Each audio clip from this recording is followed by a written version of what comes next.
Hey, ho. Happy Friday night. Happy Paranormal Friday night, guys. Welcome back to the cafe. Guys, tonight we are talking Bigfoot, all shapes and sizes, with a possible very special guest joining us tonight. Don't quote me, I'm not 100% yet. Other than that, we'll be talking about it all over the place, up and down, inside and out, all different shapes and sizes. So if you're into that stuff, please grab a chair, get comfortable, yell out to your friends, your neighbors, and let them know what we're doing. Share it out. But please make sure you hit that like button when you come to the door so we can get this in that algorithm. Other than that, let's get this big old Bigfoot show on the road. Here we go. Here we go.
What's up? What's up? What's up, everybody? Welcome to Friday, TGIF, Paranormal Friday 2. We're taking a break from all this true crime tragedy. God, it's nice to say that. We really need it. It's been a rough week. A really rough week. So thank you guys for jumping in here with me. I appreciate you very much. Very much. Again, guys, for those of you that are newer to what we do here on Fridays, usually if everything works well, we do not do the true crime stuff that we usually do. We jump into a little bit of a decompression thing. And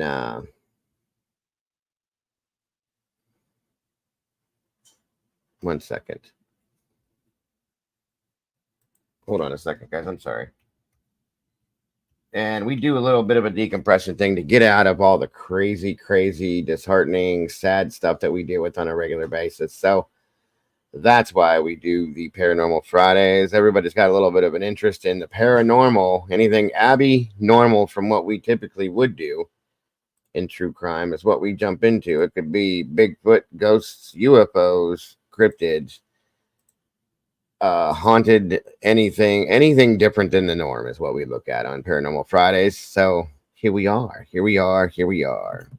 Last week we were looking at one of my producers threw some matrix stuff at me and glitches in the matrix, which was kind of a different thing, and it was kind of enjoyable. So this week we're jumping into Bigfoot, all shapes and sizes. Is it real? Is it a myth?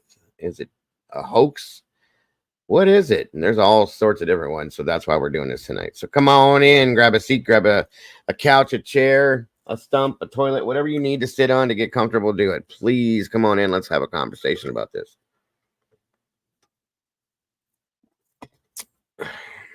Come on, come on. And please, most importantly, guys, as you come through the door, hit that like button so this will get to the algorithm and make YouTube happy because that's what they need. So I appreciate that very much. Thank you, thank you, thank you. Come on in, everybody. I'll give it a few minutes to get everybody in here. There was talk that there may be a special guest joining us. I'm not 100% sure how that's going to work out tonight. If not, no biggie. We got plenty to look at and talk about. And if so, then hey, so be it. Come on in. Come on in.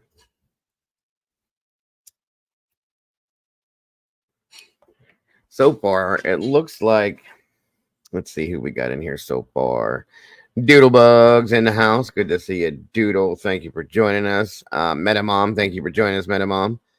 Miss Wisdom Speaks. Miss Sherry's in the house. Always a pleasure. Glitter is forever. Thank you for joining us, my dear. Annie Ruler, hola to you and welcome back. Stormy Cherry, hello and welcome back. Let's see. Jay Lit, thank you for joining us. Twyla Montgomery, great to see you again. Steven's Adventure, same to you.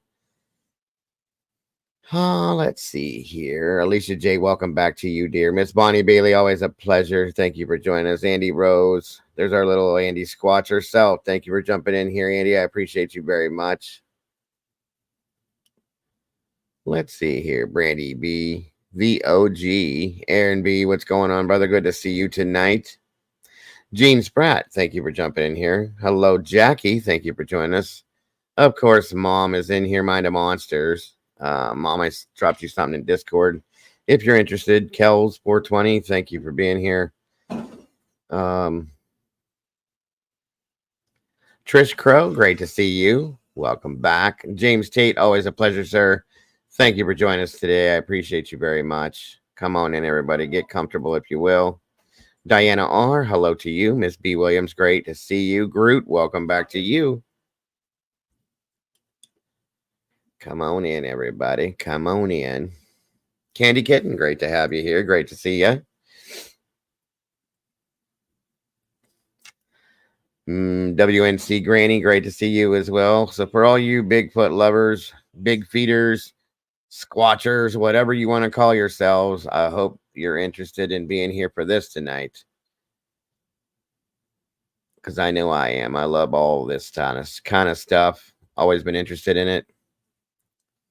Oh, that's right. I forgot all about that. All right, no worries, Mom. Thank you for joining us on the road. I appreciate you. I hope you're being careful out there. I completely forgot about that. I have very bad short-term memory. No worries, no worries, no worries. Come on in, everybody. If you will, get comfortable, please. And again, please make sure you hit that like button when you can. We got 57 peeps in here tonight so far, 33 likes. Let's try to make that match if we can and make YouTube happy, if you know what I mean. Absolutely.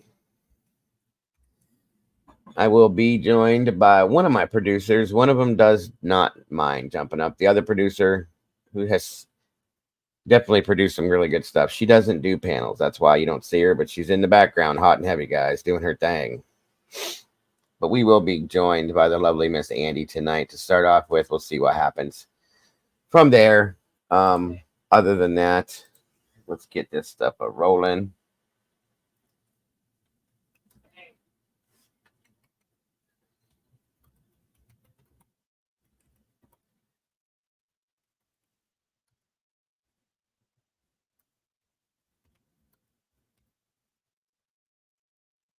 All right, all right, all right.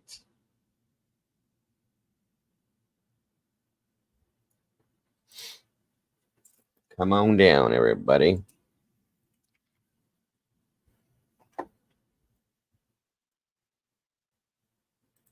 Let's see. Hi, Kels. How are you? Rolling on the river. Come on in, everybody. Again, share this out to anybody you think would be interested in going over this subject tonight. Who knows where it's going to lead? We'll see. I'm sorry to hear that, Twyla. Hopefully it's interesting and you guys get some kind of something out of it. And there she is. Hello, Miss Andy. How are you tonight, dear? Okay. We're miming tonight. Hey, what's up? Nothing. What's going on? How are you? I was just trying to get my earbuds to work because, they always have issues. You're okay. Take your time. Thank you for joining me tonight again, guys. This is one of my amazing producers in the paranormal realm that we cover, Andy Squatch or whatever you want to call her. Molly is the other. Molly just doesn't do this thing up here, and it's understandable. But Andy has no worries with it, so I appreciate you joining me tonight, dear. It's always very helpful to have somebody else up here so I don't feel like I'm talking to myself. I'm always down to hang out for Paranormal Friday. Absolutely. Doodlebug. Do I need to turn off my air conditioner? Can you guys hear it? Is it? No, I'm fine. I hear you. It's Okay. I can slightly hear, but that's okay. I got one going too, so don't worry about it. Okay. Come on in. I'm gonna get Groot. What's going on with you? I hope you're being safe out there, minding monsters on that road trip. Hold on here. Let me see something. All right. No, Hello, everybody in chat. Hi. Yeah, I'm on my phone, so I can't type in chat. I can't text back right now. That's okay. But hello. How was your day today? All right. Been working on crocheting some stuff, and then I left my dog unattended for a couple of minutes, and he ate my contacts. So a very expensive chew toy. That's a new one. I've never even heard of a dog. Mm-hmm. Yeah, no. He grabbed the entire box of contact lenses, and within maybe a minute and a half, destroyed them. Okay. Gotcha. Awesome. So yeah, $200 chew toy. So fun. Yeah. Right. Oh my God, that's crazy. Mm-hmm. He's a little turd burglar for sure. I bet. So I gotta say, a long time, like one of my absolute favorite movies, you guys. I'm sure I'll be 50 in November, right? So ooh, can I guess? Was it Harry and the Hendersons? It was. For those of you that aren't familiar, I'm going to show you real quick what we're talking about tonight. Such a good movie. So that movie came out back in the 80s, and I loved it. And I always thought, like,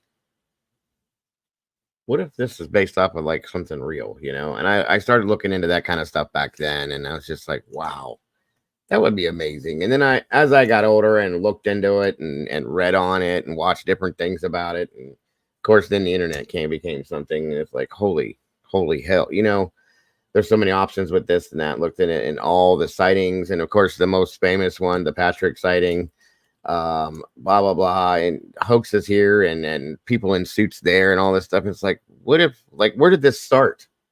Somebody had to see something somewhere sometime that made this start. Okay. And I'm sure that's where all the hoaxes came from. But I've always had the theory in my mind that how smug are we to believe that we are the only living creatures in the universe, let alone on this planet, that wouldn't be like we are, And then of course, you look at what Sasquatch looks to be. What's up, AK? And one, we know what the Neanderthal man is and what caveman and all that kind of stuff, and wonder about that. And then they just talk about the missing link and blah, blah, blah. I mean, there's so many different variations of stuff. So like I said, as we talk about this tonight, all shapes and sizes, I put that up there because there are so many different variations of what this could be. In here, I live in Ohio, and we have what they call the Ohio Grassman. There's the skunk ape, there's Sasquatch, there's Bigfoot. I mean, they're all the same things. There's a Yeti in the Arctic regions and things like that. And this is not just in the United States, folks. This is all over the place. I think China has had sightings. Thailand. I've never heard of anything in the Africas about this, but I'm sure there has been something. I want to say Norway, there's been sightings, Germany. And it's interesting to me that how does everyone that has these sightings, kind of just like with aliens and the little green men, okay? Every time there is thank you, Glitter, where there's a sighting, it always is the same thing. And this is coming from people that haven't seen it to people that have all seen it in different regions. That's what made it interesting to me. These sightings also go back so many generations. Way back. So, I mean, I personally like the interdimensional being theory because we're learning more and more now that when there are Bigfoot sightings, there's often also UFO sightings in the same area at the same time. Yeah. Yes. So I find that really interesting too. I am a you got to show me type person. I got to see this with my own two eyes. That goes with aliens, ghosts, this, that, whatever. And I've always wanted to see something like this, you guys. We had a doctor here. This was a very well-renowned, well-respected doctor, a pediatrician. Dr. Pete Condolia is here. This was in a nice, what you would consider a very nice money neighborhood, what you want to call it, where doctors would live.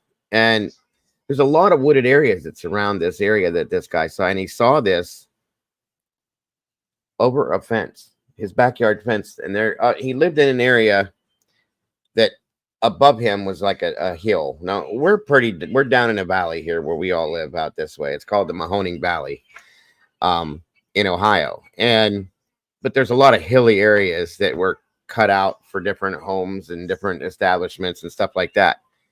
So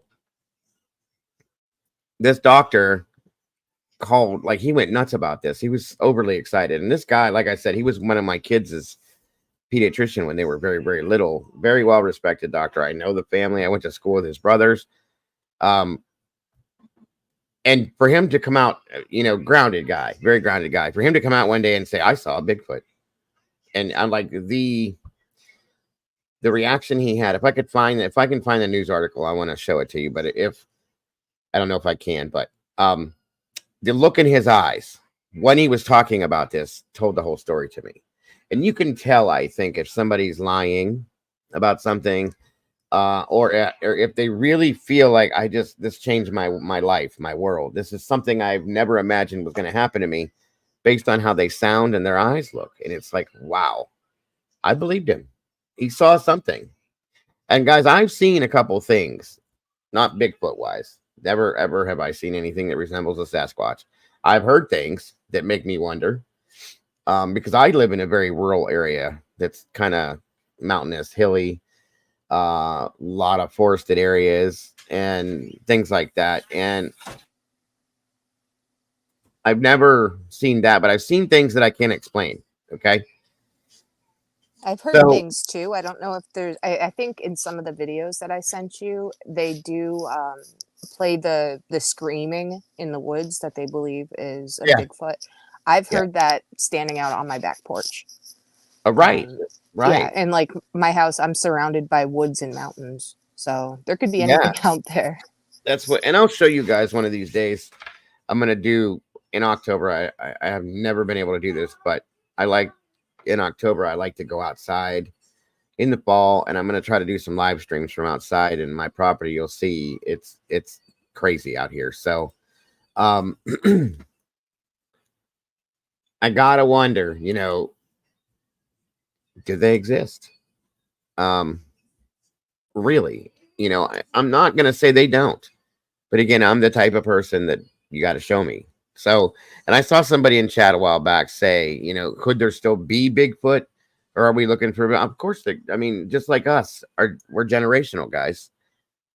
Our generations pass on, and new generations come through. So why couldn't there be? Why couldn't there be? And if that's the case, why would it just be a male? There would have to be females. They're just like us, in my opinion. Males and females do what they do, and there's babies, and then they get older, and you know what I mean. Things just rotate on through. But there have been sightings, in from my understanding, going back to I think somebody posted in the chat here, but yeah, going back to the 1800s, and I'm sure that they go back even before that. You guys, honestly, They do. It's a very ancient thing. You can find old like cave drawings of yeah. these, and there's Native American legends, and yeah, it goes back thousands of years. Right. I'm pretty sure actually that there was a recent sighting. I think it was in Louisiana. Yes, involving some children. Well, not children, but like teenagers. But yeah. Tracy Smith, hello. Let me catch up real quick. Debbie Clark, great to see you tonight. AK, again, good to see you. Miss Beth Wagner's in the house. Welcome, Beth. Wonderful to have you here on Paranormal Friday as we look at Bigfoot, all shapes and sizes. And this Tomboy Charms in the house. Hello. Princess Pothead, welcome back to you. I love your name.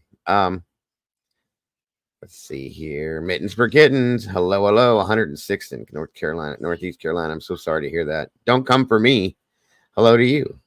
I promise you I won't, as long as you don't come for me. There was, speaking of which, yes. Another one of my favorite movies too was, in fact, I might have us watch that one night in our Discord. Boggy Creek. Anybody here have you ever seen that, Andy, or heard of that?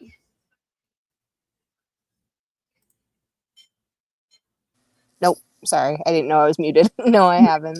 No, you never. Okay. And it was based off of a real-time experience, supposedly. It's kind of creepy, and it depicts Bigfoot way differently than Harry and the Hendersons does. It's not he's not cute. Yeah, he's not the cute, fuzzy, gentle giant. And we just like with aliens, in alien interaction and things that have been talked about, nobody really knows until there's an interaction that is a real interaction. No worries, Princess. You're perfectly fine. I don't mind it at all. Hey, Tina, good to see you. So, my daughter's friend saw something one night that scared him so bad he slept with his pew. Oh, okay. He said it looked like Bigfoot. He never believed in that or the paranormal. This was in North Florida. Hey, I've heard there's a lot. Yeah, skunk ape.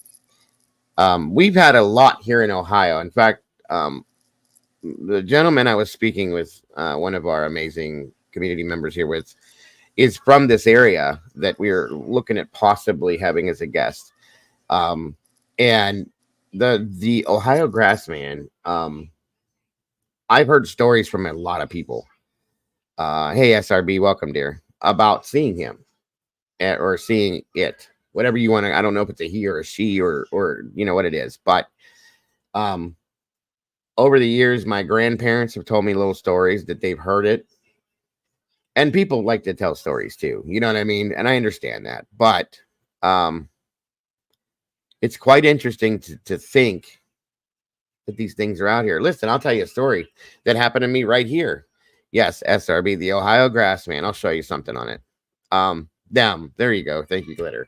I didn't know how to say that, but I was sitting in my living room not too long ago. I think I've told this before. This happened to me twice. And I know we get bears out here too, okay? We had a bear last year. I think it was a big black bear. That's what we typically get around this area. And somebody spotted this bear one road over from me. So there's a possibility it come through here. But I was sitting in my living room, which is straight through that door, all the way through to the front of the house. This is at the very back. This is my den. And there's windows, like I told you, that are right in front of me that go across. I have 1, 2, 3 windows here and 2 on each side. And it's just a little addition. I have the horizontal or the vertical blinds that are in the windows. And I have a mercury light on my garage, which is off to the right of this addition, right?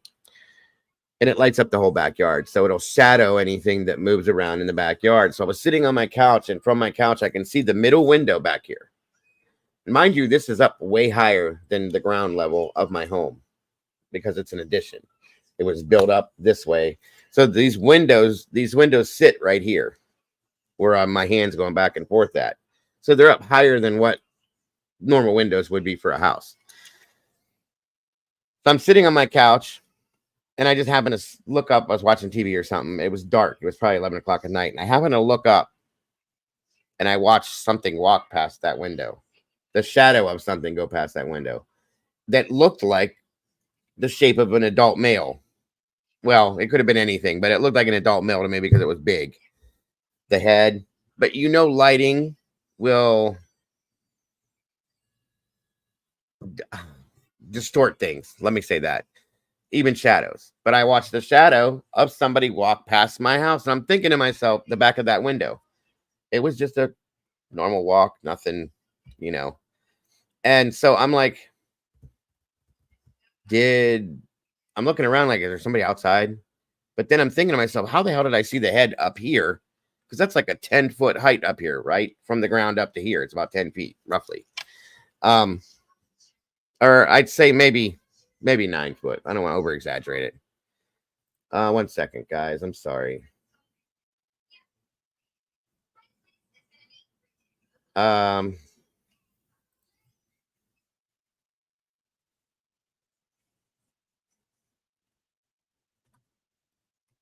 One second, guys.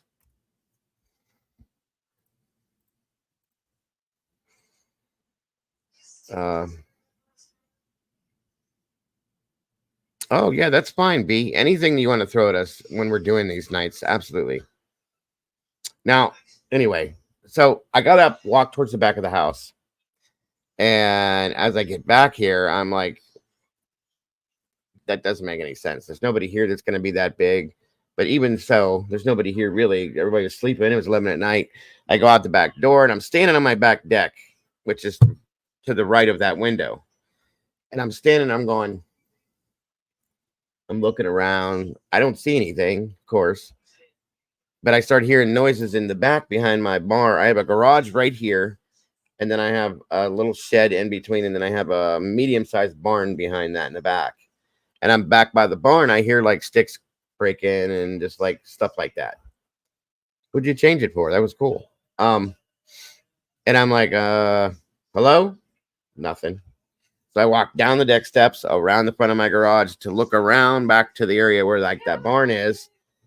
And I don't see anything, but I hear noises, which that's normal. We have raccoons, we have possums, we have field mice, we have there's actually stray cats that run this way.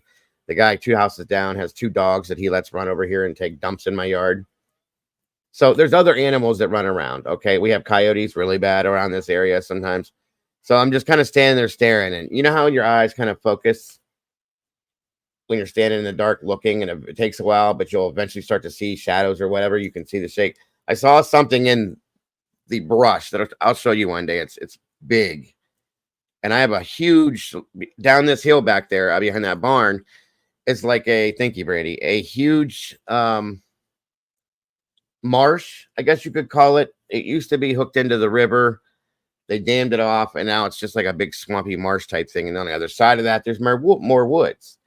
So I'm just standing there staring and staring. You rub your eyes, you do this, you look, and I saw something moving in that brush that goes down that hill. I couldn't describe it for sure. And I'm telling you, I personally said to my wife that I thought maybe it was a bear. But they typically will make noises, like groaning noises and stuff. This thing made no noise. It was super quiet. I don't know. So that was my experience with something that could have possibly been in that realm. So, hold on a minute here. Thank you again, Brandy, for that. But it was interesting to me because as I came back in the house and I'm sitting there thinking, I'm like, what the hell could have been that tall? Well, if a black bear stay was a good size one, stands up on its hind legs and is walking through, sure. But they typically don't do that. You know what I mean? If they're trying to get to something. So maybe he was walking by and was reaching for something or this, that, anything else. Very possible. Thank you, Kimber. I don't know. But again, I'm sitting here and I'm telling people about this. Like, and my buddy Jeff, he's a hunter, big time hunter. He's like, I bet you it's a Bigfoot. I said, come on, man. You know what I mean? Come on now. And that's how everybody reacts to that kind of thing. You go to Bigfoot. Well, I have other things out here that wouldn't surprise me either. I got some kind of a Mothman thing living in my trees over here. So it is what it is. Who knows? So thank you, Kimber, very much. Let me set something here, guys.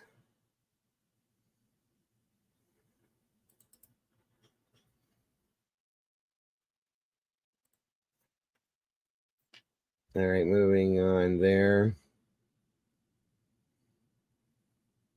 Maybe.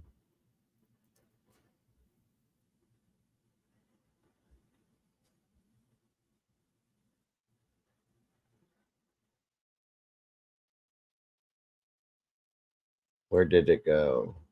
Oh, okay.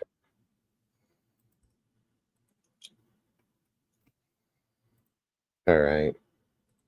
Okie doke. Hello, Kimber. Welcome. How are ya? Can I pet that Kimber, dog? Can I butt. pet that dog? Pet that dog. Can I pet that dog? Can I pet that dog? Can I pet that dog? Can I pet Can I that pet that dog? dog? Can I pet that dog? Can I pet that dog? Is she okay? Why you put me backstage? I don't know. You scared me for a minute. I don't pet that dog. Again. Hi, Dago. Hello. Hello. Hello. Welcome. I'm wonderful, Dago. I didn't ask you that, but I was getting ready to. How are you? I'm good. You gotta put up your Kimberfoot picture. It won't let me. Oh. I have to go in and delete a picture and then to put up another picture because I just tried. Oh yeah, that's what I had to do. That's why it went back to my old picture for a minute. Yeah, it's being cray because it won't let me delete one right now. Oh. I just wanted to let everybody know because I had mentioned about my husband's test. I'm sorry, Dago. I didn't mean to come up here and just take over your stream.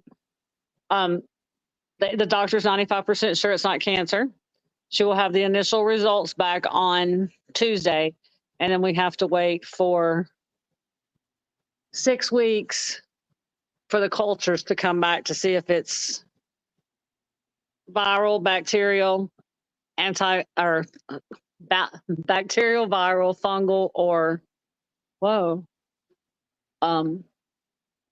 environmental, which means he could have to take early. Well, he's 64.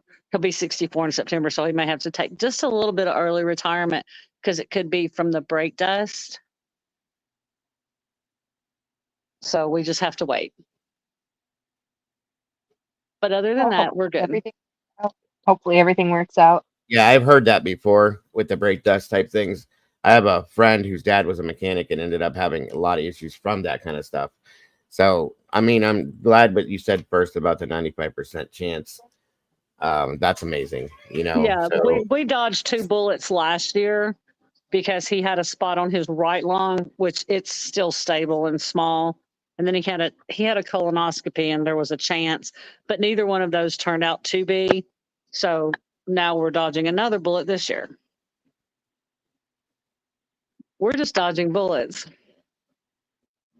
So. Absolutely. That's the best way, the best news to hear.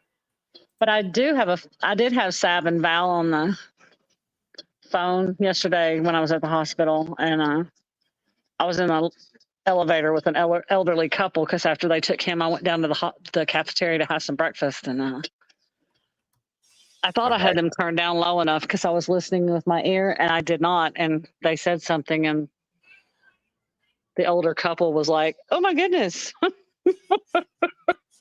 I'm like, "Oops." Oh, okay. I will let her know. All right. Well, I'm glad everything is so far so good. Cassie's little boy had his surgery today, had his tonsils removed, and that all went well too. So awesome. Prayers are good. We're good for a lot of things, in my opinion. So, well, let me explain that, B. I have this thing that I have been explaining for about a year and a half now that lives in around my backyard area and in my trees, and I thought it was an owl. It's way bigger than an owl. And somebody found this and said that maybe it's this. This thing is big that I have around here. Very, very big. The wings sound like, I call it a pterodactyl because it's that big. And the wings sound like something like that. You can hear them making the noise in the air when they're doing that. So I'm just saying, like, that's crazy. And this is what they seem to think maybe it is. I hope What I never the say hell this is thing. that? That's got a human face. It's an owl, a version of an owl. Yeah, they're creepy. They're so This is freaky and they're something else massive. altogether. I call this thing back here the Mothman because I don't know what the hell it is. It's kind of got this coloring from what I've seen. See, I have this blinding stuff around my back deck. It's like you can see through it, but it keeps weather out. It's weird. It's hard to explain it. And I'd sit back there in the evenings and I'd hear this thing and it makes these god awful noises. So and it attacks rabbits and other small creatures that squeak and screech and all that other stuff. You know what I mean? So it's like, okay, maybe I need to stay in the house, or I definitely go back over there at night when I see or hear this thing, and it's crazy. But anyway, this is what somebody came up with one night is maybe this is, and this thing is the thing I've seen. We saw it through the tree one night, and it was standing, or perched, I should say. A couple of people think, my buddy Jeff, again, he thinks it's just a regular old barn owl. I said, dude, this thing's bigger than my granddaughter, and she's 7. I said, and when it does fly, you can hear the wings like woof, woof, doing that noise. So it's big. The wingspan is like 8 foot across, from my opinion. I'm probably over exaggerating, but it just freaks me out. So that's what this thing here is supposed to depict, is what lives around my backyard area. So I don't know. It is crazy looking as hell. It's scary. My granddaughter saw this. I was looking. She walked in. She goes, "Papa, what is that?" I said, it's a form of an owl. I had the name before. I don't have it now." And she was like, "Okay, well, I don't ever want to see that in real person." And I said, "What do you mean in real person?" She goes, "I don't want to see it for real, Papa. Understand?" And I said, "Okay." End of story. I promise you won't have to see it. And that was that. Oh, it's raining. Wonderful. So anyway, I was just showing you guys that for that reason. Welcome, Salty. Thank you for joining us. That thing has a human face. I'm disturbed that it has a human face. Well, if You should be. you can tell it's an owl, but it's got a weird look to it. Like, not like a typical owl with the little things, the horns or whatever the hell it is. I saw another picture of this thing flying midair. This thing's monstrous. That's in this picture. They get monstrous, I should say. So Yeah, I've seen those pictures before of those freaky things. I may have dated that in high school. I think I was married to that. The creature. The creature. That's pretty much. I can show you pictures. You guys will argue, but I'm telling you, we're close on this. Yeah, that's what Molly said. She swears this is what's in the backyard. When I described it, it's called is that what that is? The harpy eagle. Yeah, that's what that's called. That thing. No. Oh, It's no. really a shapeshifter. It probably is. Who knows? It's a hell no is what it is. I don't put anything past anything anymore, you guys. I'm sorry. Oh, Dago, can I make a little announcement? I was going to go live in a little while, guys, like in an hour, and I know I already had it set up, but I'm going to reschedule that for Sunday. I'm not feeling it tonight. I kind of got a headache and I'm kind of tired, so I'm just not going to do it tonight. But we have some new stuff coming down in the Stearns docket. Pretty interesting stuff anyway. Yeah. I was kind of surprised, just a little. Are you talking about the same thing I am in regards to his mother? Yeah. Okay. Yeah. That was interesting. I say that much. Absolutely interesting. There's a lot. There's a lot about his mom that I haven't talked about yet. There's just a lot with her, and so it'll all. I'll get there eventually. But she's a weird one. Don't know. There's a lot of stuff there with that lady, but yeah, she's a little odd. for I sure. haven't seen much on it, but it gives Norma Bates vibes. Yeah. That's a good way to Um, put it. I was trying to think of how to phrase it, but that's about the best way you could do it. Yeah. yeah. Keep talking. There I'll be was, right back. yeah,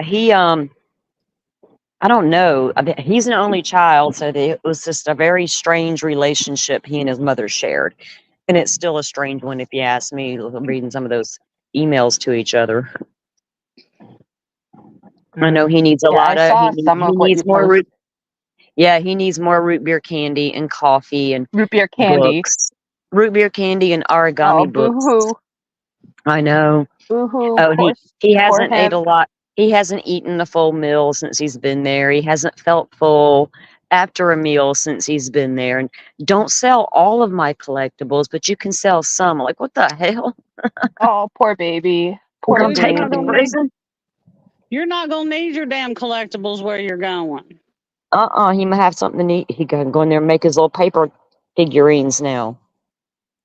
I He's don't probably care going to try what to he sell doesn't them. have or doesn't need. He doesn't deserve anything as far as I'm concerned.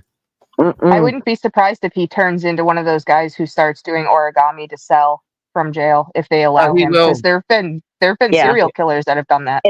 He'll be I don't happy know about the- one thing. I watched a documentary about some prison somewhere. Most of them now have role-playing games that they're allowed to get into, Dungeons and Dragons and Magic card games and stuff. And I'm like, you let prisoners have this stuff? So anyway, that's Oh, they his have thing. tablets now. Oh yeah, they have those Yeah, too. they have tablets. They're allowed to video chat. Yeah, they're allowed to talk with family, but they're very limited on what they can do on those tablets. It's not like they can just sit down and go anywhere on the world. You know, they don't have the same freedom we have on a tablet. Let me put it that Especially- way. Yeah, But they're they locked still down. have that. Yeah.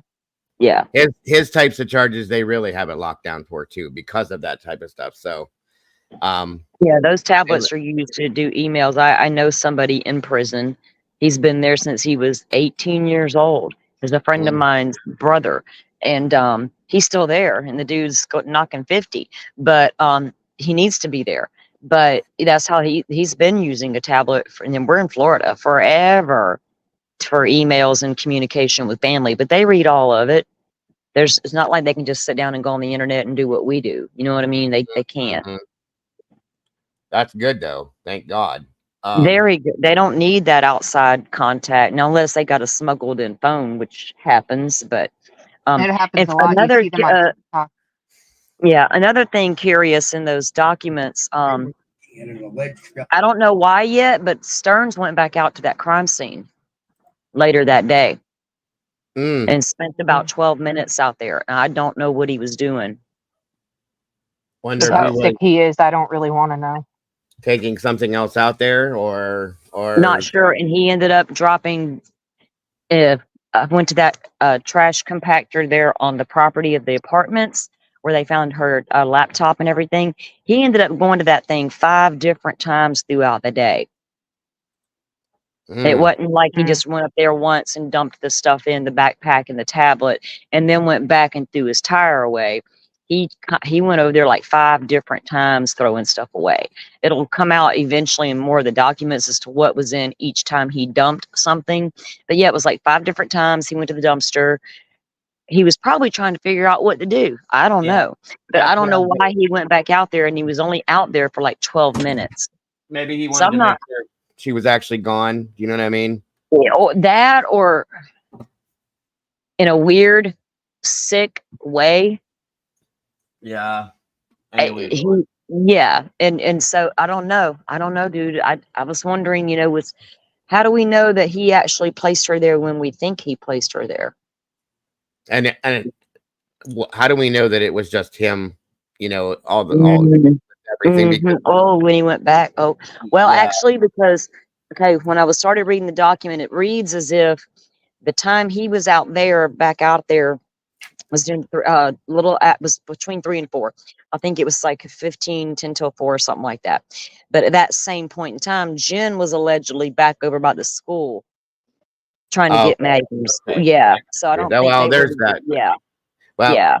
Even though still, now hearing the comment that his mother made that she's very much involved, well, the mother thinks that Jen's involved. She Yeah. didn't say she was. She said she She thinks. thinks she's very much involved. Yes, And I'm sorry. yeah, and I don't know if that's because they know Or something because they shouldn't, or because they are just, my baby couldn't do anything wrong. right, that's Got the to be thing. all her. Exactly what I was gonna say. Yeah, and I can see a Weirdo. parent saying, "Well, he'd have never done this if it wasn't for you," or something like that. I mean, that's parents are like that sometimes. But either way, I think a lot of us feel like she's involved anyway. So we'll see.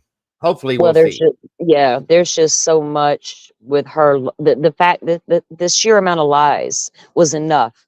And everybody in Florida already knows there's enough there to arrest Jen Soto right now, just based on the lies, Yep. because that's obstruction of justice. But why they haven't yet is the real question. Is she turned state's evidence, or Right, are they making a case against her? and it That's still what I makes really want to know. right. I'm with you, and it still makes me wonder if there was some link to that. It not Santa? that yeah, Santa, that ring, or Mhm. if there's another ring maybe, and she knows about stuff like that too. I mean, none of that stuff has Well, been there's multiple rings. We all are aware that there are. Now, he may not be tied to Santa at all. He could be tied to another group or something. You know what I mean? Or yes, doing it on his own. But she may know those things, right? right. Especially if she had a slighted hand, because she may not have physically done things to her daughter, but she allowed them to happen to her daughter. I don't know that for a fact. I'm saying that's how it could have went. Which is just as bad in my opinion. Sorry, It's just as bad. You're right. if There's not neither worse. one, or not one's better than the other. So Right. I don't know that if she was like physically engaging with the stuff we knew he was doing, or if her role was something different. And you can Mhm. guarantee she's not the only mother, not the only woman out there who is willing to do that. No, that's I've seen other cases of this. I've seen cases of I think it was in Georgia. It was a case where a mother was actually physically prostituting Yeah. her child at 12 years old to other men that she would invite over to the house Mhm. and send them back to the room, and then they would pay the mother. And it's like, what the hell is wrong with you? These people Yeah. there's things missing up there, guys. Just saying. So Well, yeah, people are really having a hard time with the numbers on the doors, mhm. And even when I Yeah, was doing my research on it, I know that a lot of those condos right there in their complex, the way Kissimmee St. Cloud operates, a lot of the time, a lot of those places, they are like Airbnbs and type things. mhm. We have 1 million people per day can walk through Orlando at any given time. Right. That's just the tourist. That doesn't mean that's not even counting the ones that live there. So there are a lot of places you can rent. Now, so I was in at that location where she lived, there are some units that are rented out for that purpose. Mhm. But I don't know that they're going to number bedroom doors like a damn hotel. You know what I mean? If you go rent one for your family, Dago, you're not going to need numbers on the bedroom doors to tell you which. You know what I mean? You're renting the whole place. Yep. But there was some affidavits took that we haven't been able to see yet. But Mhm. there was this. I do have the link for that 64-page PDF file that dropped for. I was going to cover something on that next week. But Yeah, I there's a got lot it. to it. I So got I it figured, yesterday. right. Yeah. Yeah, there's two. Well, there's the 696 page one we got first. Yeah. I got the 64-page one yesterday, and we're still waiting on another, I think, 1,500. Mm-hmm. There's a lot of stuff, Or guys. yeah, There's a lot. yeah. Whole lot. Florida don't play when it comes to discovery. We are the leader in the country when it comes to sunshine laws. So everything that can be will be transparent. And I damn sure wish Indiana would do that. And speaking of damn Indiana, they didn't Mhm. let those parents out on bail. And I was listening to a little bit of the Muir case this morning, and I thought, wow, Indiana. So it didn't just start with Richard Allen. No, That's no, one no. messed up state. That is one messed up state with its laws, and I think they need to be under the microscope more than any other state in this country. Yeah, No wonder y'all don't want no cameras. They don't want transparency in Indiana. All right. I had the affidavit for Daniel Muir, and I was reading through it, going, "What is going on?" Like that's my neighbor. It's right over here, you know. So what Yeah, they need to buckle down on some things and change some things over there. It's pretty wild. I'll just say that it's much. crazy. I'm just thankful we have the discovery laws here. Now of course there's things in those documents that are redacted and photos we're never going to see, and we don't need to. Um, Right. so, but the all the other information will be there. Mm-hmm. Yeah, guys, I will be Oh, jumping on to the Madeline Soto stuff this coming week to give the updates and go through some stuff, because there's some new stuff out there, some stuff that could be, you know, tell us a little bit more about what's going on. And I'm trying to follow just as much like Salty is. Salty's heavily into it, but I'm really trying to follow along with it and keep it going as much as I can, so everybody sees and hears everything going on with it. So and for with those sure. cell phone records, they have a map. And within that complex, there are these little rings on the map. Those are the times he was going from the apartment to the dumpster. Y'all know how they were tracking his movements? From his cell phone. You know, that Uh, thing that people want to keep telling us all, that phone can't tell them nothing. That phone can right. tell a whole heck of a lot. And when you look at the map from where all the multiple camera sightings they have all over town, and they Mm-hmm. pinged it, and they have the car all just, you can see it going along its path out to where he left Maddie. It's like Yeah. amazing at all the stuff they were able to, within days they had it all. Right. It Right. was crazy. It's good because, you know, 30 years ago we didn't have that kind of stuff, and that's how people got away with these crimes like they did. So it's, It thank used God. to be a lot hard. It was a lot easier back in the day to get away with things than it is now. Yes, very much so. Even with cameras today, we know they're not going to catch everything, you know, but still you got a better chance if you, but just get a good one. Golly, get a good Mhm. one. Yeah, I don't. see you, Leslie.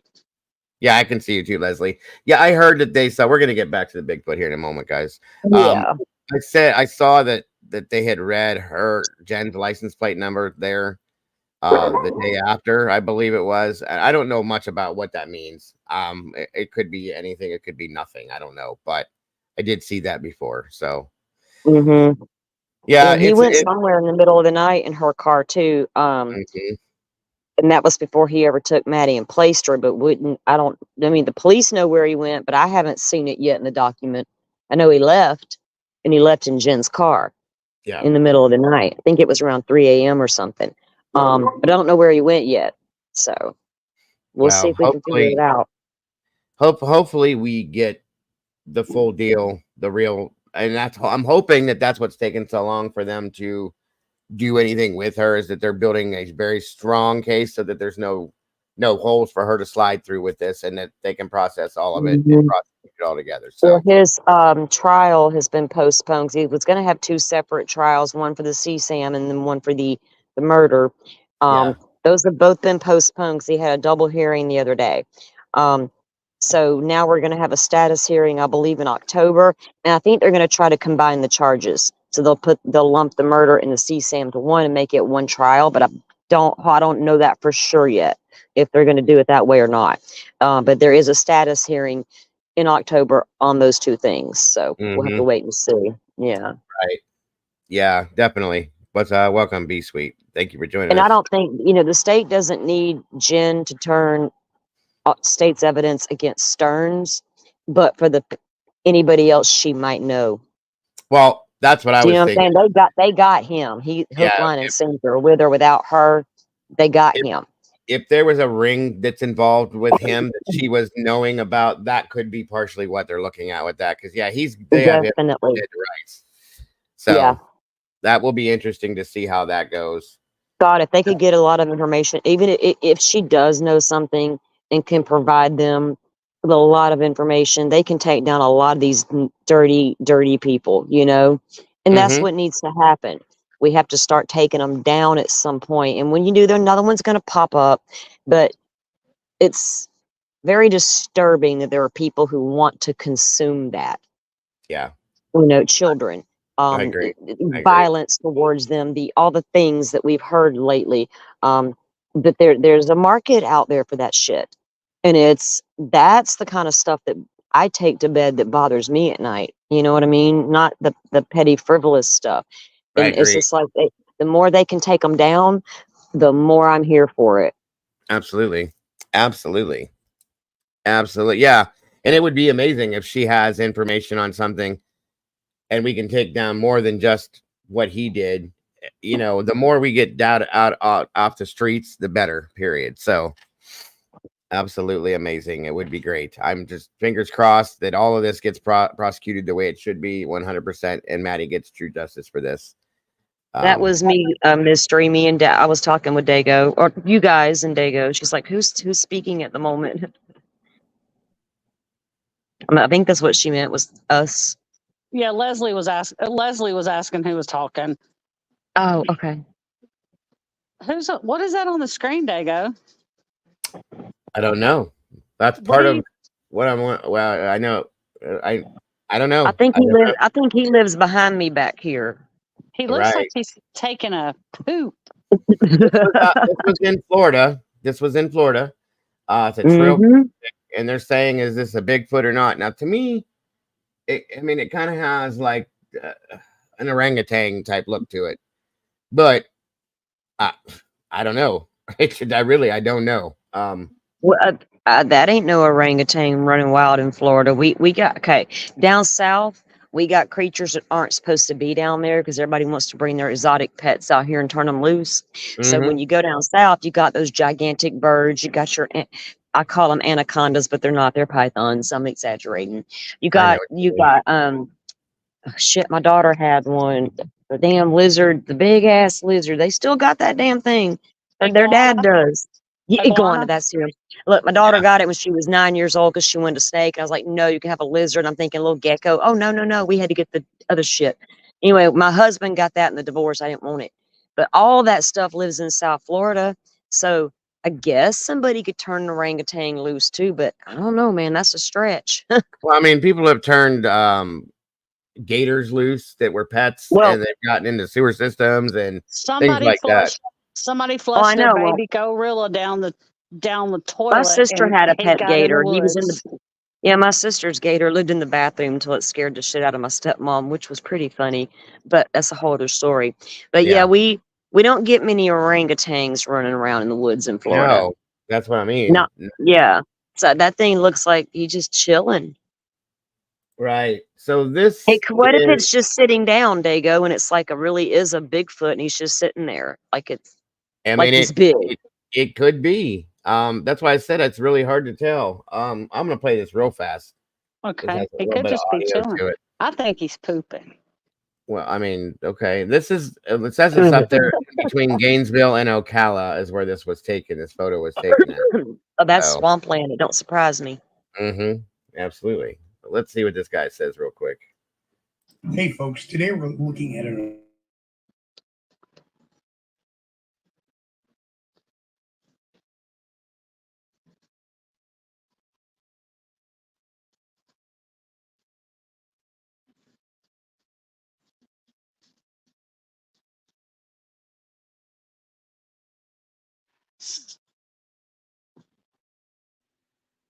Is the sound not working for anybody else? Is it just my earbuds? I don't have any sound. I have nothing. No sound? Uh-uh.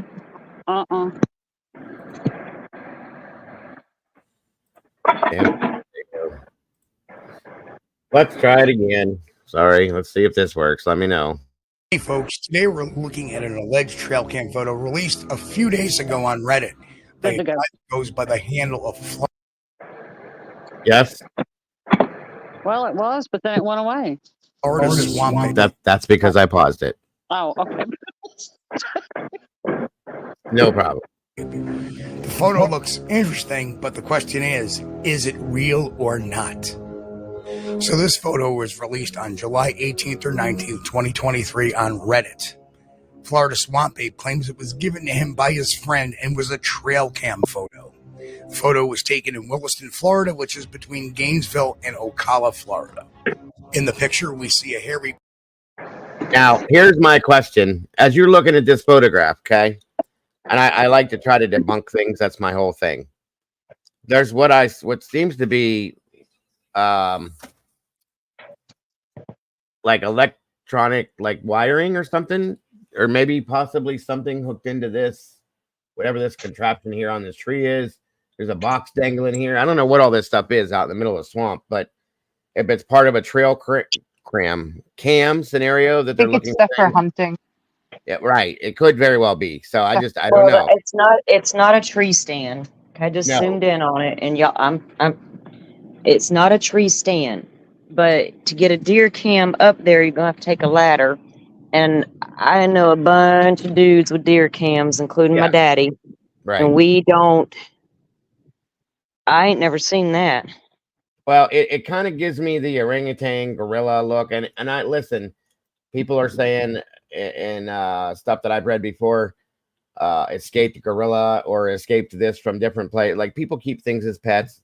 Things get out of like petting zoos and stuff like that. We had an entire I can't remember what the hell the place was called here. Wagon Trails, I think. The guy that owned it went a little crazy and unalived himself. And before he did it, he unlocked everything and let tigers and lions and bears and everything. And then he let them all go free. So we were all freaking out with tigers and shit running around for a couple of days. Imagine.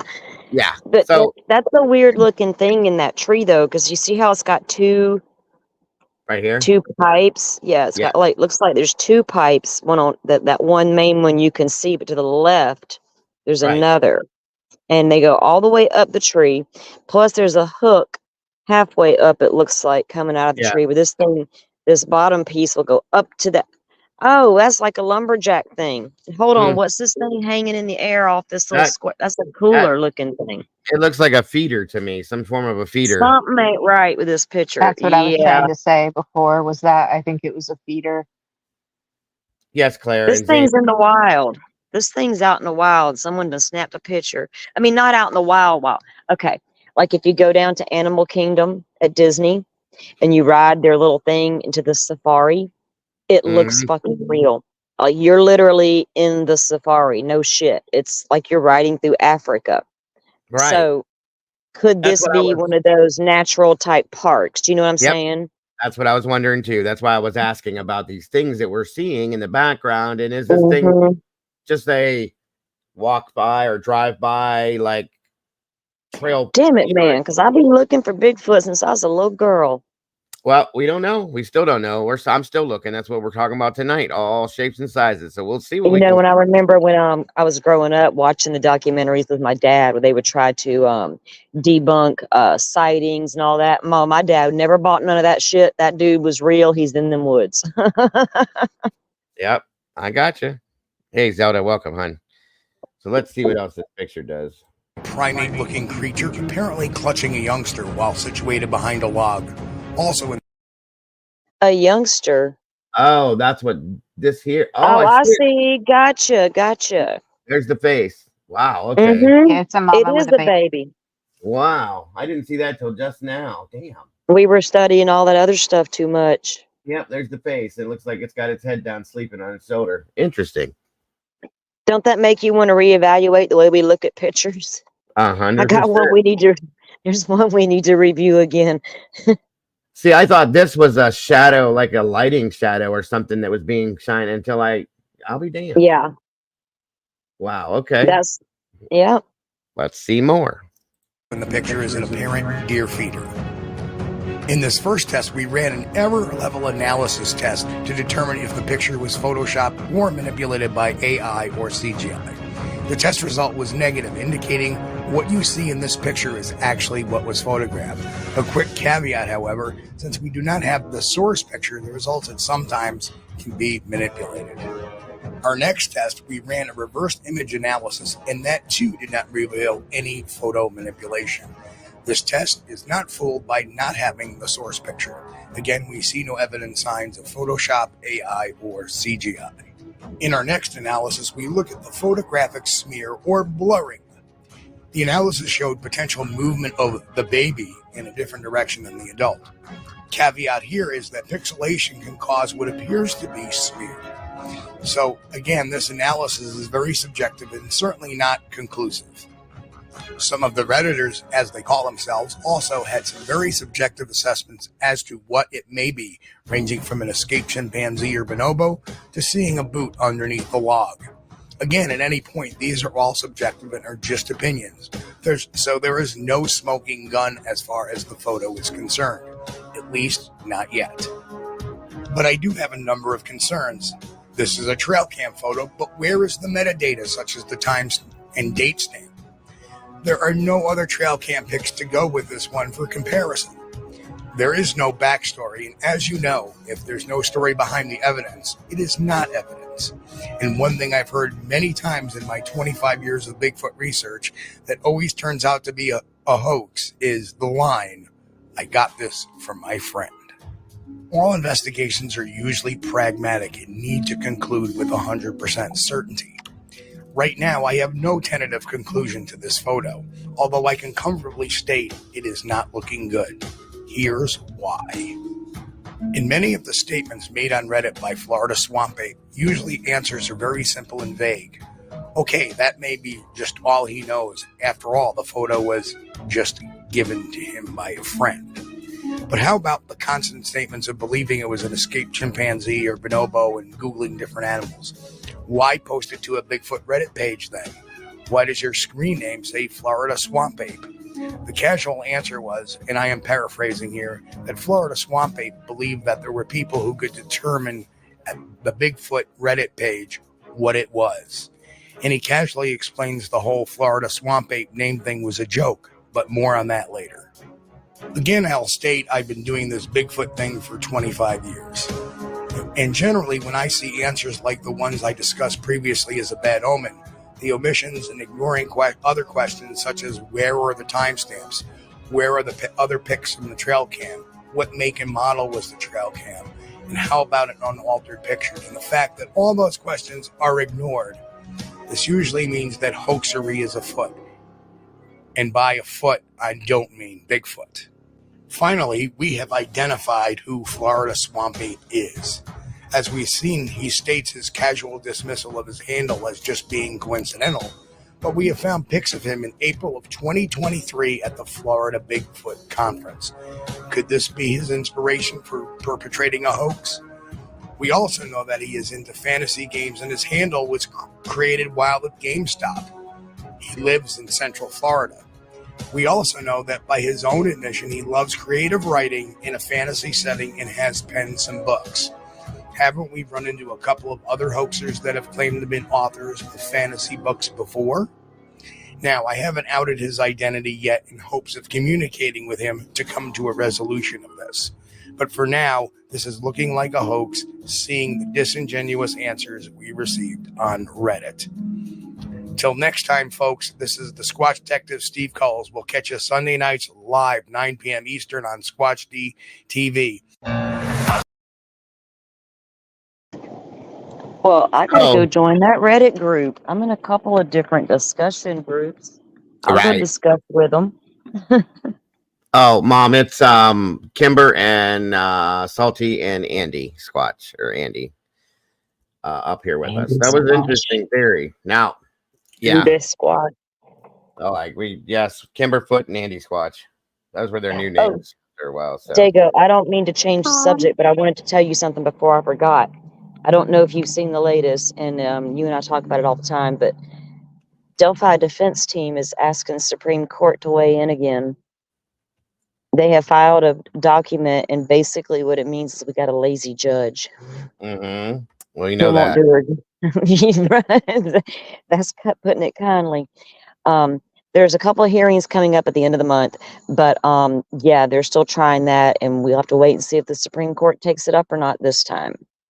It'd be awesome. It would be awesome. I'd love for them to make her recuse, and I think it's going to change a lot if it happens. So hopefully, thank you for telling me. I had no idea.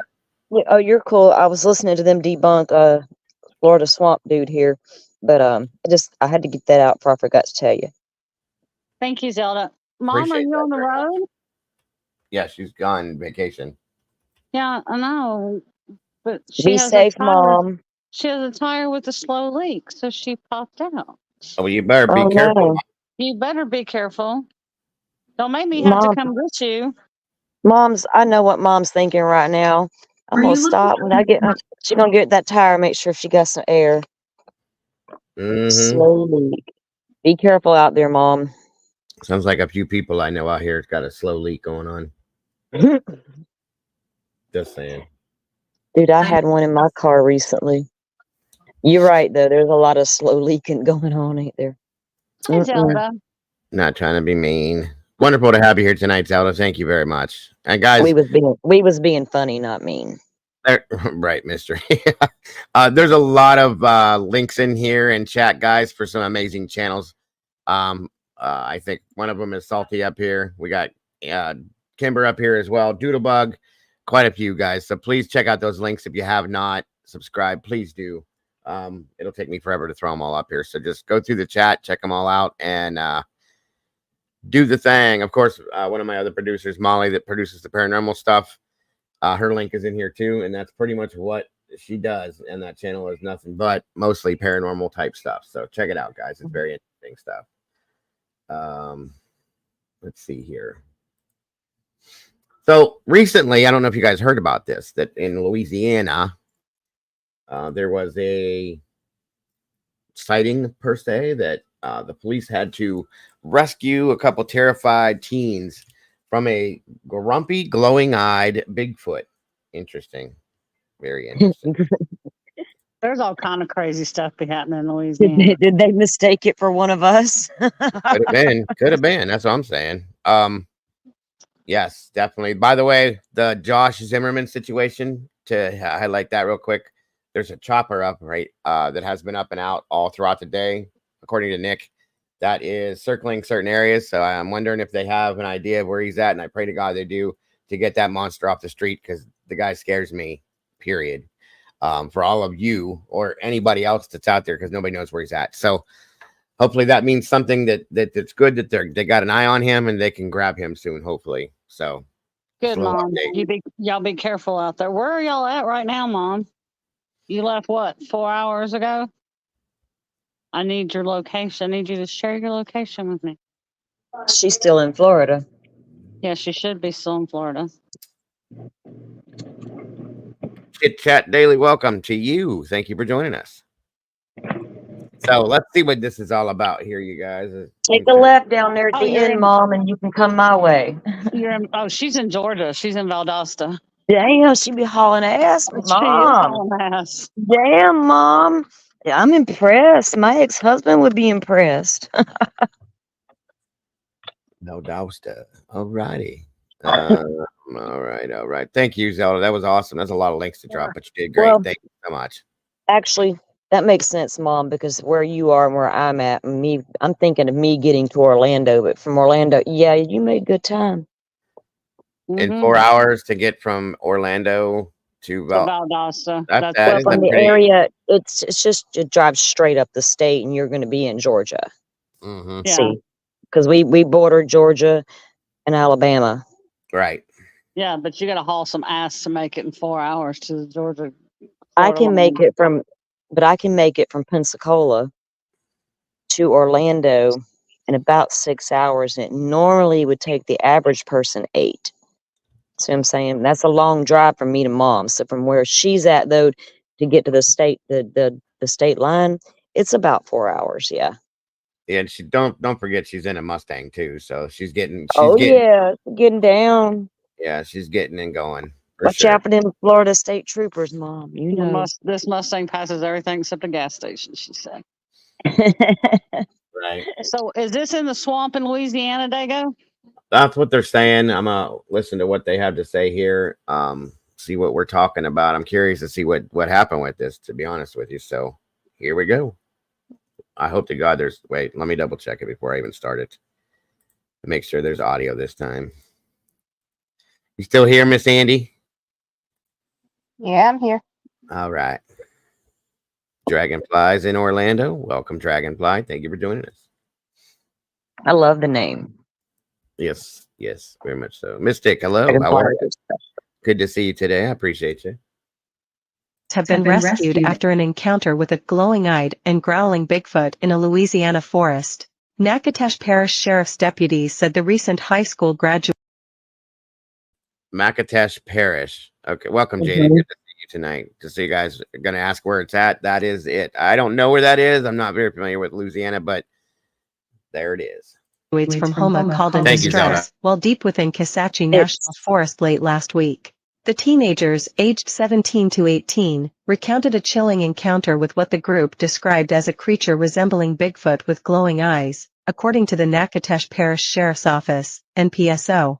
The group had reportedly ventured approximately 1.5 miles down Backbone Trail in southern Natchitoches Parish to camp out after their graduation festivities. One of the teens, who was panicked by a growling sound and a mysterious figure standing about 5 feet tall with glowing eyes, called emergency services for rescue. At a Okay, so this is a little foot, not a Bigfoot. 5 foot tall, unless it's a baby. So And yeah, I think they said down there near Homa. this is Just gonna where be- it was.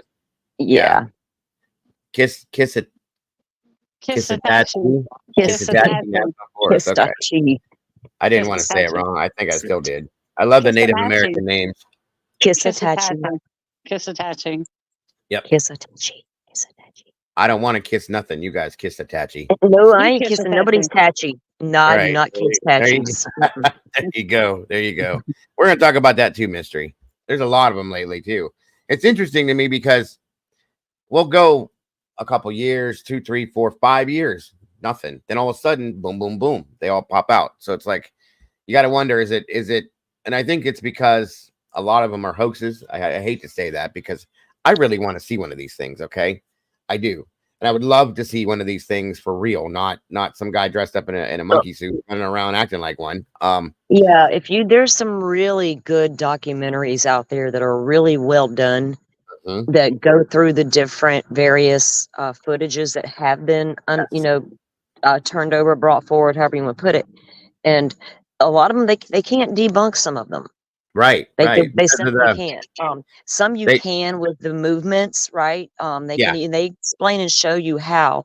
You can even tell the ones that are poorly done have on, like Dago has suggested, the suits, and because they absolutely did that shit back in the day. When I say, I'm talking about the 1970s when there was like a Bigfoot all the rage thing in the 70s. It was everywhere, and I was Well, a there little was- kid. Yeah. And so there were a lot of sightings all of a sudden, and many of them were false. But there were some really good, valuable sightings out there that were worth investigating. A So lot of I'd it is based off of the gate, guys, which is the walk. Okay. Yeah. And they've said in some of these documentaries, because I've watched so many of them, because I really I'm into this stuff big time, and I have been for years. I really want somebody to find one. And that's the only problem I have with this. Okay. How is something that is so widely seen and thought of as being realistic Mhm. ever been once yet that other than there is one I think it's from 1969, and we're going to show a little bit of it today too. I promise we're going to get into this, guys. I promise. And that was I think that was the main one that they really thought was real. They still have not been able to completely debunk it as being real. So I think the name is Patrick. The last name is Patrick, I think.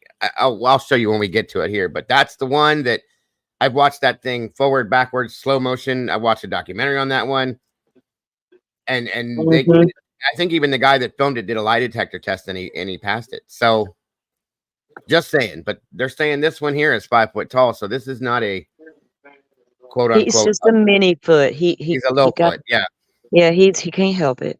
Well, they start off somewhere. They all got to start small. So. Maybe he's still growing. Maybe he's a juvenile. Right. Yes. They explain it a little bit more in the video. Okay, yeah, Right. because they're not all born giant walking men. They're You little at gotta some point, Gotta start somewhere, you know. right? Yeah, they It could be talk too- about how a lot of the sightings that people have are with juveniles because they're more Mhm. curious. They're more curious Yeah. and they want to come near and explore. And They might venture out a little further than they should, and things yeah. like that. Right, gotcha. That makes Just like- sense. Just like human beings, you know, the kids. Yeah. You try to Where'd teach them that, things. where'd that and it's child not- go? Exactly. So Get over here, you might get seen. yeah, you're right. Exactly. Approximately 9:20 p.m., deputies assigned to the NPSO Patrol Operations Bureau responded to NATCOM 911 Center reports of a group in Kisatchie National Forest needing assistance, according to the Natchitoches Parish Sheriff's Office. Deputy B. Remo and Corporal D. Halliburton cautiously approached the campsite, alert for any signs of danger. Following the sound of the group's whistle, the deputies located them unharmed, but visibly shaken. Upon arriving at the campsite, deputies escorted the teens safely out of the forest. Despite thorough investigation, authorities were unable to corroborate reports of a creature matching the description provided by the group. The NPSO concluded their statement congratulating the graduates, thanking them for visiting Natchitoches Parish and Kisatchie National Forest, and wishing them success in their future endeavors. Many social media users expressed skepticism about the encounter, doubting the details recounted by the teens in the comments. According to some, the glowing eyes could have simply been a reflection from a flashlight, possibly originating from local wildlife like a black bear or wild hog. If they used a flashlight, the eyes might have glowed. Probably a black bear, or possibly a wild hog, one wrote.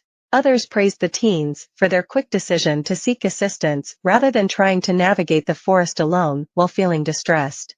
Seems like they were too scared to walk out on their own and had to call for help, another user commented. Others joked that the group must have taken a substance or drug that led them to see things that were not there. When the mushrooms kick in. Another said. However, the encounter comes after previous reports of Bigfoot activity in the same forest. In 2019, within the depths of Kisatchie National Forest, two researchers known only as Texla and Claude conducted a nighttime expedition where they held 4 times into the forest at Bigfoot and received 4 howls back. Texla, an experienced Bigfoot researcher from Baton Rouge, explained their methods involved using audio devices and cameras camouflaged among the trees to capture evidence of Bigfoot's presence, the Town Talk reported. Claude also emphasized the importance of interpreting subtle signs such as twisted tree limbs and mysterious markers, which they believe could be indicative of Bigfoot's presence. It is what it is. If you choose to believe, that's great. If you choose not to believe, that's great, too, Texla told the outlet. A lot of people don't want to come forward because they don't want to be intimidated, he added. Claude said he was able to get photos of a Bigfoot tracks in that area they researched. Nothing remarkable, nothing to write home about. But they were, to my way of thinking, good tracks, he said. This comes amid spate of reported sightings of Bigfoot in various states across the nation. In October 2023, a multi-state investigation was launched after a compelling Bigfoot sighting in Colorado energized other U.S. states to step up their search efforts. Indiana and Oklahoma initiated expeditions to find Bigfoot after the hopes of Sasquatch believers were energized following Colorado's viral video evidence of a sighting.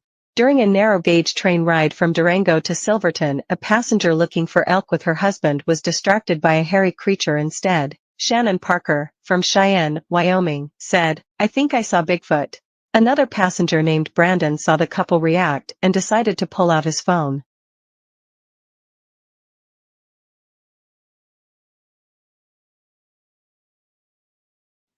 It must be one of the other videos I sent you where they talk about the small ones Yeah. and how they believe that they're like children, basically. Well, I mean, like I said, everything starts from something. They just don't appear as a Bigfoot. You know what I mean? That doesn't make sense to me. It shouldn't anyway. No, it makes me wonder how big they are when they're born. And Right. like something that if it's 5 feet, I mean, it can't be but like a little kid Bigfoot, you know? That's all. I want to see one too. I want one to be found too. I would hope they're not born at 5 foot. That poor mama Sasquatch. Well, look how big look how big she is. I don't know. But still.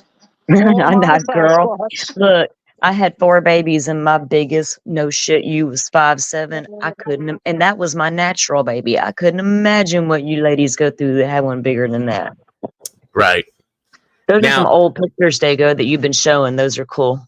This one here is it's called one or two things: the Gimlin video or the Patterson video. This is the one that has never been able to be debunked, and they really tried, guys. And I mean, everybody was on this, trying to tear this apart to make it not what it is. You know, it's not, it is not, it is, you know, all that. Guys, they can't. And this is the original one. This is the original one that I've seen from the very beginning of me getting interested in this was the Patterson, I call it. I said Patrick, I'm sorry, Patterson video. And this was done with the old camera, you know. So it's quite interesting if you watch, and that's what they've looked at, the gait, the walk of the creature. And the way their arms move as well. arms, Everything. Yeah, while they're walking. And they're saying that this one was a female Bigfoot or Sasquatch, whatever you want to call it. But that's what this was. And that's like, okay, because she doesn't seem as tall as what you would expect them to be per se. Okay. So my understanding is from all She the got things I've boobies. looked at, well, probably you just can't see them. She's got them covered up. She's being proper. You know? No, she does. She does. I've seen you know, other So people she's a analyzing nerd. the video and breaking it down. She's Yeah. she's got some She she's has got what? Definitely, some tatas. definitely something in the front She there, right? has boobies, Kimber. Well, Boobies. let me examine this photo to see if I see boobies. Okay. Okay. Well, if you can, sure. But let's see what we got here. I see boobies. Wait.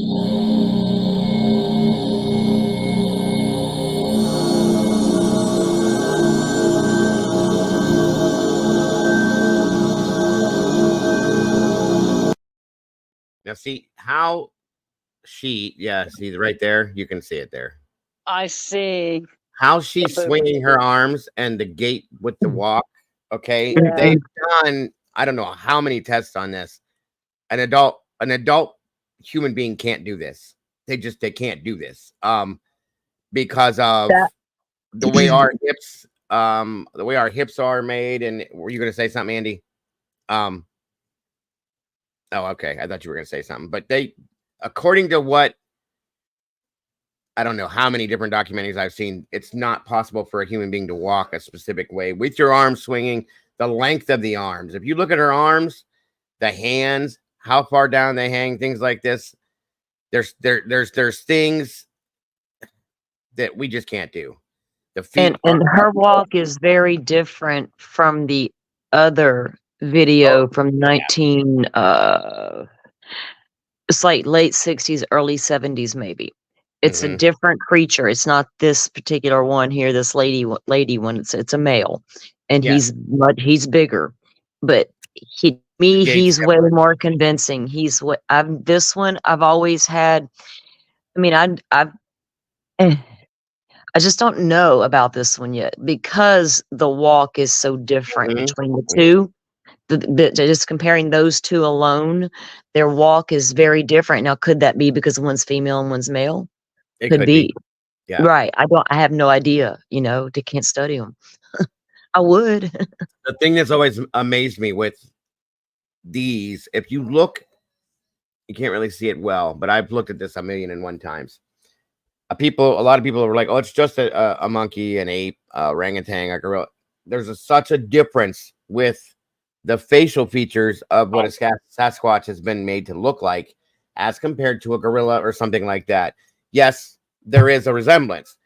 The facial features on a Sasquatch, in my opinion, are so much more human-like, and it's so weird to me. Yes. So I've always thought, and that's always what's kind of mesmerized me with it. Glitter says if you look at her face, also their faces tend to look more than on. Oh yeah, right. That's exactly what I was just saying. Thank you, Glitter. Yeah, and there's another comment. Who was it? Let's see. I think it was B about what's in her hands. I think it was B. I'm not positive. But anyway, I don't know if that's something in the hand, but it looks like they either have really super long fingers or if it's just their hair flapping. I don't really. It looks odd. And that's what I am telling you guys. I've looked at like the body shape, the hip, the back, the butt, the front, the arms, the shoulders. I mean, we are built the same as this, whatever this is, okay? To an extent. And it takes you back to, and this is where I get weirded out by some of this stuff. Because I'm all about, I have my faith in God, so on and so forth. But you know, when they talk about how human beings have derived from this monkeys per se, what happens is people are thinking, well, this one just got stuck. You know what I mean? It just got stuck. It didn't finish evolving. They might be onto something. Hold on. Yeah, they didn't finish evolving. And it's like, okay, whatever, guys. It doesn't make any sense. You just solved it. That's oh it. my Right there. God. My get stuck social and experiment for the past year, Dago, you just it just brought it all full circle. That's it. Right there. A Bigfoot is a human being that got stuck in evolution. Bingo. There you Oh go. my God. Can I steal that? Salty, Oh, some just get shit. stuck. Yep. God, They just get no, don't stuck. be stuck, people. No, I don't. That's why I smudge and do all the things I do. I do not want to be stuck. And it's fine. It's fine. So let's see.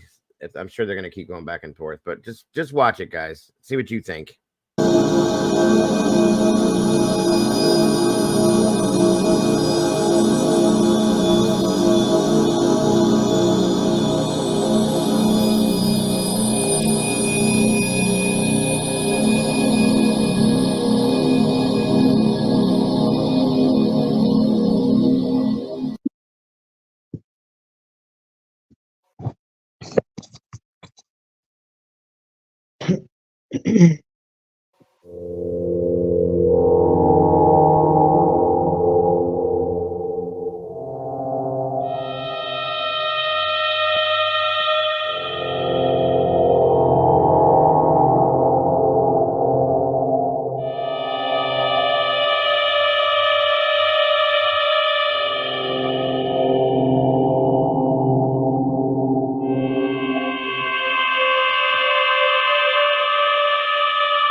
So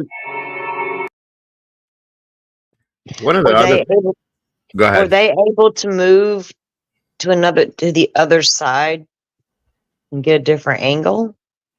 I think that the We story just- was when he saw this, he was scrambling all over the place, and by the time he was able to do anything more than what he got here, she was gone. So It seems to be very flat-footed, and if you they, notice the way the foot moves is not like ours. well, if you look at the It's pattern, really not.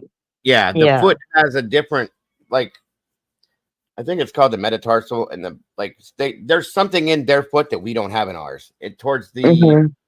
back range of the back, like before the heel, in the middle here. I know this is my hand, guys. I'm just trying to say, like, if this was your heel, it's in here somewhere that makes their foot completely different. And it's a wider, longer, of course, type foot, and it's very hard to see the bottom of the feet. It's very flat-footed, and that's for their terrain. They can get there's the no wood. arch, right? Right. There's none. You can tell by the way it's walking. Oh yeah, Interesting. Rowena, this is a female. She definitely looked. In every video or picture, they know their surroundings. Obviously, that's how they're staying. If they're real, that's how, in my opinion, they're staying hidden like they do. They can climb over things that we can't get to. They move very quickly, let alone that we take 5 steps to their one, okay, or more, I think it was. They can walk through water that's deeper than what we can. There's a lot of things these things can do because of where they live. Well, they're and if you think about it, there's a lot of the United States that humans never see. Even with the national forests and different things, they're deep, they're vast, they're miles and miles and miles and miles. And even in Florida, we have deep, and people don't think, oh, Orlando's a big city, but all around there are swamps and crazy trees like you wouldn't believe all around. And down here on Northwest Florida, we got tons. I'm sitting in a Blackwater National Forest. You know, I know how deep and vast these woods can go. But in my opinion, if there's one out there, it's going to live deep in those woods, any But woods, wherever they're you're gonna, at. I don't care yeah, wherever, wherever you're at in the Indiana, wherever, it doesn't matter. And I think that's a lot of it. If they're out, if it's true and they're out there and they exist, which why not? We don't see a lot of endangered animals often.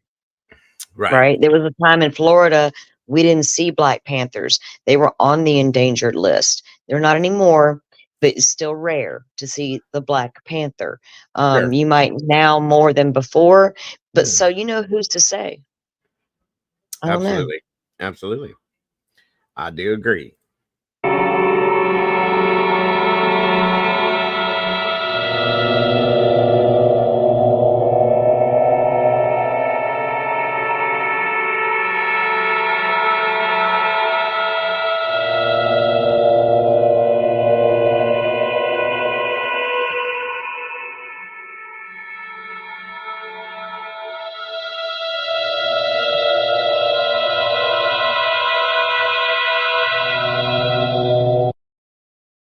That's something else too that I looked at with this video that maybe it's just me, but if you watch I'm this sorry, part of the mystery. video, when you watch somebody that's in a monkey suit or a costume, whatever you want to call it, okay, watching the head turns and the movement of the body in a suit as compared to something that I would say I think is realistic, it seems like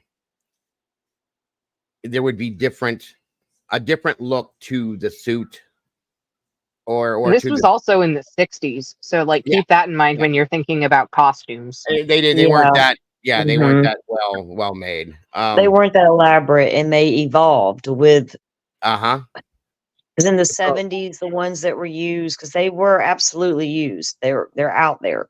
Yeah. There was the ones in the 70s tended to have. There was a TV show back then called Planet of the Apes. Oh yeah. Yep. Okay. When they came out with the fake suits, people decided it would be funny. They were groomed, had longer hair, and they were combed. You know what I'm saying? It was like Yeah. too groomed almost. But these older ones, like she's saying, they're not as well made, I guess. I don't really know the terms to use for that. But some of these, it's really hard to tell if they were faked or not. The older ones Oh is a yeah. little easier, but you know, I've Some seen people, even with the comments, Mystery said that she believed they were on horseback filming this. I And believe it there was. are people also, they have people who are flat footed. Yeah, I'm not, but I do know my cousin was, but she always walked like a little weird. You know what I mean? So I don't know if Right. that they could tell you more about that than I could when it come to the way it's walking, but I just noticed that right off the bat. So I And like here's the looking at their thing. comments and figuring out what they think about it as well. So Right. I'm reading Everybody them. has their own thoughts on it. And like I said, I'm one of these people that you have to show me something for me to believe in something. That's with aliens. I went through that with ghosts. That's why I started the ghost hunting thing, because I'm a skeptic. Well, I believe in all of them, but I ain't seen no proof yet. And that's what I'm saying is I need to see something to say to not say something to believe in something. I'm not saying it doesn't exist. All I'm saying is as I want to see it. But at the same time, for something, if this is something that's real and it's evaded people for this long, leave it alone. As far as I'm concerned, leave it Oh alone. yeah, There leave should him be nobody out alone. here trying to kill these things and bring them in for here's what I caught Dude. today, or none of that stuff. Leave it alone. You know what I mean? That's how I feel. Yeah, Leave it go. There's I a don't reason think that's why. gonna happen. Well, and I'll tell you right now, if it's real, our government knows they exist, because our government, Oh they do yeah. nothing but stuff like this. You And think look, if they analyze one day go and said, okay, guys, we really think this is real, they're not going to tell the public. yeah, They're going to absolutely. secretly go out there and investigate and find him and watch him. Of course. Or- They train people for these reasons to find these things. And they're not going to tell people because it's going to cause it's going to cause like Panic. mass hysteria over things like, oh my Well, God, it there's can Bigfoot, you cause know. it both sides. It'll cause panic in some. It'll make others want to go out and look. Of course. And yet it would cause So more problems than yeah, it should. So, and then they couldn't go out and do their investigation if we got all these people running around amok. No. of course. Exactly. Exactly. So, again, I agree with that.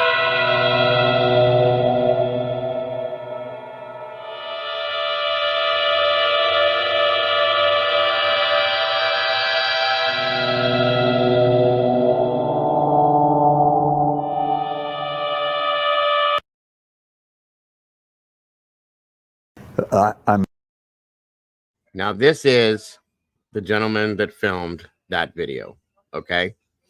To this day, or till the last time that they've spoken to this gentleman, nothing's changed. The story's never changed.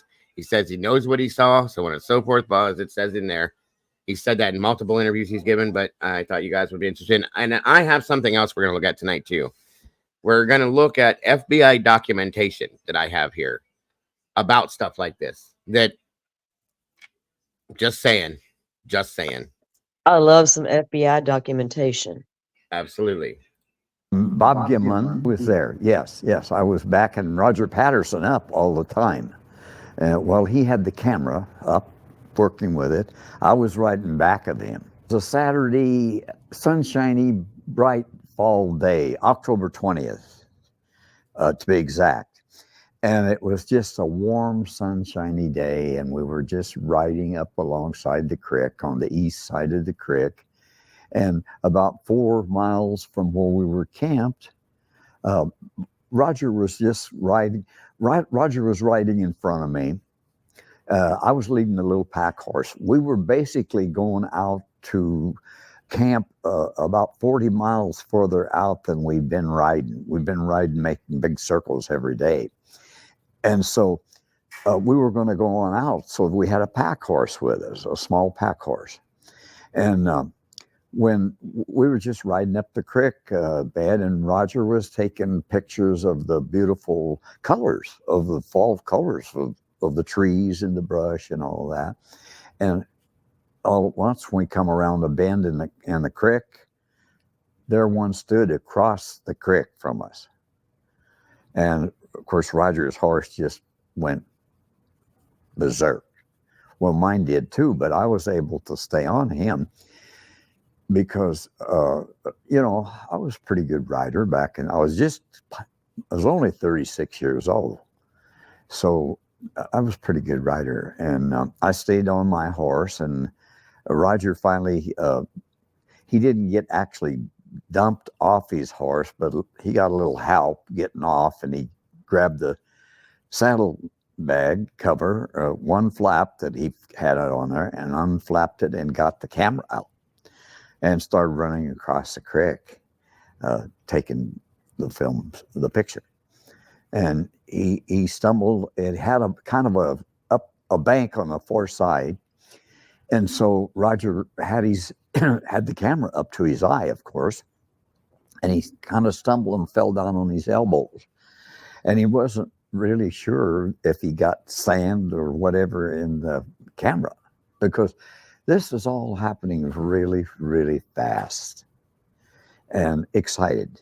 Had you guys gone up there looking for Bigfoot? Yes, trying to find more evidence. We were called down there with 3 different footprints, 3 different size of footprints around a piece of equipment.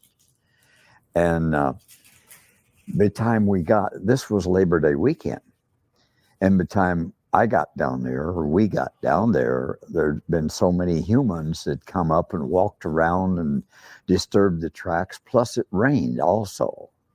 And so there was no real good footprints for casts or anything. So that's why we kind of stayed and just started riding in big circles. Well, not really circles, just wherever we could go, And we'd usually cover about 25 miles a day, riding through the mountains and different locations.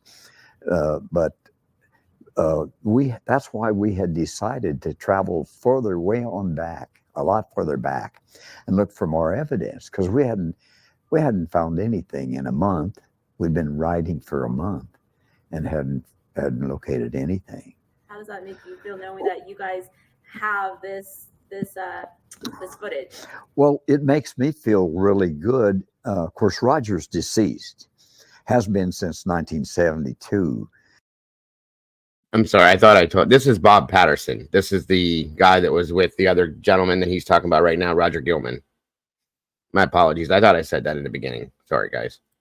And I can't speak for Roger, but I wish he was still alive so that he could enjoy the advancement that we have created. I say we as the whole, everybody that's involved in it has created over the years. You know, it started out where if you had seen a Bigfoot, you're a kook, you know, and nobody believed you. So, but now it's a whole different story. There's too many folks that come out with good evidence and sightings and all kinds of evidence.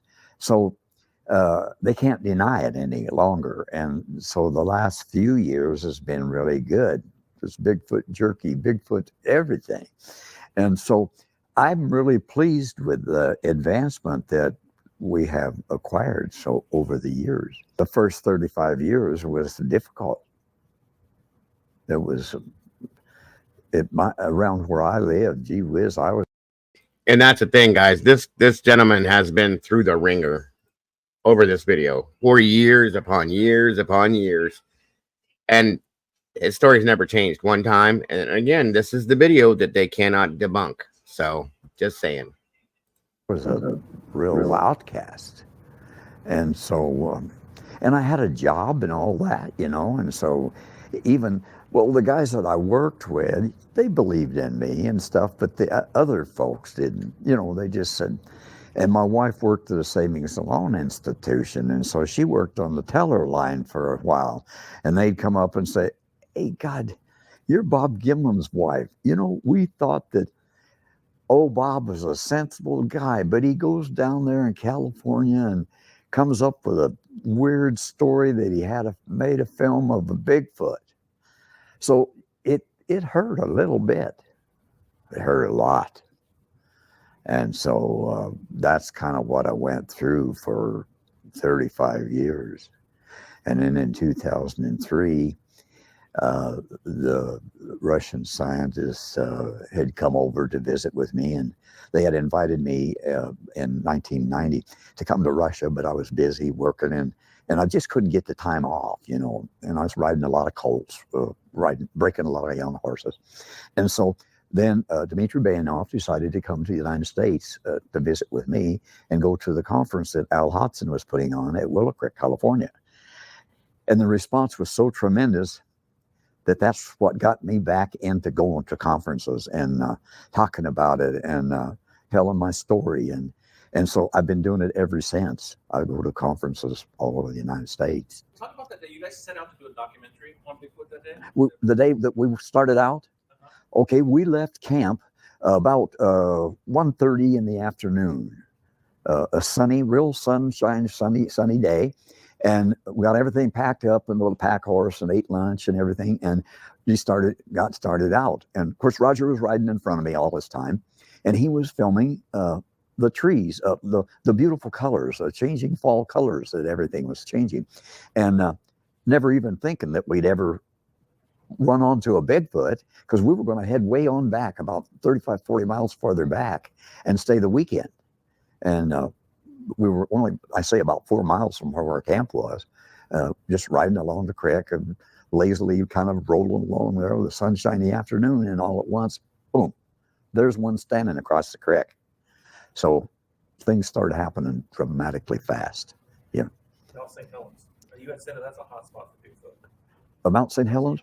Well, Mount St. Helens was a very mysterious mountain before it blew. There was evidence of a missing people that was never ever located that went up on Mount St. Helens.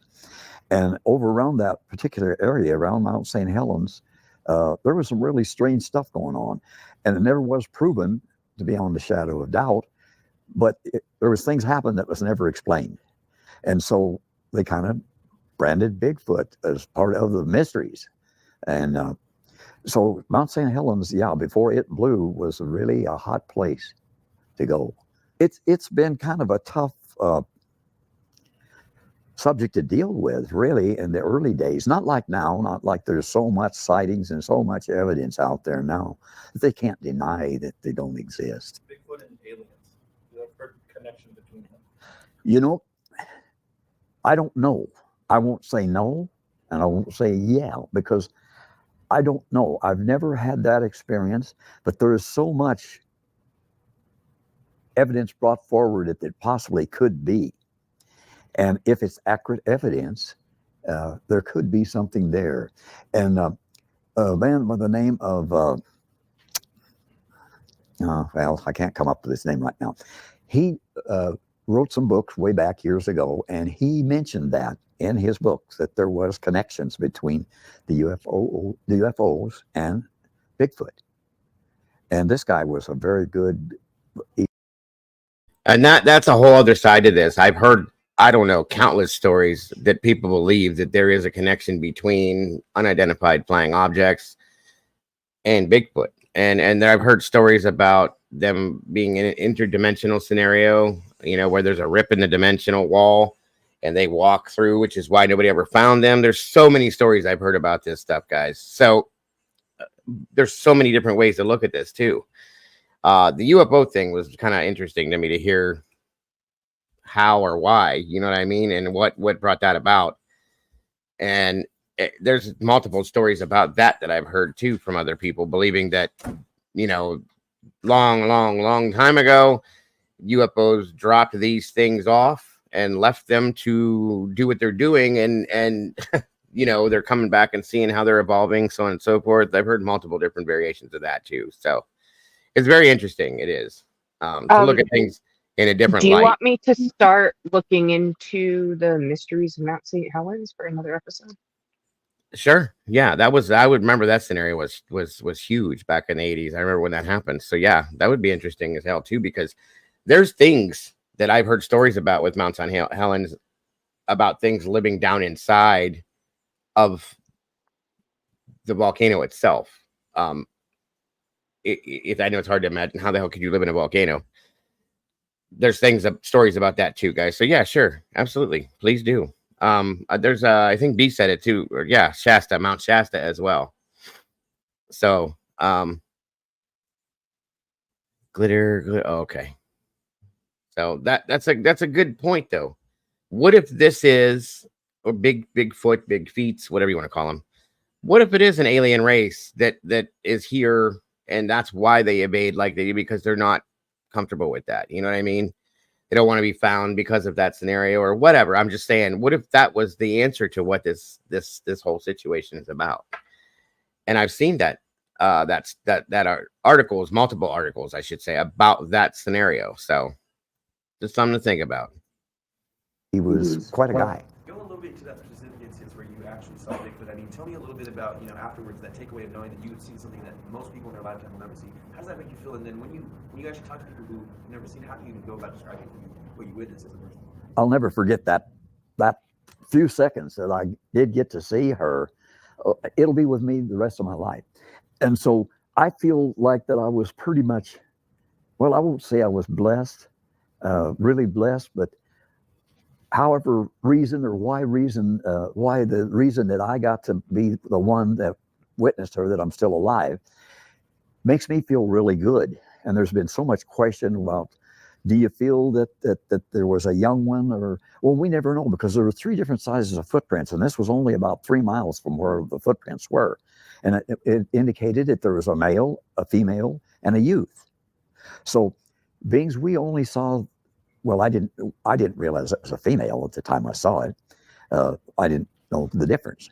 But beings we saw one, the possibility that there was the other 2 up in the woods somewhere around. And maybe that's why she walked away and did the things that she did. Something I want you guys to pay attention to too with this gentleman. And I think I messed his name up earlier when I was saying it. His name is the guy that passed away is Roger Patterson. Bob Gilman is this gentleman here. So if I mess that up, I'm sorry, guys. This was back in the 60s that this video was done. This man was a lot younger than he is now, and he has been telling this story for 30 some years. Okay. It's never changed. Think about that. You're telling a story for 30 some odd years to the whole world all the time. It's nothing about the story has changed. Nothing has been like twisted around or flipped up. None of it's changed. And could you imagine being like, one of the early people to go out and try to see if the Bigfoot exists? Yes. And then you get some footage, and then like for most of your life, you got to be that guy, right? Yep, right. And It's and kind of crazy. most people don't believe you. People call you crazy. He went through hell through the 80s and 90s, guys. He really did. And he sat through all of that and never changed a thing. He never came out and said, I lied. It was a hoax. Some people have done this and they've tried to get away with it. And eventually they're like, okay, I lied. It was a hoax. Just leave me alone. Yeah, You know what I mean? it was like there was a hard debunking push in the late 70s, early 80s. Right. And then the Bigfoot talk kind of, it didn't go silent, but it wasn't like it was, right, in the 70s. Right. So it made you want, were they on, why? What was that, a campaign, so to speak, to purposely make that happen, right? Yep. So like if the government knew, okay, this shit's real, but we can't tell the public, so we need to make it go away. So what do? This is what we do. So, and don't think that's how things don't work, because it is how it works. Sure. And so, yeah, it just, I feel bad if all that's real. I don't doubt what this guy's telling me. Why would I? I don't either. He appears to be very believable, right, and sincere, and he's given me no reason to think he's telling me a lie. So I don't. In a lot of ways, right? In a lot of ways, if you hear stories like this, guys, you can kind of feel it out and kind of get like, something's not right. This gentleman here has told this story for 30 some odd years plus about this scenario happening. And how many times you imagine he's done this, guys? Millions of times at this point. He's never hesitated. He's never changed anything. He's never denied anything. He's never gone back and said, okay, well, maybe that. Never once. For somebody to stick to that for that long, that tells a whole story by itself to me. That says a whole lot. That's why I agree with you on that, CZ. Because I've seen different people tell stories about their experiences, even with aliens and with Bigfoot, whatever you want to call it. At some point, their stories change. Bob Gilman has never one time changed his story. He's never faltered to it. He's never said, maybe I was this, maybe I was that. No, it's never changed. To me, that says everything right there. Something happened that day. He saw something. It was real, in my opinion, and we just don't know what it is. He probably felt validated when the surge came back. People, it became a cult thing again. The conferences began to take off again, and he, and he's out there now talking about it. And people are like, they believe in this group, they believe you, kind of thing. So, yeah, absolutely. And there's very few people. I mean, he's very comfortable telling his story. Every video I've ever watched, interview I've ever watched, he's very comfortable. He's not nervous. He's not sweating. He's not stopping to think about what can I tell them next. I believe him. I've never seen a Bigfoot. I don't truly wholeheartedly believe in Bigfoot. I believe Bob Gilman's story. Period. Yeah, this guy's had a lifetime to get it all out of his system, so to speak. Yes. So he's got nothing else left to say but the truth. If maybe. You know what I mean? I don't know for sure. I'm still one of them 50-50 people. I'm like, Dago, let me debunk it and I will, but if I can't, I'm on board. Yeah, and that's the thing is this guy makes you want to believe him too. At least me. You know what I mean? So it's just one of them things. I don't know. There's other people that have told stories and I'm like, get out of here, whatever. You're full of shit. You know what I mean? Not with this guy. There's just something he emotes as he's telling a story that makes you want to believe him, at least with me, like I said. So I don't want to speak for everybody. I'll call it she because we did find out later on when they found out she had mammary glands and so forth, that it was a female. And so to make that kind of a little bit plainer, it would be like she might be doing something to detour us away from the other two, or she might be traveling to where they were, or it was so many ifs. That moment, do you remember that feeling? Oh, well, the feeling, oh my God, yes, I remember the feeling. It was just, yes, they really do exist. You know, because I was kind of down the middle of the road. There were so many testimonials Roger played to me about different folks that had seen them and witnessed tree knocks and tree bent limbs and stuff, and that I was kind of on the idea that, yeah, there probably is something. That's why I went down to see these footprints. That's why I did all the work that I did to get down there to see the footprints, and then they were all disturbed and ruined. And that's the other reason why we decided to stay and ride and look for more evidence. Is that was the only reason. And so to be able to run onto one, it was like, oh, God, there is one. And she's walking away. And I'm trying to hold my horse and stay on my horse until I did ride across the creek and step down off the horse. And she turned and made a head turn towards the way I'd be like about from this angle when I rode across the creek, and she was about 200 feet from me at that time, and just made that one turn and never even slowed down. So I had a rifle, and I knew I couldn't shoot if I had to shoot sitting on the horse jumping around. So I pulled the rifle out of the scabbard when I come down on the ground, and I never did raise it up to the shoulder or anything as long as it was walking away. And so there's been a lot of ridicule about, yeah, Bob had his rifle and all that ready to shoot it. I wasn't ready to shoot it. I just wanted to make sure if I had to, I could get a shot. Amen. So there's a big difference. I mean, Oh, look, yeah. You got to these make sure you things- can defend yourself.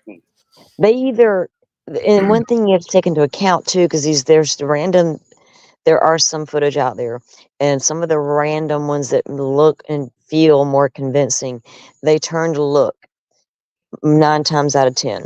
So if they're aware that there's a human or something, whatever that creature is, they're looking at us, whatever they perceive us as, either they don't perceive it as danger, or they're not aggressive, or something. Do you know what I'm saying? Or they're used to us. We just don't know it. That they're used to us, we're not used to them. Right. That's Right. You know, if these things They know are their boundaries, right? right, Yeah. and if they're lurking all over the place to where we don't see them, they're probably so used to seeing us that they know what we are. Well, in their minds, you know what I'm saying? Well, That they probably went back to their camp and said, "Man, when them goofy ass humans is out there, I think they got me on video this time." Mhm. Then they're going to get ridiculed for going outside the zone. And that's a whole other thing. Like, think about what they think of us. If they're real, think about what they're thinking about us when they see us. Like, what the hell is that? Why are there so many of these things around? Where'd they come from? What are they doing? What do they want? You know what I mean? And why do they always have a camera pointed at me? Right? And why are they always? Because they've never appeared to be aggressive. Now there are some that have audio or claim alleged audio. We're gonna And listen.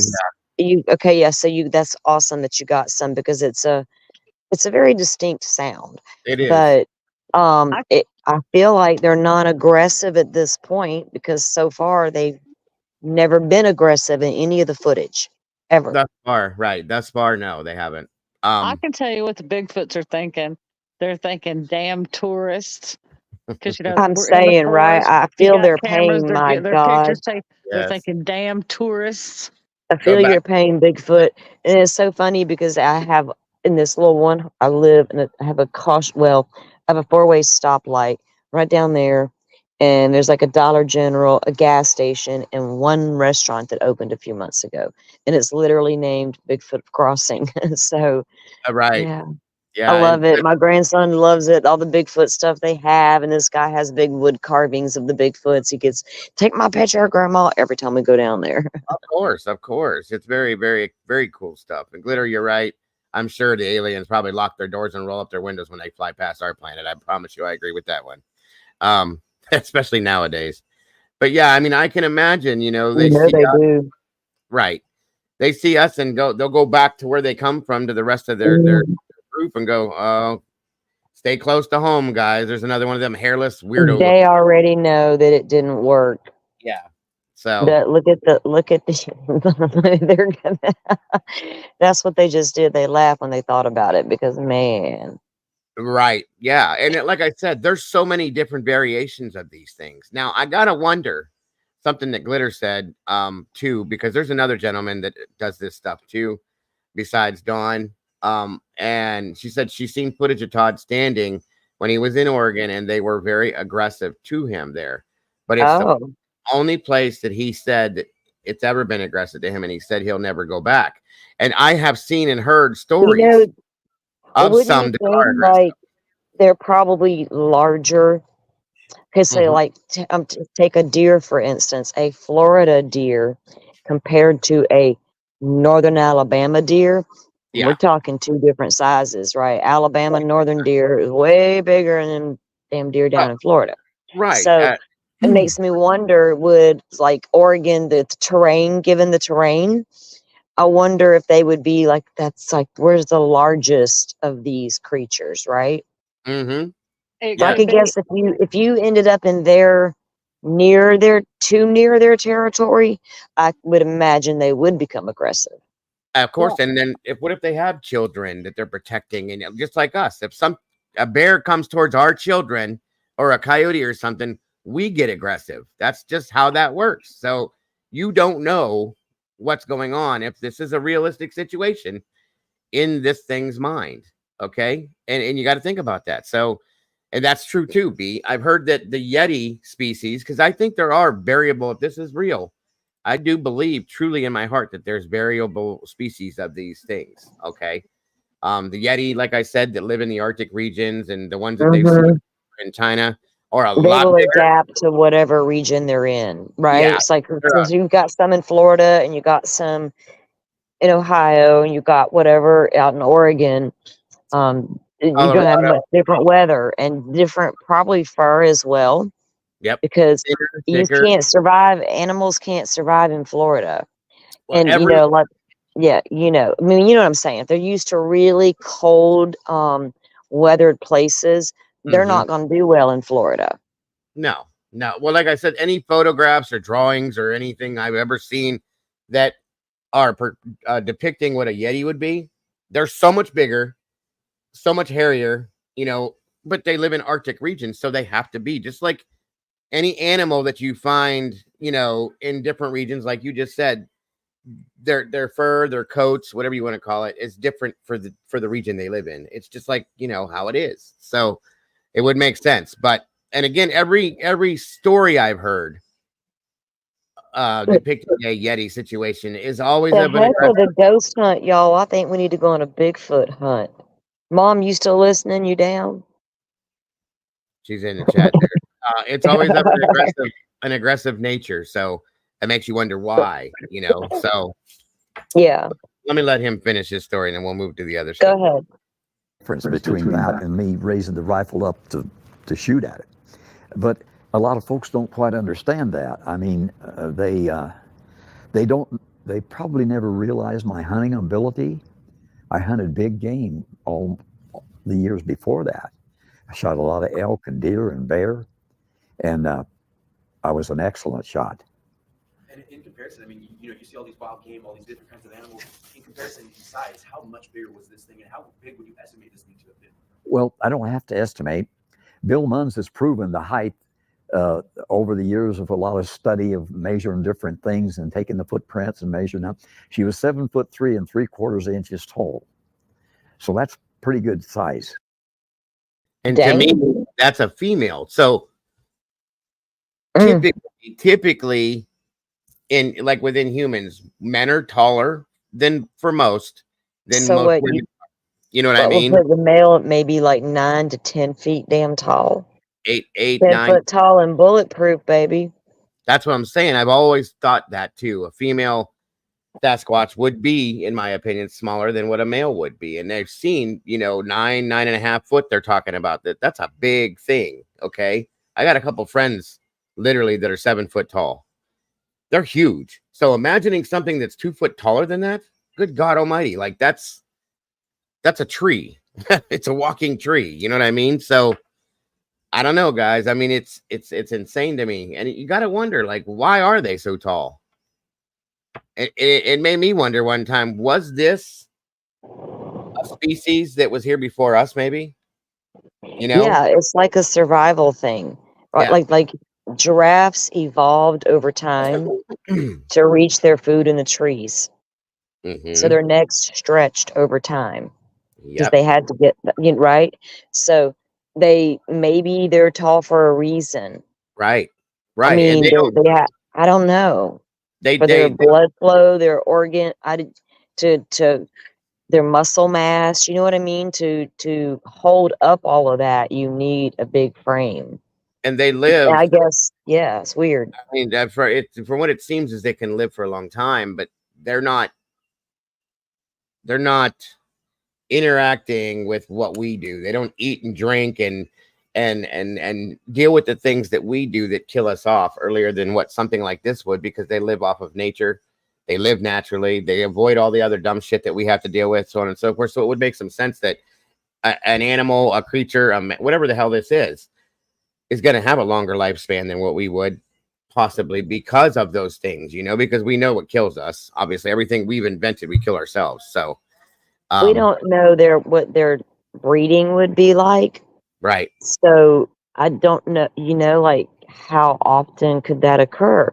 Is it a once in a lifetime deal with these things? Do they hook up for life? Do you know what I mean? Like a companion for life? I'm sure. And they just have one. Is that designed by nature like Yeah. all other animals? I don't know. I would love to know. I mean, I do believe they probably do mate for life. That would be my opinion. It's just one of them things. Like I said, there's a lot of questions. Well, a lot that of would account for a small population, wouldn't it? I mean, of them. yes, Hmm. absolutely. It's an interesting theory, though. It really is. That's a good Well, point. you gotta find a girl if you're like the little boy Sasquatch. You gotta find a girl. If there's not that many of you, you may have to travel to Yes. find each other. I mean, gee Yes. whiz. There's a lot Yeah. of unknowns about this Bigfoot character here, but I'm here for it. Oh yeah, absolutely. I've always been interested in this. It's a good point, Glitter. Very good point. If you look at a 80 or 90-year-old man and you look at their hands, sometimes their hands are a lot bigger than what a younger man's would be. Of course. That's very true. Yes. And B says my head was about at his belly button height. A Bigfoot 9 or 10 foot, I would have to bend back to 100%. I'm 5 foot 5'8". No, wait, 5'7.5", sorry. Or probably just 5'7" at this point. But anyway, and I'd have to bend all the way back to look at something like this. It's crazy.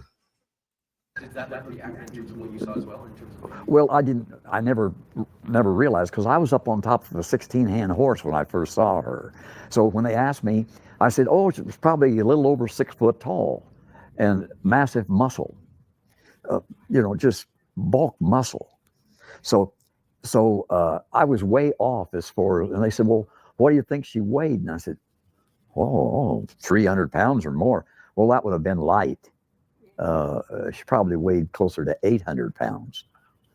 Knowing what I know now and all the evidence that was presented about it afterwards.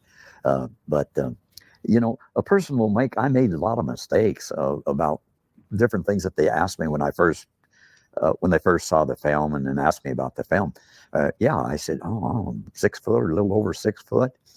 Well, but when I got down on the ground, it was a different story. I mean, but she was a little ways away from me then, and kind of, you can see she's kind of in a slouch position, kind of not really standing up straight. or I guess that's about as straight as she walked all the time. But when she was just standing alongside the creek, she looked pretty doggone tall. But, you know, you got to be careful when you make statements, because then they hold you to it all the rest of your life. And you say, well, hey, you know, it all happened so dramatically fast that I didn't have time to think about a lot of things, because I hadn't planned on seeing one. And seeing one just was boom, boom, boom, boom. And, you know, and so therefore it was pretty dramatic. The naysayers. I- What do you say to them? I say, well, think whatever you want to think. I know what I saw. And if you've seen the film footage, analyze it and think about it. And don't tell me that they can't exist. And because there's so many people out in the woods all the time that would see one. I'd say, don't even talk to me about that. I said, you know, just think about what you're saying. And if you don't, then that's your ball game. You know, you can think. I said, I'm not out here to prove to anybody that they exist at all. I said, I know they exist. And I say, you know, there's no question. They say, well, is there a little bit of question? Is there a question whether you could have been fooled? I said, no way. No way. Well, we were 36 miles back in the woods. And the closest thing to us was guys up on the side of the mountain, way up high, starting to build a road, a logging road back.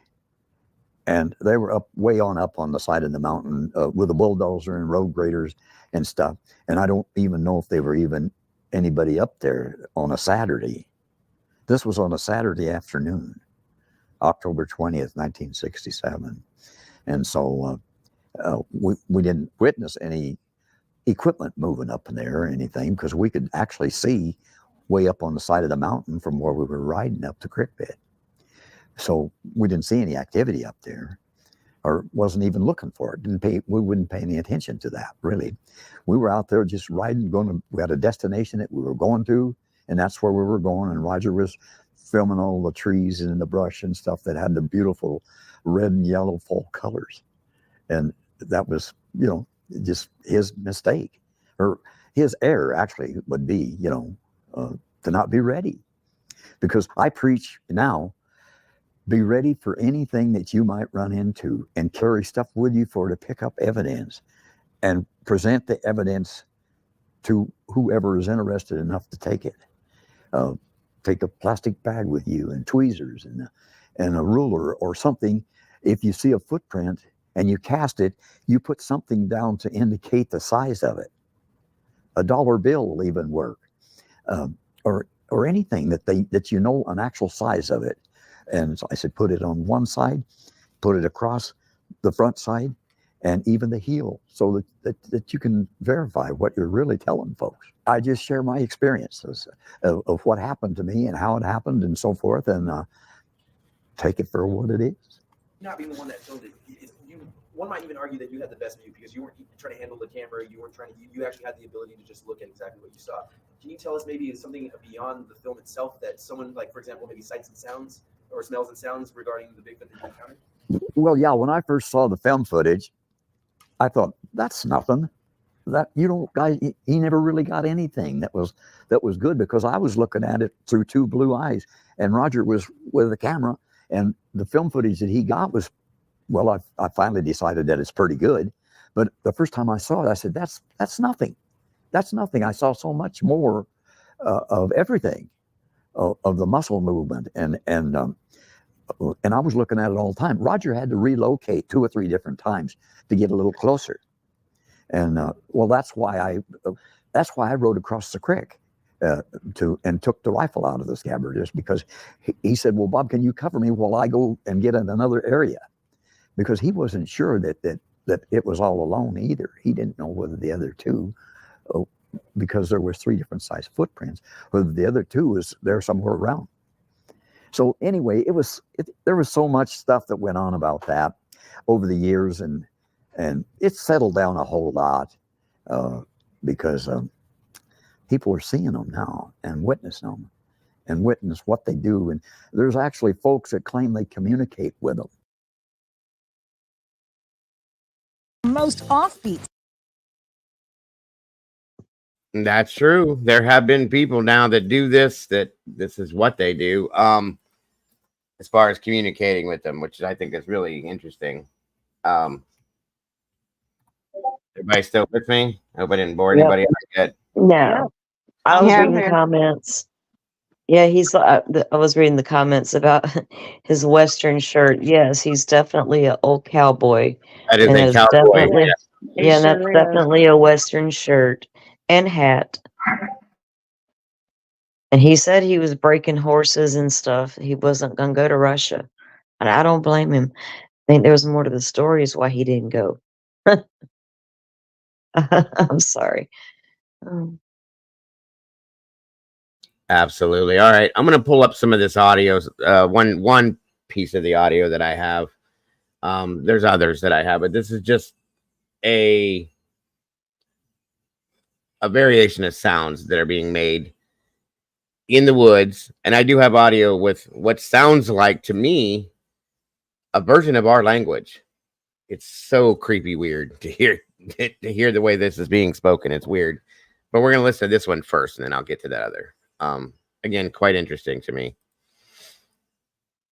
And when I heard this one here, I was like, you sit and think about, have I heard these things before? Standing in my backyard at 11 o'clock at night, or standing on your front porch with the woods across the street from your house. Do you hear these things? Think about that for a minute, you know?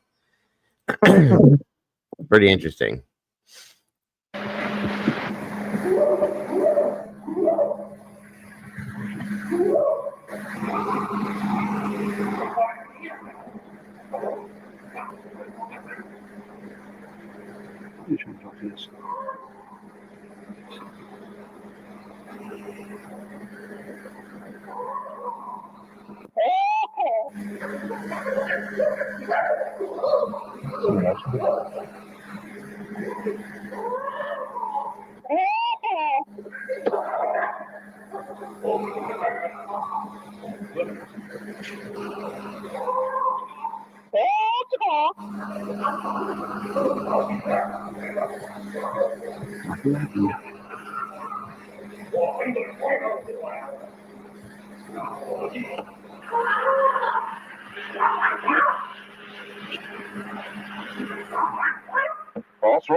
The weird thing.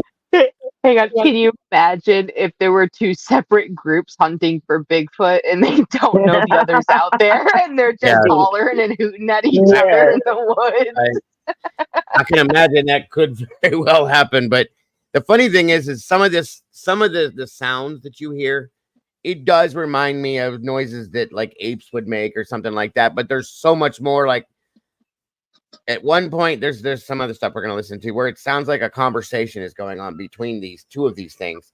And the language is its own language, but it sounds a lot like our language with a lot of changes to it, if that makes any sense. It's very does.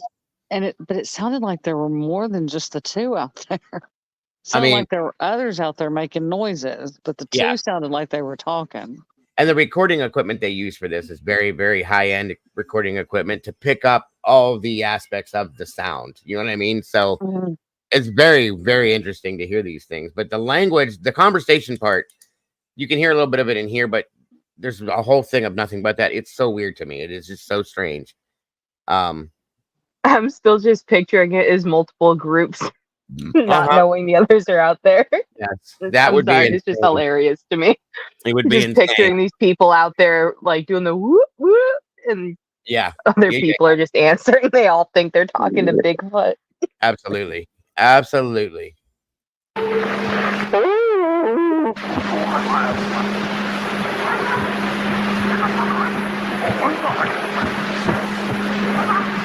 There's two of them across the creek at the big rocks.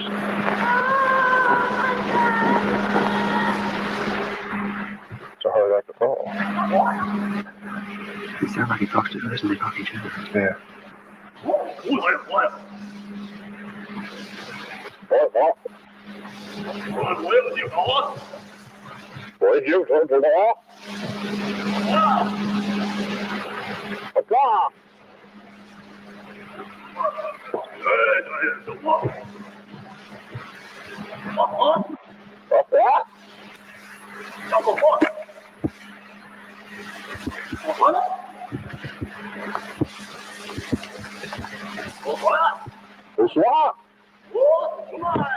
Right there, just seen those right through there.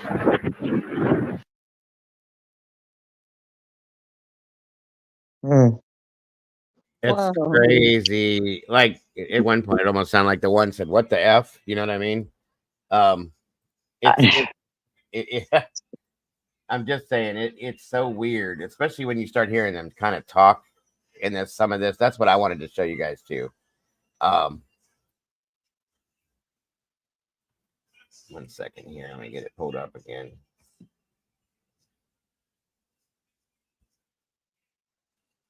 Oh, good old Bobo.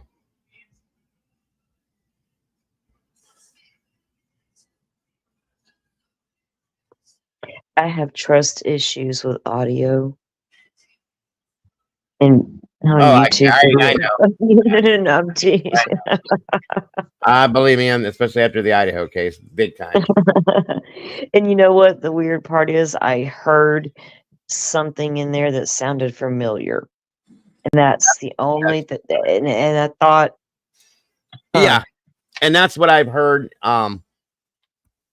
That's what I've heard is like it sounds like a conversation between two of them, maybe another, and there sounds like words being formed, but the words are different than ours, and that's why you got to wonder: do the vocal cords match? Is the buildup of the neck and the mouth and all that the same as ours?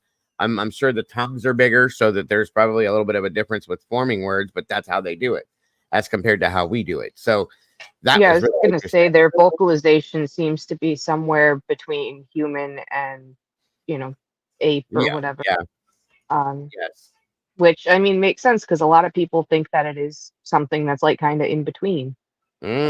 That's these aren't the types of sounds that I have heard that were allegedly in sounds from Bigfoot or whatever. Yeah, the sounds that I've was heard are way like different. a longer, deeper, drawn out kind of wailing. Yeah.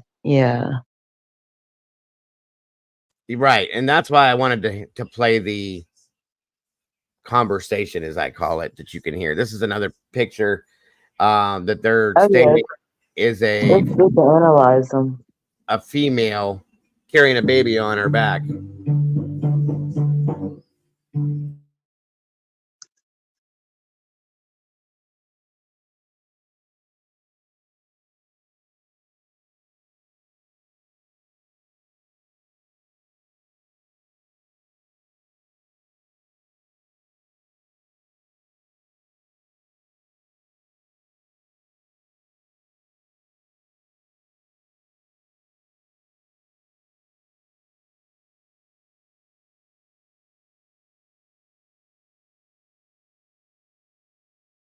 Thought that was kind of interesting. All right, now where are we at here? 1 second.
I had to find. I have so much stuff uploaded for this, but all right. So here's one series of this stuff, and it sounds a lot like some of the stuff we've heard, but.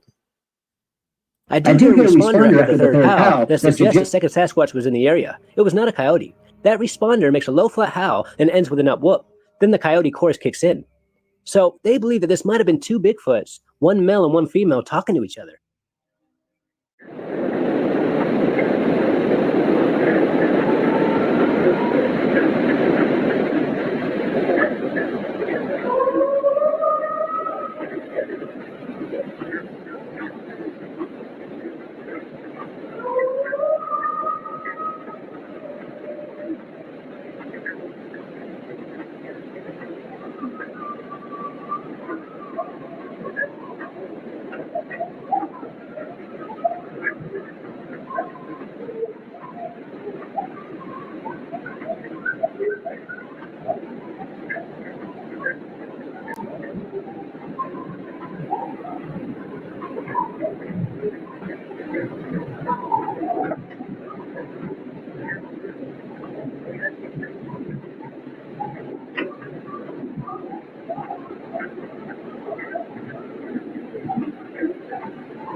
And it very well could have been, Leslie. A lot of people have stated that they've heard these sounds.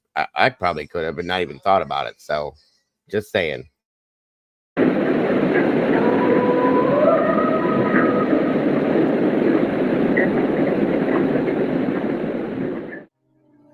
Now let's go over what Bigfoot researchers believe is some of the best audio ever recorded of Sasquatch. There are two other recordings in Ohio that really stand out, and I want to compare them with the recording that we just heard. One of them was taken in 2015, and the other was taken in 1994. And I'll play the one from 1994 first. I am right here, you guys. Literally right here. That's where I'm at.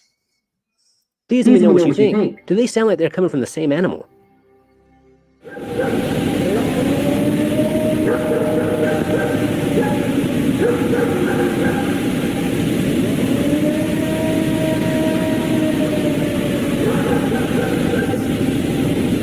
That is what I've actually heard.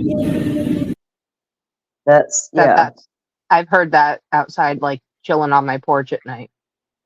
Well, I have heard coyote yips. I hear them all the time.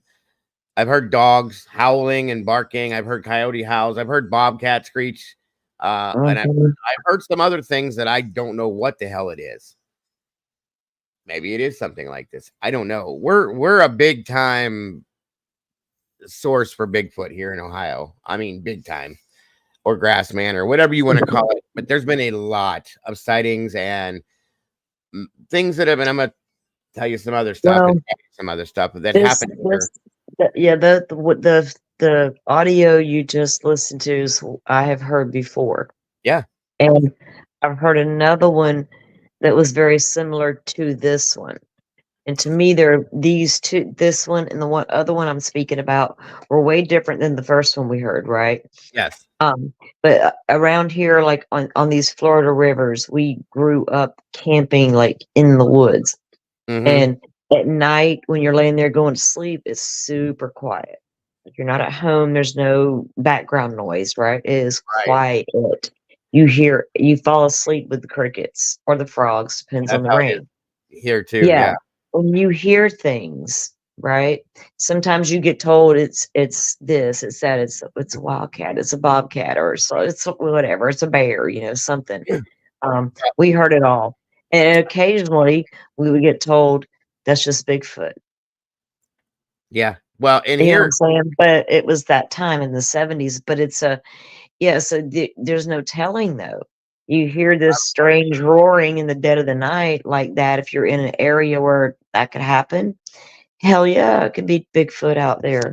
Well, we sit on our front porch at night, mostly in the fall because summertime, it's just too many mosquitoes. Because of where I live, I told you I have that marsh in the back, and it's like a mosquito breeding ground. But we have literally sat on my front porch. Don't be scared, CZ. It'll be okay. And just, it's so quiet out here. It is definitely quiet out here. It took us almost a year to get used to the quiet coming from the city. And I couldn't sleep for like a month because I'm used to hearing sirens and trains and helicopters and all that shit. And we don't hear that out here. Every now and then you hear a helicopter. Every now and then you hear a siren from the main road that direction. But my road is so out there that we see a car, maybe one car every 2 hours, maybe if we're lucky. It's just that dead quiet out here. So sitting on my porch is very peaceful. We can sit and the moon comes down, and my neighbor across the street has a pond. We watch the deer. We've been watching the baby deer run around and play by his pond every morning now. It's cute. And they run around the pond. They'll come across the street, run through my backyard, through the marsh in the back, come back through. I mean, it's crazy. But we started hearing coyotes, and I had to learn what a coyote sounded like. And they breed around this time of year, I believe. And they run in packs. I had a group come up, one of them out of a group came right up to my front steps one night. We were sitting there, and I about shit myself. No lie.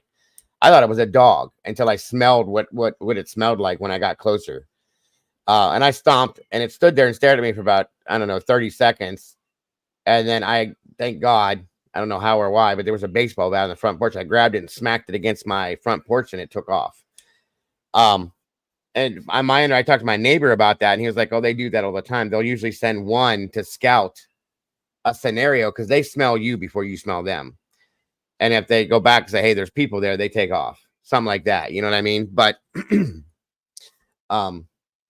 that has happened more than once. My wife has seen them walk up around our front porch too, because we have an outdoor cat, and we keep his cat food on the front porch. They smell that stuff. So, but anyway, I had to learn their sound. Well, one night we were sitting here about a month after we moved in, and I heard the most god awful, loudest, and it sounded like it sounded like a baby, but it sounded like somebody was like hurting it. Scream. Yeah, the coyotes and foxes both, they make some noises that it sounds almost like a demon sometimes. Like it's crazy. It's terrifying if you don't know what it is. And it literally sounded like somebody was trying to kill a baby or something. It was horrifying. I was like, oh my God, my skin crawl, everything. So we called wildlife because we had heard it the next night too. And they're like, it's probably a bobcat. And what? They were like, what exactly did it sound like? I tried to record it, but then it didn't happen anymore after that. And they said, what did it sound? And I described it. And he goes, oh yeah, that's a bobcat. That's what they do when they are, when something is around them that scares them, they screech like that to scare whatever it is away. What scared the hell? I went back in my house after hearing that. I didn't know what the hell it was. It was horrible. It was the worst thing I've ever heard. It scared me, my wife, my cat hid. The dog's going nuts. It's like, what the hell, 2 nights in a row, and then never again. I think we heard it again last year once, but still, it's an unimaginable screeching, screaming noise, and it sounds just like a real baby. I was weird. The coyote, I know what those are now, and dogs, you know what those are. I hear cats fighting sometimes. That's a whole different thing, but I know what that is. I've heard other sounds. My wife has heard other sounds that we don't know what they are. They do resemble this slightly. It kind of sounds like a howl, but you don't know. You know what I mean? So yeah, being raised in Florida, we were taught if you hear a baby crying in the woods, don't go out there. Yep. Because we were taught, there was like 50 kids, I'm exaggerating, 25 of us usually. We had a lot of cousins, but we all looked out for each other, and we're going to go collect this crying baby. If we find a baby in the woods, of course, we're going to go get it, right? But no, we were taught as kids, watch for snakes when you go for your walks, and don't go in the woods for the baby because it's going to be a panther. Yep. Yes, I've heard that story too. Up here, it's the Fisher cats. We've got Fisher cats, and they sound like a crying baby. I'm sure every region has something. You know what I mean? Yeah. I'm just saying too. Like I've lived here my whole life. This area, I know. Like it's a rural area. I know the wildlife. I know the sounds. And so when you hear something that sounds like this recording, I don't know. It's hard to explain. Because like I feel like I know all the other wildlife sounds. Right. That's actually the county that I live in, Glitter. And we've heard that there's been quite a few. So yeah, absolutely. All right, let's finish this up and I'm gonna show you something else.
That's another good point Glitter made right there. Also, if you notice when you're hearing recordings of this, very rarely do you hear anything else in the background. You don't hear bugs and the crickets stop making their noises and other things. You hear that because it's such a over illuminating sound that everything else shuts down. Like, oh shit, what's that? You know what I mean?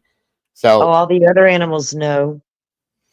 They know what's approaching. They know what's coming through the area. It's time to go silent until it passes. All right. Exactly. Welcome, And guys. hide just in, you don't know what it eats. Apparently don't eat humans. I don't guess. Well, they have found in Ohio, I know for a fact. I was called to one of them.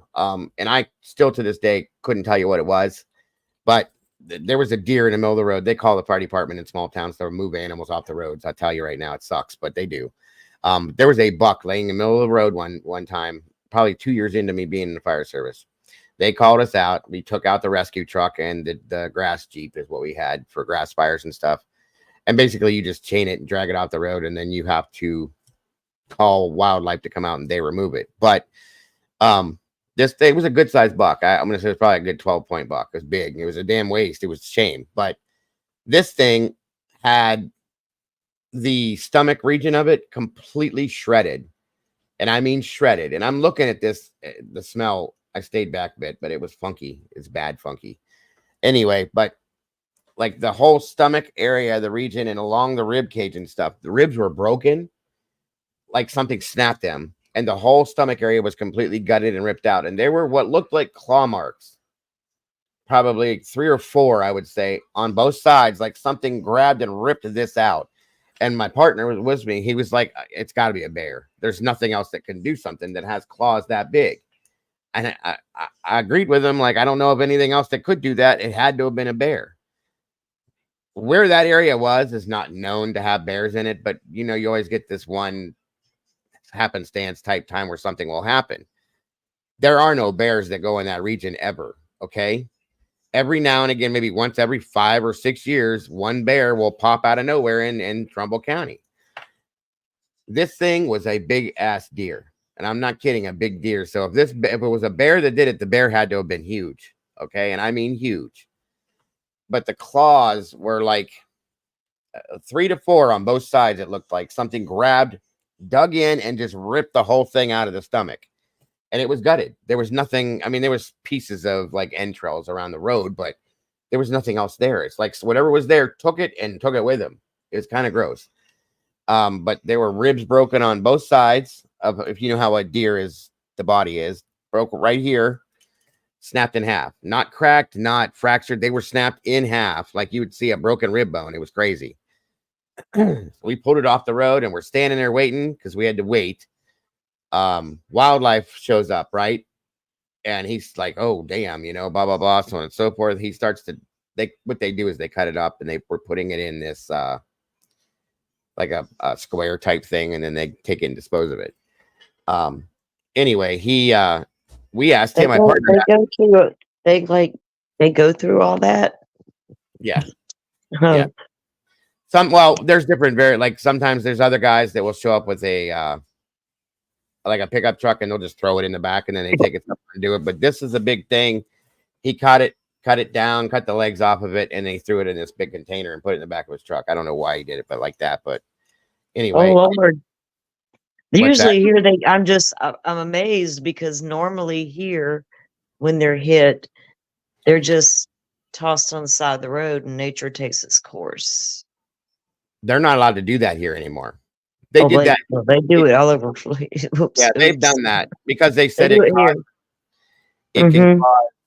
used to be a thing. You would see them all over the place, especially on like the main highways and stuff, because semis would hit them and there they go. But they're not allowed to just leave them anymore because of viral and bacterial things that can come from them and other animals can get and then spread to the public. Yeah, I guess that makes sense if you're on like the interstate system or the highway system, but I'm talking rural. No, no, I got it. Okay. But they used to just leave them. But I guess because there was disease being spread through other animals that would come upon it, maybe and eat off of it, and then spreading it can be spread to humans as well. So they stopped doing it. They stopped allowing for that to happen. My understanding is they incinerate them. Wildlife takes them back and they have this thing and they burn them all down to ash and that's the end of it. So it's interesting. But he even said when he looked at it, my partner was like, that was a bear, right? And the wildlife guy, he kind of looked at it and he looked up and he goes, we don't have bears around here, really. He goes, but look at the claw marks in there. And he's like, yeah, I mean, I see what you're saying, but I don't know, man. And this is what this guy does for a living daily. So it was kind of interesting. I've moved a few of them, but that was the one that was really messed up bad. We had another one. This is God's honest truth. It was a smaller one that was laying on the side of the road that we moved into the grass and waited for wildlife to show up. He threw that one just in the back of his truck, but that one had its neck snapped. Like the head was broken on it. You know what I mean? Like it was dangling and it was turned and the snout was turned almost sideways. How that happened, I don't know. Again, I don't know if it was somebody shot it and it ran and it fell and got hit by a car or whatever, but the neck was busted on that one for real. It was crazy. So I think a lot of times too, they need fresh roadkill. They will donate that to needy families. If it's fresh, yes, I've heard that too. I have heard that. If it's very fresh, for real? Yeah, they will take it. If it's very, very fresh and they can get on it right away, they will. They have done that. I've heard that story multiple times. So yeah. But that would depend on a lot of things. Well, they can't let it go for a certain amount of time. After so much time, you can't use it then. But yeah. No, I mean if there's a lot of damage. Plus, if the organs are damaged and ruptured inside, then the meat isn't edible. Mm-hmm. Yeah. Mm-hmm. All right, this is over. Now, these three recordings from 1994, 2015, and 2022 does seem to be coming from the exact same creature. Now, in Ohio, they call their Sasquatch the Ohio Grassman because of all these hut-like structures people find when they're out hiking in the middle of nowhere. And there's no other animal other than us that would make something like that. Another thing I find fascinating is in almost every other region where there are Bigfoot sightings, the locals have a name for it, such as the Ohio Grassman, or the skunk ape from the south, the Yeti from Nepal, and Bigfoot, which is the name from the sightings from Northern California, Washington, and Oregon. Then we have the Yowie, which is from Australia, then the Sasquatch, which is from the Native Americans. And they too also have dozens of names from many different tribes. So it really is mind-blowing that there's so many names for a creature that, according to science, doesn't exist. Until next time, this is Paranormal Junkie. Yeah, those things, those like piles of sticks and things, a lot of people have seen that. I've seen something that looks like that around where I live too. So I don't know. I've always been told by like when I was a kid, my uncle said, especially if it's near water, that it's a beaver hut or something like that. I don't know. Groundhogs will do stuff like that. Beavers do stuff like that. But the bigger ones, you got to wonder what the hell made something like that. You know what I mean? So just saying. 1 second.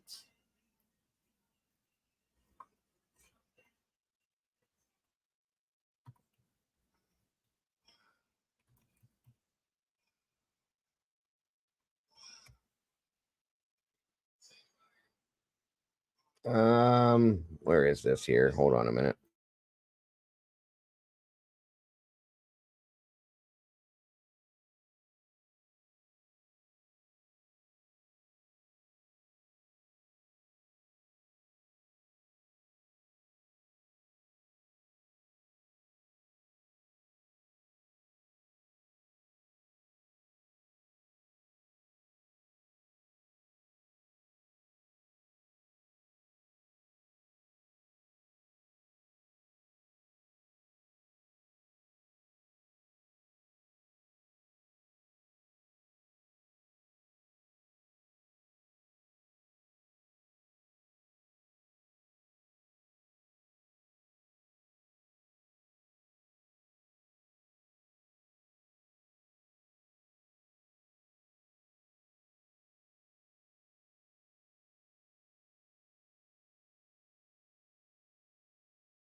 Okay, this next one, guys, you can kind of take it for what it is.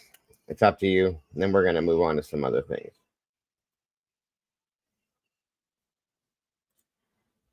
Hold on. The wood creaking on the deck from his weight. All right. There we go. Like Salty said, I'm somebody that's very skeptical of audio things for multiple reasons, okay? So, you take it for what it is. Let me know if you can hear it. I just wanted to come on here and share some, vocals that have been previously posted, but I want to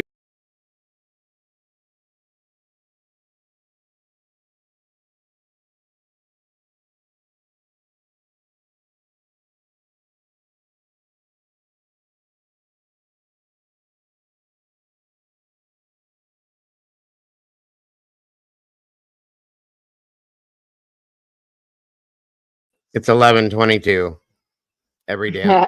Yep, I was just gonna say that. Every damn night. That No, was so funny. that was crazy. Hold on a minute here. Sorry, y'all. I can't figure out what it is. We got him saying y'all. I've been well. No, I'm teasing you. I know. You're right though. That's the funny thing. My wife even noticed that. She was like, "When did you start saying that?" Because she says it because she's from Alabama, but she's like, "When did you start saying y'all so much?" I said, "I don't know. I got a lot of Southern people that are in my community, and I explained the whole Dixie thing to her, and she's like, "You're silly." I said, "I know." It's probably It's a Southern thing, but it's also just a country thing. I say y'all all the time. Yeah, exactly. It's a country I'm just thing. country. Yeah, I'm just country. I'm not Southern. Well, forever I said you guys, and I swear to God, it's easier just to say y'all than you guys. It's easier. I know that sounds ridiculous, but It is actually, but she's right. It's a country thing. Yep. All right, let's start this again. To a little bit about. Can you hear that? Yes. Controversy that's surrounded these vocals over the years. There's been a lot of accusations tossed around, and that the property owner was the voice of Neff. So, there's a lot of folks that you just have your intuition and good observation skills, and it's pretty simple to see. But some folks, not so much. And I think a lot of it actually has to do with just human ego and jealousy, amongst folks within this Bigfoot community. very cutthroat. I've been through a lot of bullshit over the years, thrown at me. And, I've withstood this. I'm stronger for it, grown a thicker skin. Sounds like some other community. I've had a lot of crazy stuff happen over Amen. even to the point where there's been helicopters flying over, Cessna flying over the cottage at one point, and given a drawing. So when you get as close as I have and you start putting this stuff out there, things happen that show you're being watched by humans. Who knows what level of power, military, high levels of government, who knows? But there's you're definitely shown that you're watched. So I have no fear. I don't care. They can, whatever, do what they want to do. I speak my truth, and I don't fear any humans, intimidation factors or anything like that. So I'm a very strong-willed individual, and I'm too old for bullshit at this point in my life. I don't embellish, I don't bullshit, and I don't like bullshitters. Amen. Compared to Dwayne's. So give this one a listen.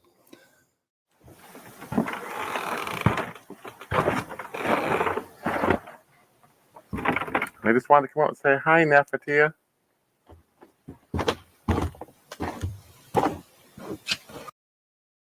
Now, if you listen closely, I don't know what this is all about, but it is what it is. This guy's been pretty interesting. I watched some of his stuff. You can hear like footsteps too. So I don't know if that's what it is or what it isn't. Just saying, you can hear it in the background. I put one recorder right there, okay? Yep. Hello, buddy.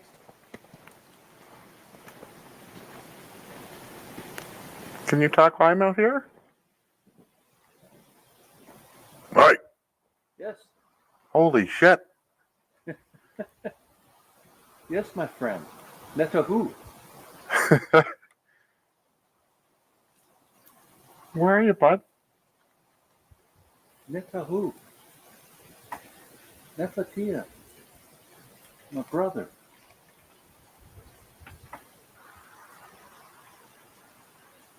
Marble. 1, 2, 3. Hey, something just creaked up here by me. He's probably standing beside you. This one was March 17th, 2018. And, it was a cold night.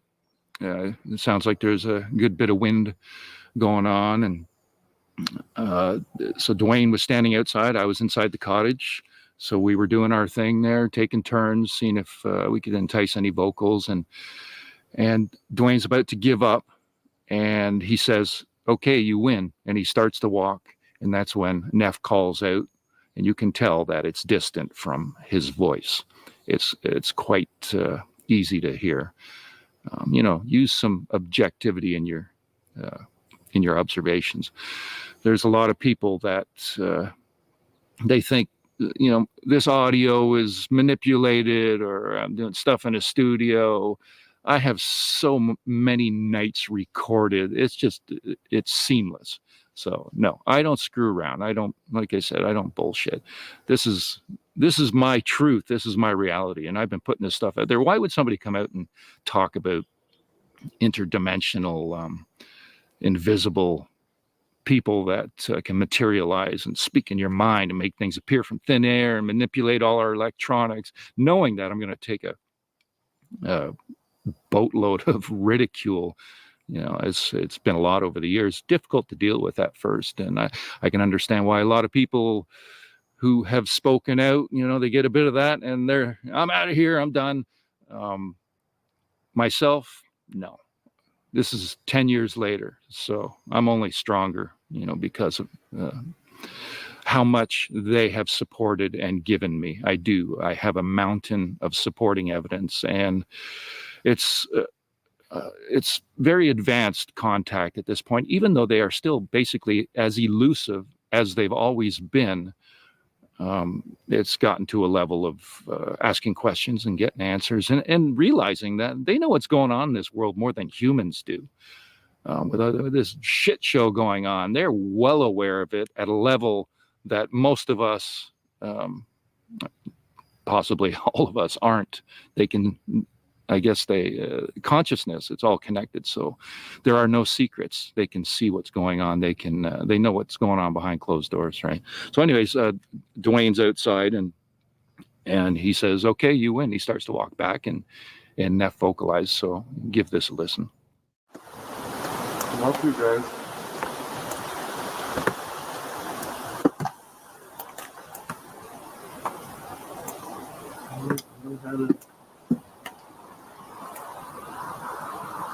Come back out, let me know.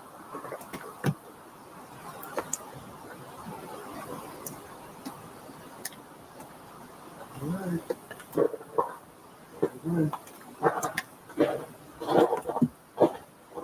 Roll. Yep.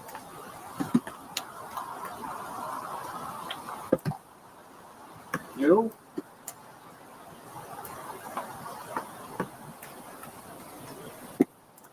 Say you?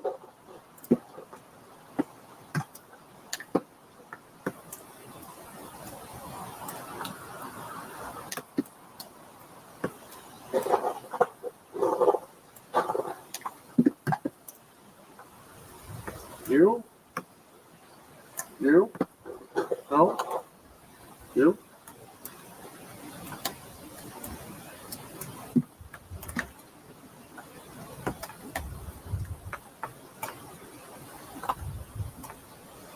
You send Mike out? Can I hear a thing?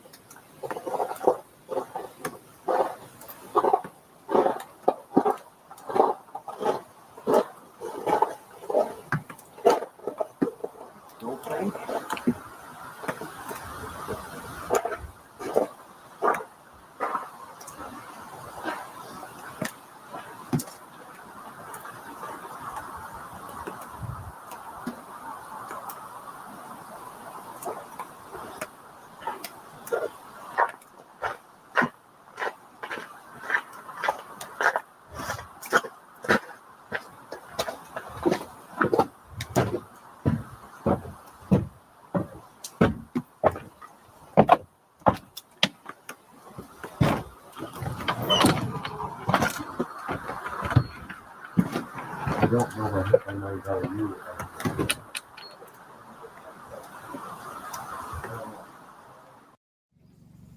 This is December 30th, 2018. So we both go outside, Dwayne and myself, and I jump in my vehicle to check the status on my batteries. I'm glad it was still running, and Dwayne's right there beside me. You know, my door's open, and you hear Neff call out. You can tell it's from a distance, you know, compared to his voice. And you can also easily hear the authenticity in his voice, in his reaction.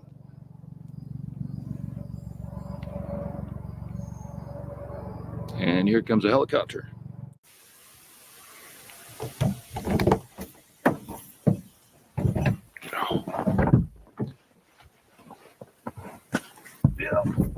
What?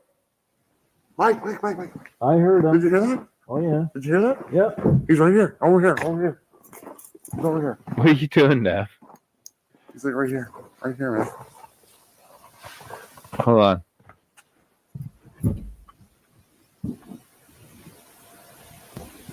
He's like,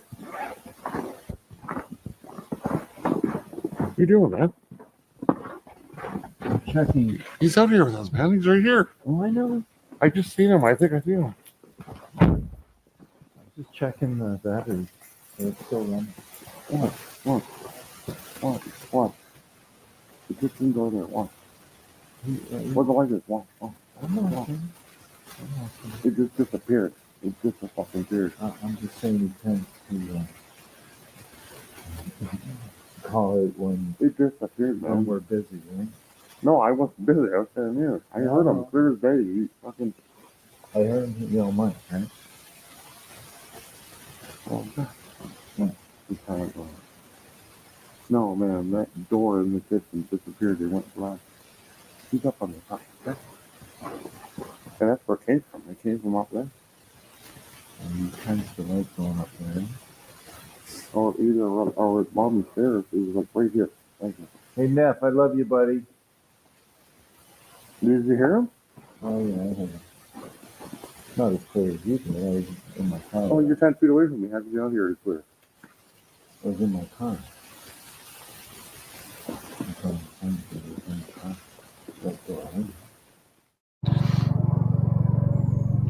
This one here, just the power in his chest cavity, where he calls out "yo" twice, and I give you hear my feeble response in the background.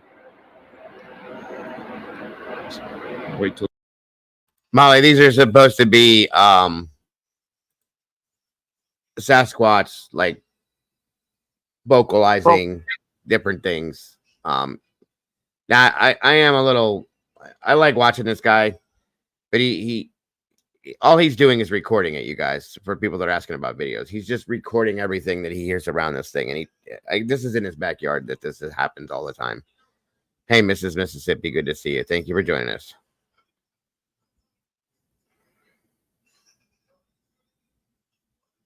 You as well. till this thing passes.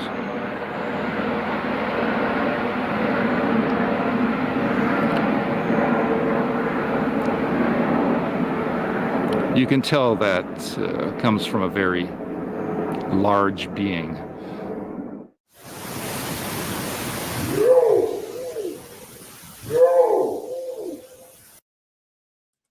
There. I don't know if you guys heard that part, but let me do it again. Wait till this thing passes.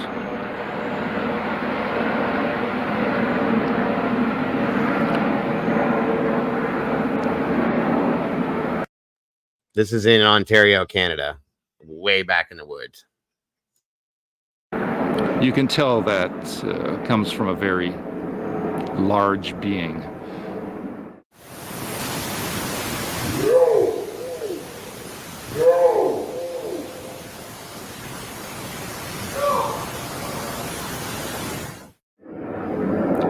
This one here, it's a partial from the full file, you know, because there was more talking going. No, the background noise I think you're hearing is there's a stream that he has back there that runs through, and I think that's what you guys are hearing. But the yo was allegedly the Sasquatch. Allegedly, yes. It's pretty clear that it was. Yeah, that's what yeah. It was pretty clear what it was saying, but I don't know that was a Bigfoot. No, I don't either. Like I said, some of this stuff, like I said, guys, you got to pick and choose, take it for what it is. That's why I said that with him. It's interesting to hear it. The guy puts himself out there and says, I don't care what anybody thinks of me or not. This is what I'm saying. This is what it is. It's like, okay, it is what it is. Yeah, a lot of people say that. Agreed. I'll play it one more time real quick. Wait till this thing passes.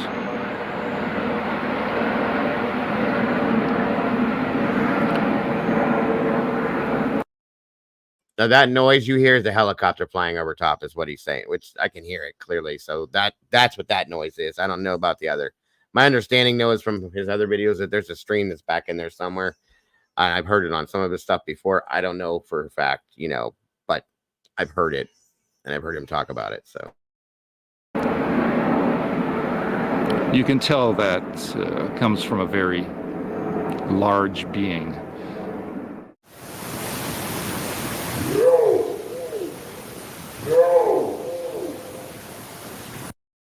Now, the only problem I have with this, I'm going to tell you clear right out of the gate, it's echoing. It almost sounds like it's inside of like a cave or like something like that, if that makes any sense to you guys, because it's definitely got an echo to it. If you're out in the open woods, would it echo like that? That's my question. Do you know what I mean? Yes. That's all I'm saying.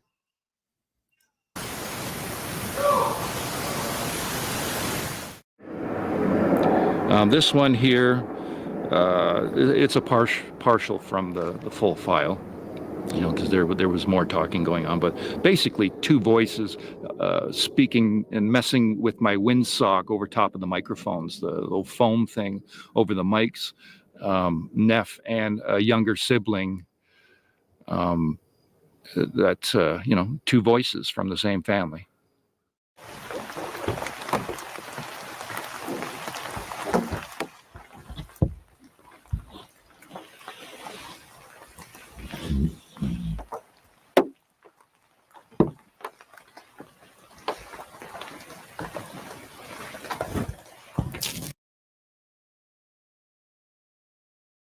Same family. Sounded like some sort of a grunt or a growl or something if you listen close, right as it starts in.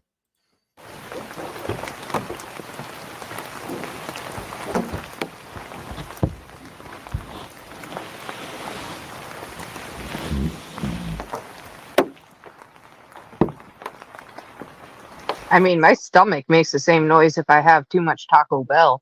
Yeah, it sounded like it was like or something like that. Almost sounds like he's in a boat. You don't hear it right. I don't know where this is actually at. I'm guessing his backyard. That's where most of his stuff comes from, he says. So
This one is June 28, 2013. okay, Molly, don't be scared. See your little faces there. And that's when I was explaining to you that there's like a language conversating between. This was interesting, and it glitters right because there's no other sounds there that you hear in the background but that. And it almost sounds like a throat more of a like a throaty.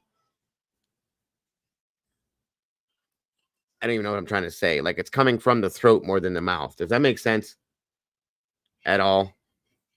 Yeah, it does. It really does. And I'm having a real hard time with this one. I am too. Yeah. Yeah. Hey, Kimber, I was wondering if you were still with us, baby. Oh yeah, I'm still awake over here. I miss you. I miss you too. Right. No, don't worry. There's other stuff coming up. If you're getting bored, I'm sorry. No, No, I'm not you're cool, bored. Dago. No, it's interesting to it's great. compare, right? It is. I mean, and we can talk about and evaluate, and we wouldn't. What we met, well, hell, what we think don't matter. What's the crew here think? What's the assessment so far, guys? I just think it's interesting to hear. Like, here's the Yeah. thing. Well, some of the videos do have me just sitting here giggling. So, Of course. I mean, yeah, of course. I didn't say deep throat. I said it's throaty. I didn't even think of that. You bad people, you. Right. And I'm not 100% sure I believe this either, but it is interesting to hear it and think about the possibility of it. Because here's the thing. This guy gives two shits what anybody thinks of him. He stated that clearly many a times before. He doesn't care. He's been ridiculed. He's been attacked for it online, blah, blah, blah, so and so, and he continues to do it. So what does he get? Think about what you just said. it happens all the time. You're too, dude, you are so. I guess. I'm not saying that I believe in him. I'm just saying. No. We understand where you're coming from. We're not putting him down or anything that he's done. You know, nothing like that's happening. It's just, I'm having a hard time believing his right now. Compared to the one, not that first, the ones that sound too human-like to me. I don't know if they do that. I mean, I don't know. I don't either. You know, I ain't never heard them, but I'm sure they have their own language, but I'm not so sure it's real close to human. I've heard other words. Right. I've heard others that sound very close to the human language, but the words are almost backwards from our words and unformed words. It's the only way I can think of to explain what I've heard. But they're forming like a sentence in the other ones that I've heard. And like I said, the words are almost like a reversed version of what we would say something with, and it's not put together like a word should be. It's just this is so hard to explain. It's more than a sound. But the way you're explaining it, it makes it sound like it could have been recorded and then he just reversed the recording of talking. That was very possible with the other. Well, it wasn't reversed that way. What I mean is like, I understand what you're saying, Dago, and I did see that. I heard that, right? But my brain also thought, well, that's easily manipulated, right? But to manipulate that, and I also agree with the no background noise. They could have filtered that out, but why would you? Because then it makes your video not appear authentic. There's different things because we've had to evaluate so much crap, especially footage and audio type stuff. So not all of it's going to be relevant, or even you know, some of it'll be like, well, we just don't know, and some will be like, damn, that's pretty convincing. It kind of sounds like somebody that's trying to burp words. Do you know what I mean? When we were teenagers, we would burp a language or burp a sentence out. That's what it reminds me of. It's really strange, but not this guy, but some other ones I've heard are different too. And it's just like when he said what sounded like Mike, I was like, come on now, really?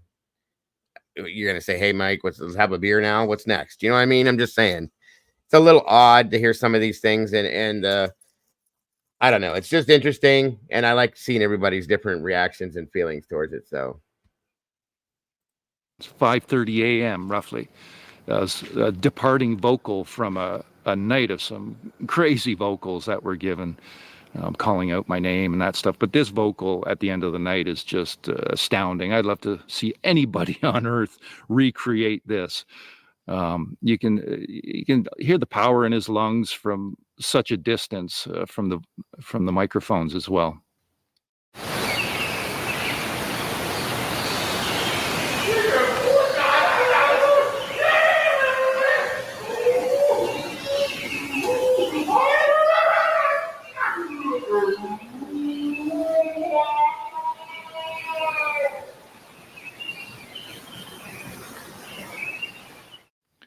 This one here is May 10th, 2013. So it was the beginning of May 2013 when they really started letting us hear their voices. The very, very beginning. This was the second weekend after. So the second weekend that we'd shown up when the vocals had been going on. So there's two vocals here, and I think they were about 5 minutes apart. So a couple of my favorite one's off in the distance, and then the other one right at my vehicle, just, red lines the unit. It just blows it apart. It's insane how loud it is. And I think the second one, I can tell it's a different recorder. So I think that one was from Dwayne's recorder. I have the same recording, obviously, because that first vocal, but it was just the first file I came across, so I threw that one up there. So give this one a listen.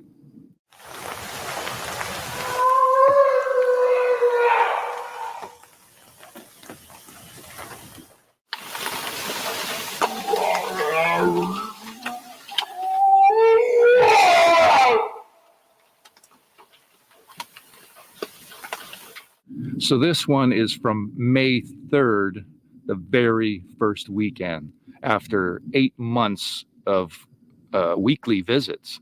Basically, I think it was every weekend, pretty much, for the first 8 months that, the vocals would start right away, or started from the very beginning, but they're very minimal, just little bits and pieces. They're very subtle a lot of the time, most of the time. And this weekend is when they really let us hear their voice. And to me, this does not sound like Neff. This sounds like a different and older, mature family member, a male member from the family who let us hear his voice. And there's been different voices recorded over the years from different family members, both the kids and the adults, male and female. And I've said this before too, the young ones, if you spoke to them on the phone, you would not know the difference between them and us. They are human types. They're not all human, because I have asked them that, and they wrote Y/N on the chalkboard. Yeah, it was on chalkboard. So they are human types. They're just not Homo sapien. They're different than we are. Although, from my understanding, the DNA, some humans have their DNA, and according to DNA studies, they have human DNA. So they are our ancestors. They're older, they're wiser, and they have abilities that are, just blow this reality apart.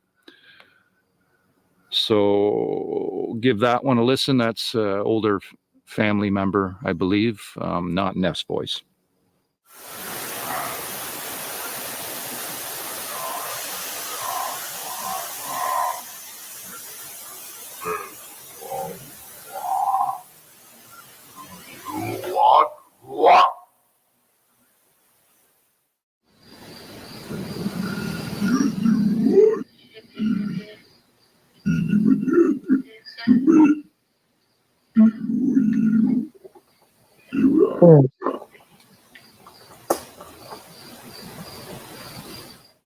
This one is September 27th, 2013. Dwayne and I are outside walking together, and there is a distant call. We're right there beside each other. So it's, this has happened numerous times as well.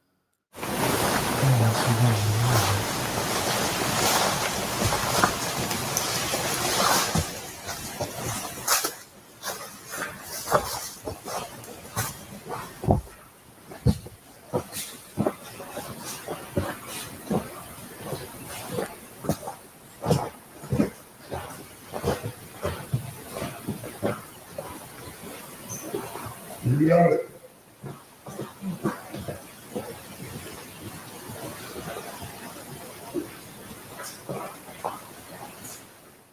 And this one is August 16th, 2013. There's two vocals I'm going to play here. And the second vocal was about 20 minutes after this first one. Dwayne's response there is WTF response. This was still early on, right? 'cause I think it was about September 2012 that I started making visits there, and That's my this thought is, too, Glitter. less than a year in, and Neff gives a vocal, short, abrupt, just to let us know he's there, and then 20 minutes later we get the same thing. So you can hear these two vocals from the same night.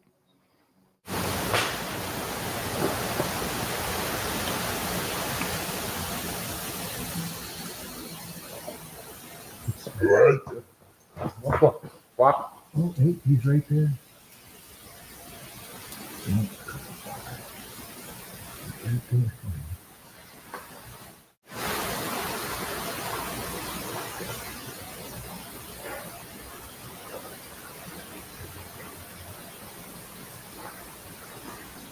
Right. Fuck.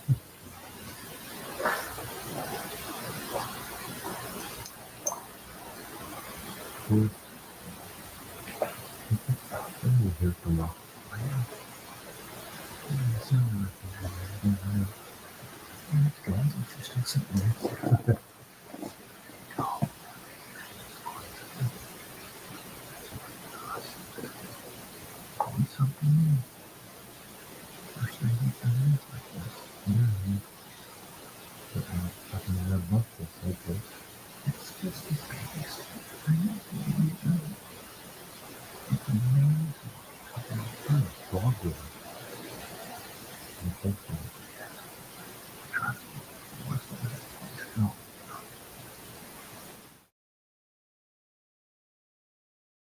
So that's pretty much it with that. And I got to question it too. I see others saying some of this stuff, but that's my opinion too.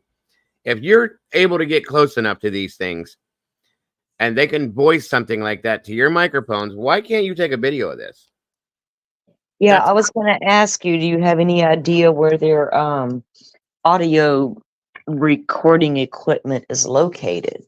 I mean, how they find their camp or something? They went in there and set up. I mean, what the hell? My understanding is that he does this out of his backyard and he sets up microphones on his back porch, his deck. Sorry. They're not that close. Where does this dude live?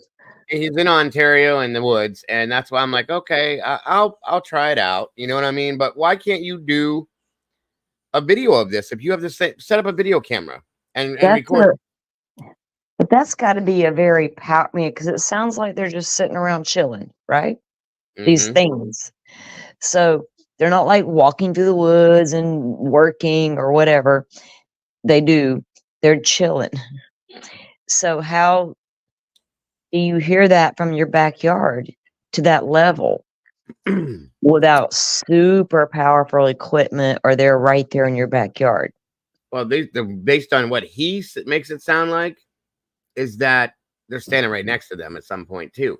Granted, there are microphones. There's good microphones. Those things. Okay, so my dad's a deer hunter, right? And you don't want things to smell you in the woods.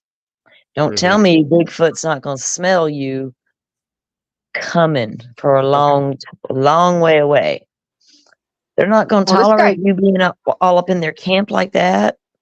This guy claims they're communicating with him, that they're like having conversations with him. They're saying, "Hey, Mike, let's have a beer." Like, what the hell? Come on now. Okay. Oh, well, okay. I missed and that. they're writing answers on the chalkboard for him. What the fuck? Okay, no. If I had known all of that, I would have been out of this. Oh hell! Let me get out. Okay. At the end there, when he said he asked a question and there was yes, no on the board, I went, "Wait a minute, come on, bro." But that's your first. Wait, did you already know about all the other stuff she just mentioned? No, I saw that happen as it happened. Okay. Chalkboard, and I went, "No, you didn't," and "No, they didn't." Come on. Let's not take it that far. So, what? He the chosen one? Because I heard him say he's the Bigfoot whisperer. Well, this caught my attention when he said that there had been studies done.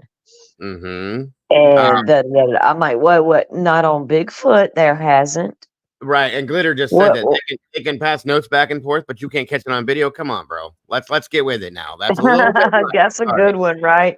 I Right. didn't. Where did y'all pass that note off? Like it was at ransom. Like leave it tree number 7. I'll put a 7 in the tree. Right. We will They're number like the the notes you'd trees. pass. They're like the notes you'd pass to your classmates in 3rd grade too. Like check yes or no. Yeah, that's what I mean. So, Should I be afraid of you? No. right. Now this video came up not too long ago. Supposedly it's a month ago. This is from a dash camera off of a trucker that was driving through this area. And it's supposedly a pretty large Sasquatch that comes across this dash cam. So I thought it'd be interesting to show you guys. Excuse me. Jesus, they can write on chalkboards. That's can't get past that. I'm sorry. It just get floating around now. I'm going, oh my God. They Okay. learn to write. They can speak and they can write. Yes, I'm next. They're gonna be saying I got video. Oh of him wait, that explains that comment that I saw a few. Okay, because at one point I did mute out and talk to my son when they came in. But anyway, I did see the comment about, well, if they can write, they can communicate at a different level, a human level. I was like, what are they talking about? Now I know. Okay. That's Glitter's right about that comment too. If this guy has these massively good microphones to do this stuff, dude, take one video and prove all this with one video. That hasn't happened. So that's like, no, sorry. We are on a new level here. We require proof, dude. We cannot. We can't. We can't. No. He knows their names. He knows which ones are which by their voices. Oh, I heard him say something about the grandpa when I'm like, well, how does he know? Because the voice sounds old he to knows him. the whole family.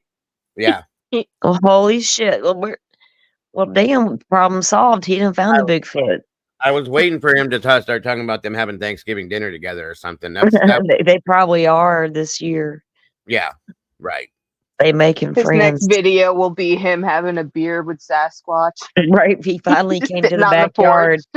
He came to sit on the porch like at mom's. Unwrapping Christmas gifts, stuff like that together, right? What do you get Bigfoot?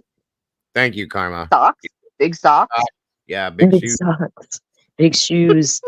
The big and tall department or what? A good set of rechargeable clippers. I don't know. Wonder what he could really use. I mean, for real. What would he be like blown away by? Like, damn. Body spray because they stink. I don't really nice shampoo. Yeah, that's what I was thinking. Some conditioner. Lots of it. Right. Bobby says, please don't expose the notes I passed in high school. The statute of limitations has expired. That's good. That's good. All right, let's check this one out, guys. That was Maybe good. he should give one of those at-home perm kits. That could be fun to see. Well, we could write on the chalkboard and leave it out in the woods, and he'll let us know what he wants us to get him from the store. He could just give us a list. Yeah, we'll order it from Amazon. Deliver to Mr. Bigfoot. Please take this to Mr. Bigfoot. We heard he's up there left of Ontario. Absolutely. Thank you, Taylor. And welcome, by the way. All right. Sorry, Dago. We're just You're good. clowning.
Hold on, guys. It's making me dizzy. Hold on a second.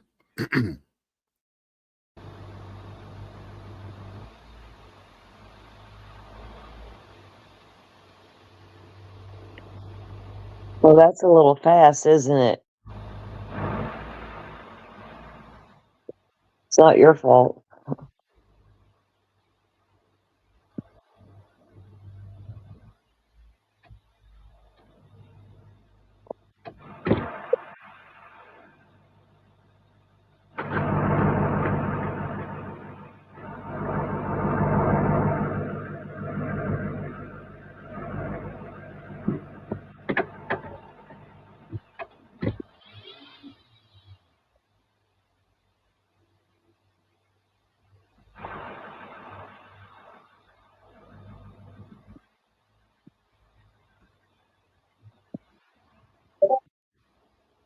He ran around the truck and jumped back in. I think he was turning around. I thought he got out and went to walk and Yeah, I heard the seen noise that. and bolted. And then I didn't see him again till the truck moved. So I think he ran around behind it, jumped back in, and was like, "Fuck, I'm out of here." Yeah, I did see that. I don't know. Hold on, let me back that up. There was a part where it showed. I'll freeze it where they show it. Yeah, I did see that they did find Harmony Jacks. It's very sad. They found her deceased in her vehicle. That was the 24-year-old girl I covered last night. So she's found. She's deceased. It's very sad. I don't know what the deal is behind it. If it was self or if it was something else, but hopefully they find out and we'll learn what it is. But yes, she has been found. She is deceased. And it's Rest very in peace. Rest in peace. Yes, exactly.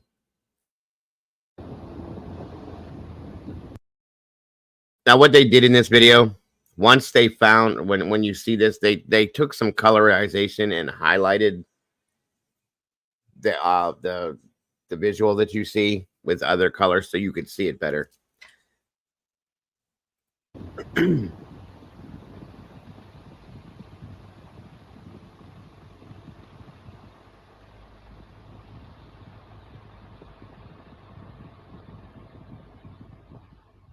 It's right after he turns this corner to it'll be to his right.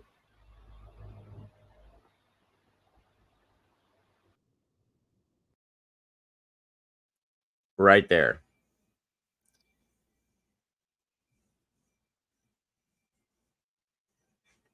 My understanding is that they took, because it was so dark and the lighting didn't really show it, and they colorized this picture somehow. I don't know. It looked like a cartoon to me, and I was like, what the hell? So I don't know.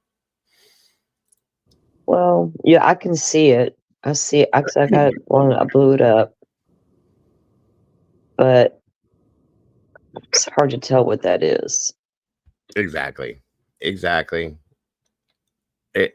I mean, I see an arm over here. I see an arm here. I see a head here, and I see what could be the body here. I don't see all that. I just see something.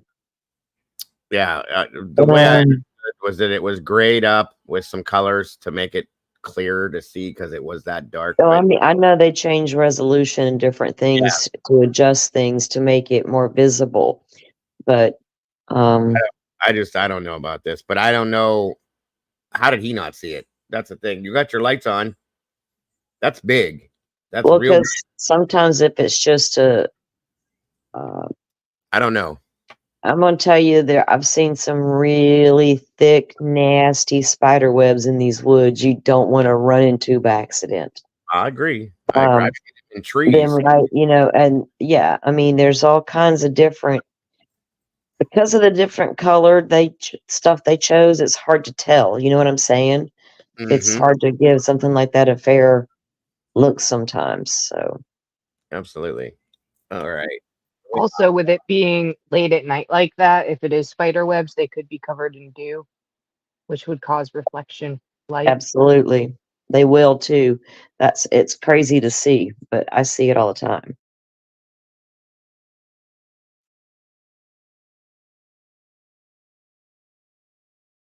All right, I'm going to try to pull this one up too, and we'll see if it'll let me do it. Depends on where. Hold on here. Nope, that's not. Nope, that's just the wrong one. Some of this stuff I'm not allowed to show on here because they will shut it off right away. Anyway, moving on to the... Hold on a minute.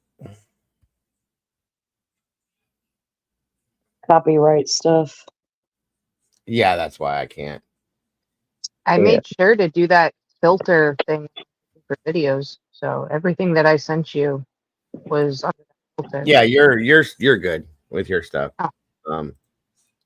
Absolutely. Hold on a minute, guys. Oh, is this another one of your in your backyard, Molly? I'll show that in a minute. Molly gets, swear to God, she has UFOs flying around over across the street from her house in her backyard in Idaho. She's surrounded by nothing but open fields and stuff. And just like some of the videos I've seen that she's, and you can tell they're authentic too, because it's just her standing there with her phone. It's crazy. But Google UFOs over Gulf Breeze, Florida. Oh, I've seen, yeah. Let me see here. All right, 1 second.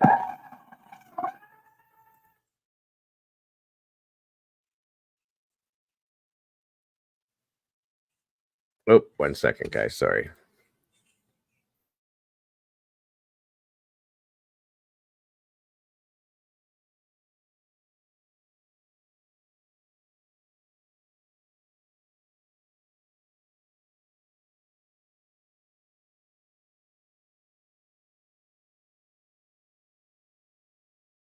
I'm working on it. I got so much stuff to pull up and pull through. Sorry.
Thank you guys for being patient with me. I don't know if you guys can see this, and I don't know if it'll let me blow it up. I hate TikTok videos. All right.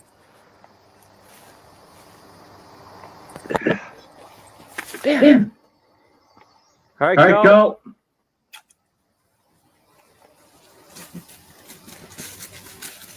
What the? Oh, shit. Did you see that?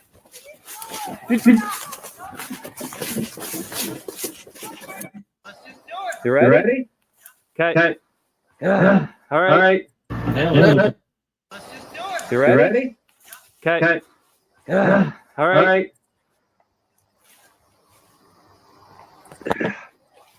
Damn. All right, go.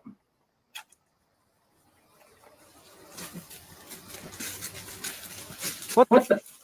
Oh, shit. Did you see that? See, that looked like a monkey, the way that monkeys would run across the field. I don't know. That's it. Okay. Now this is a trail cam. Hold up. See that? I like to try to find the most authentic stuff that I can find because there's so much of this stuff that could be faked. It's not even funny. Like that last one, that very well could have been somebody in a suit just running across the yard. The way that whole thing was staged.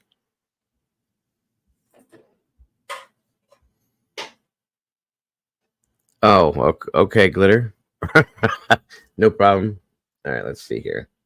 That's it. I can see it. It went through. Like. Something went through so fast. something went through, not just here, but all the way back to there. See it? Right on the other side of the tree. See it there? Yeah, 4 seconds. Not bad. 4 seconds after it was he probably a chameleon. 4 seconds later. Now look, watch this now. Then 4 seconds later, it's gone. Now No, that's it. See, that's it right there. See it? It went through like Something went through so fast. Something went through, not just here, but all.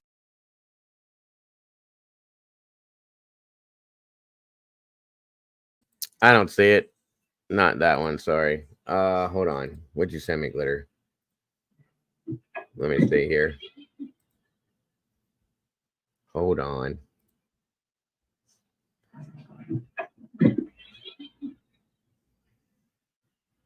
Why is it sideways?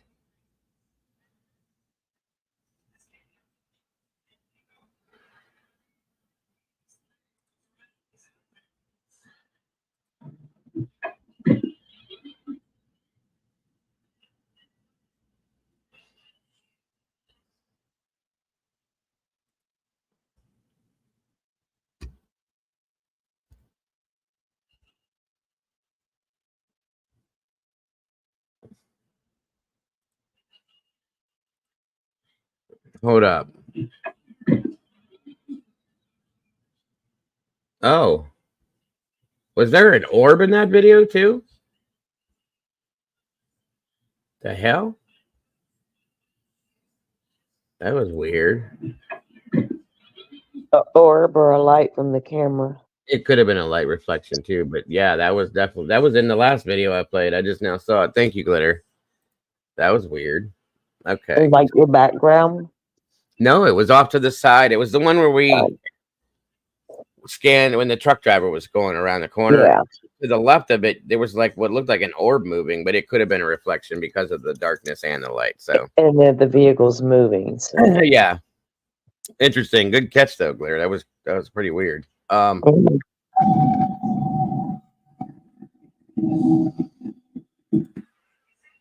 There's another one. I just Do you got have the video that Molly sent you? Just got a UFO video. Yeah. I'm gonna play that when we get after it through these. These are just a bunch of different clips of sightings or supposed sightings or whatever. Absolutely no problem, Glitter.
Just so you guys know, this is from like a drone, like a high up over top, like looking down on top of something. Sorry. Why can't I ever make these bigger? Drives me nuts. Because of their format ratio, when you do a TikTok video, if you do it to the phone ratio, then YouTube automatically changes it for theirs, but you can never adjust it once you like this. You know what I'm saying? It's crazy. Yeah.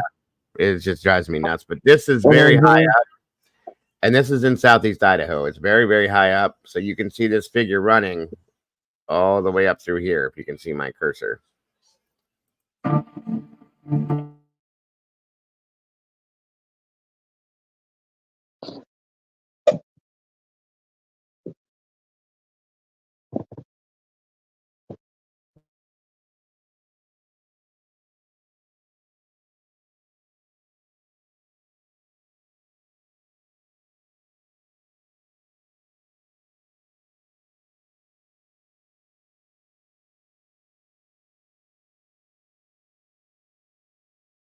I don't know.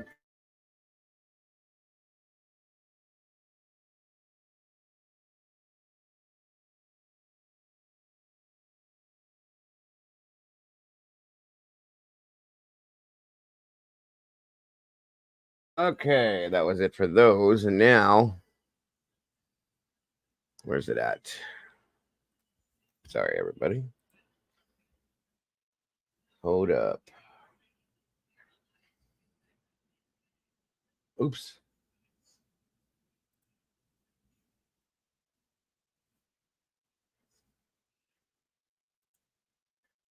All right. This is based out of Adams County. It's a story about this, which is here where I'm at in Ohio. All right. Again, this is about based on the Grassman. Yeah, I'll show that video because it's pretty interesting to look at, Molly. Thank you for sending it. This Ohio Grassman sighting comes out of Adams County, Ohio, from November the 9th of 2012. The witness says that he was taking his 4-year-old cousin for a ride on an ATV while they were going up a hill on an old cattle road, he says, when all of a sudden the witness heard a loud thumping sound. The noise came from behind them. Not being for sure what the noise was, the witness says that he turned around to look. At this time, he says he saw a large creature, that this thing was very hairy and man-like, while only being about 10 feet behind them, chasing him up the hill. The witness said that they were only going about 10 miles an hour, that he was able to get a good look at this creature, which he estimated to be around 10 feet tall, which sounds right to me. It said that the Grassman is the largest of the Molly. creatures out there, with this thing having long, hairy arms. Saying that this creature also had a large head, while he didn't notice much of a neck, at least not one that was visible to him, but that it did have a flat nose with large eyes, saying he thought it had a mouth as well, or at least what was possibly a mouth, he said. Due to the incline and the ruts in the trail, they couldn't go much faster. Now he said that his 4-year-old cousin also turned his head and looked at the creature, that he just pointed at it for a few seconds as they were fleeing. The witness said as they topped the hill, he laid on the gas while getting the ATV up to around 30 miles an hour, saying at this point he was able to put some distance on the creature, but surprisingly, not as much as he expected. Now the witness says that as they were pulling away from this creature and about to get back onto the dirt road, that this creature threw a big stick, or what could even be said to be a log, but that it didn't even come close to hitting them. Now, when the witness and his cousin got back to the house, that he was still stunned over what he had seen, while his 4-year-old cousin thought that it had been fun, being chased by a big hairy man. Now, the witness says that he had another sighting in the same area, that it was again in November of 2013, that it was a few days before deer hunting season, that he was riding again on his ATV, looking to find a place to set up his hunting blind. The witness states that he was alone this time, that he had his portable blind, that he also had his deer rifle and a set of binoculars with him. He said that he decided to set up near a deer path, that he knew they used, that he was approximately 200 yards southwest of his first sighting, just a year before. The witness says that after he got set up and sitting, that he started scanning the area, looking towards the deer path and the wood line. when he noticed what appeared to be a large, dark gray head just staring back at him from behind a large tree, that it was covered with hair. Now, the witness said that he didn't see the creature with his binoculars, that when he looked away to get his binoculars and looked back, that it was gone. So the last sighting wasn't a long sighting, but it is interesting to me, just because the second sighting happened almost a year apart. So could this be the time of the year that they are migrating through this area? I guess that's something to think about.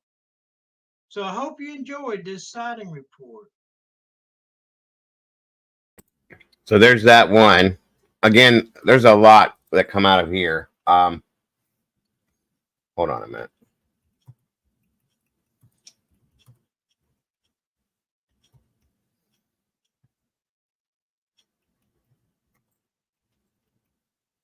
Okay, let's see if this one shows back up.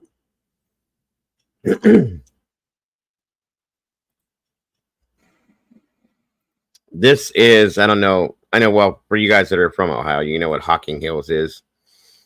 My kids go up there and go camping, and it's beautiful up there, but there's a lot of caves and trees and mountains and all sorts of stuff up that way, and they have cabins and stuff. But this is supposedly from a camera that shows this, that was mounted on the back porch of a home or a cabin or something. So, hey, Crimson, good to see you. Thank you for joining us tonight.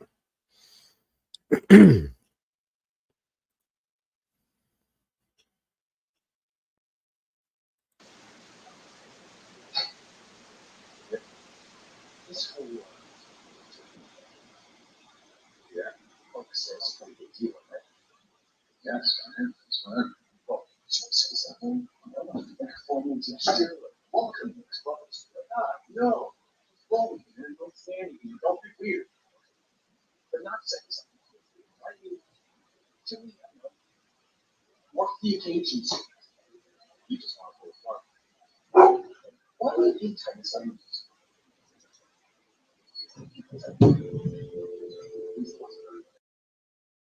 Did you guys see it? It's over here to the left in the video. Hold on a minute.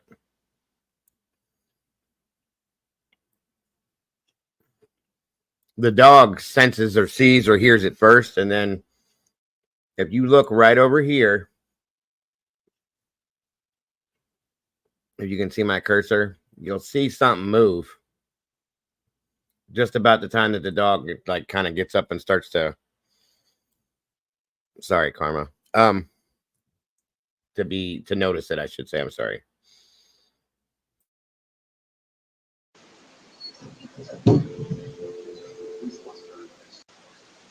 But not saying something. Why do you? To me, I know. What the occasions? You just want to go far. Why do you tell me?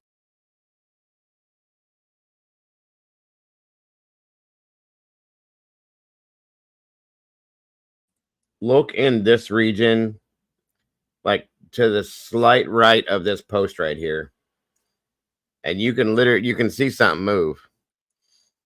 And like I said, the dog is acting natural. The dog can see and hear and sense these things before we do, obviously, because they're animals, okay?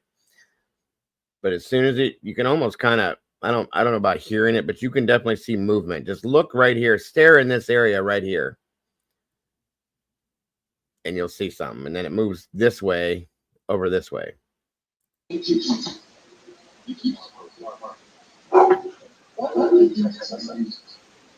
See? And it comes down along here, down through the back behind the tree line.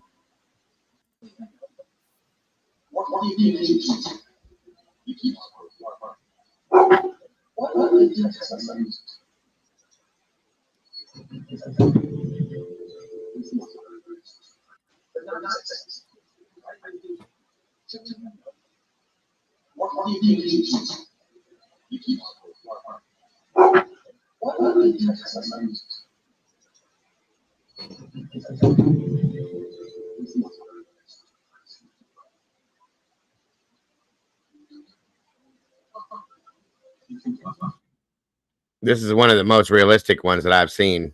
Because it's like a ring cam or something, and the dog, as soon as the dog pops up, you start to see the movement over here. And it's pretty high up there. Like you can see movement up here. So whatever the hell it is tall enough that you're going to see something moving up this way, up on upright. You know what I mean?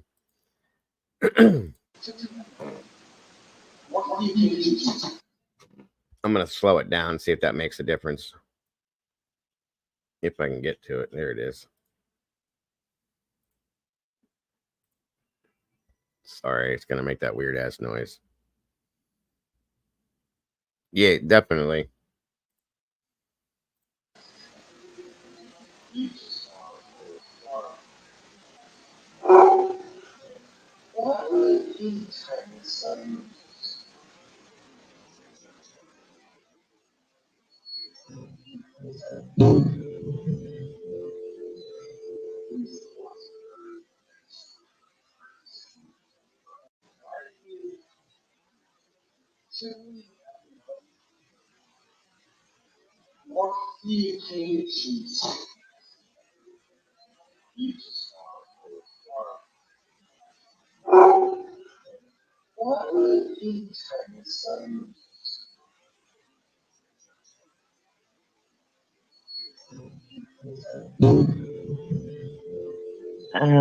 Yeah.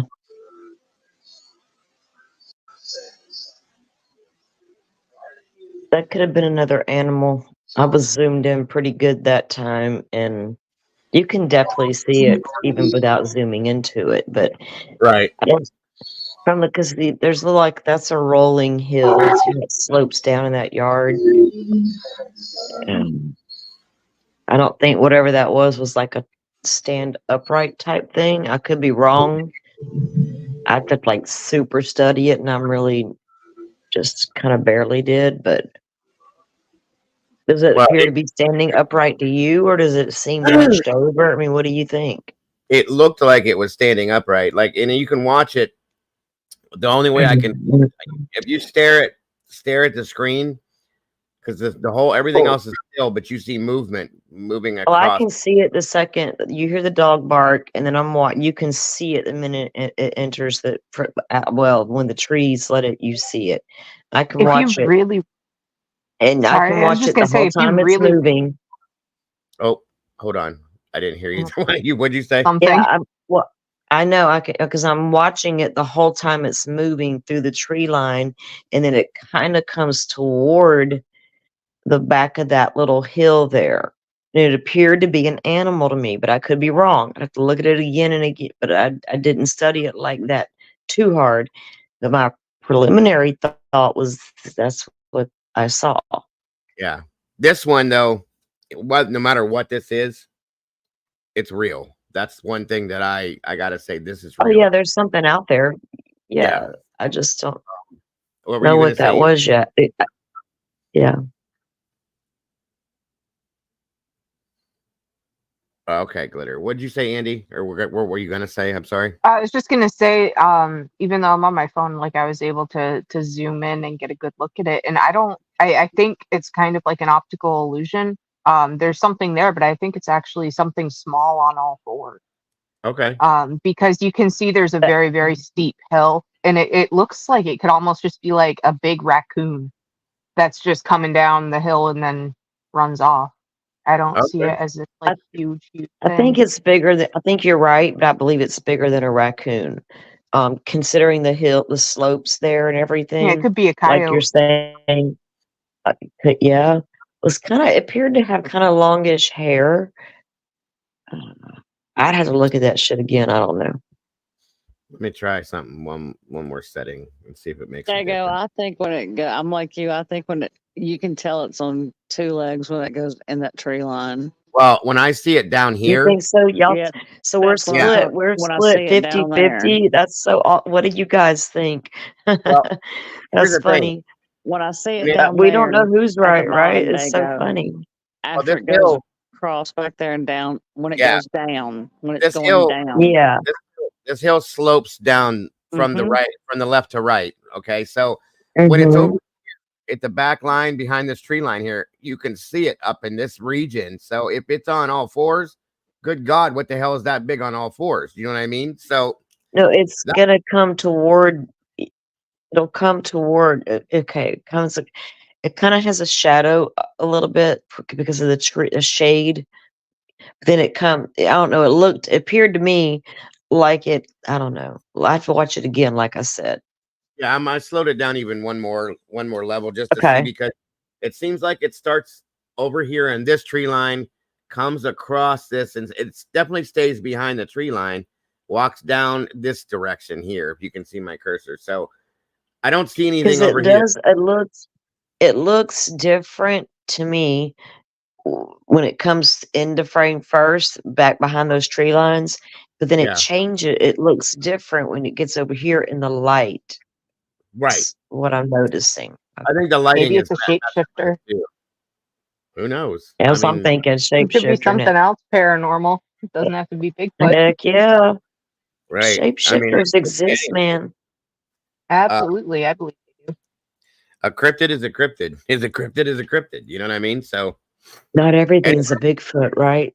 This could be Yeah. something different. Let's investigate. the fact that the dog goes on like alert immediately, like what the hell? And they Mhm. they can hear He heard clearly. it coming. He Yes. probably heard the sound. Stepping in the woods is going to make a lot of noise to the Mhm. animals, but the dogs hear stuff way before we do. Have And a good night, smell, Tom. of course. Of course, of course.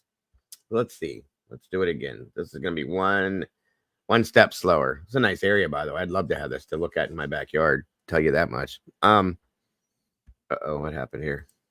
There you go. All right, Yeah, my internet. I got you.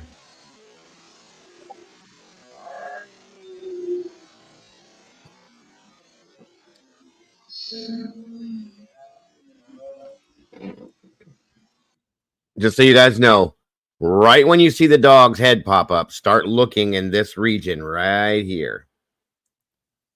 Right as soon as that dog sits up. And then follow it down where you would think behind this tree line, all the way down to here, I think.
And what I saw was like a brownish, blondish, maybe some gray. The lighting is tearing this thing up, I think.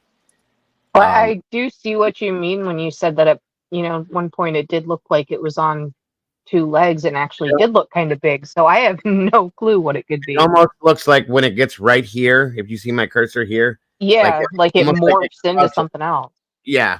That's Exactly.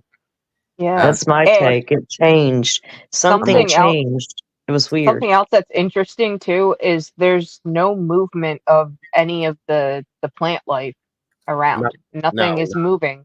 If it was like a physical being like us, you'd probably hear it. You would see branches moving or leaves moving. There's nothing. But Barbara, when when we get to this point and the guy turns around and leans down, I bet you that's what he was doing, to be honest with you, because that's what I'd be doing, is grabbing my pew pew. Oh yeah, you know it. You don't know what the Yeah, hell that is. absolutely. Especially living right there, you already know. You already know. Sure. I mean, this is in the woods. I've been to this place. I've been to these cabins, and these are right here in the woods on the mountain. So anything could be around here. So I'm gonna play it one more time. A couple people said rewind it again. In my daddy's backyard. Shit. And they both saw this. The dog sat up, then he stands up and says, "What the hell?" And he looks too. So like, it's obvious that it was there. There's So, definitely something there. I'm just more trying to figure out what it is. I would say more of like a shapeshifter type thing. and here's the thing, guys. If it was a deer, I don't think it would have. The dog, yes, not him though. He wouldn't have been all like, "What the hell is that?" Something is something. It's something. That's all I mean. So it was like it morphed. I mean, because at first it appears to be something walking behind the trees, and then as it moves into the light, it literally changes to something on all fours. Andy, are we the only two that see that? Apparently, I don't know. I definitely see it changing shape and size at times. Like it starts off looking a lot smaller, I wonder and if then it turns into something bigger. No, I can't. Okay. It's weird. And there's definitely something there because the dog is reacting to it. And then I still think it's strange that there's no movement of any of the brush while it's walking through. Yeah. And it almost, to me, what I saw is it looks like that it may have like done the whole like a crouching type posture as it was going back around the back line of the tree line. Is it going underneath a... It's the spirit. YouTube, play this on black and white. I mean, I probably could upload it and download this video and change the stuff on it. Yeah. Maybe. Let's just, we can call it a spirit and leave it at that. No, I'm joking. Very possibly. I don't know what that is. Yeah, you can definitely see something moving. I'm gonna do it one more time at this speed and see. Got it.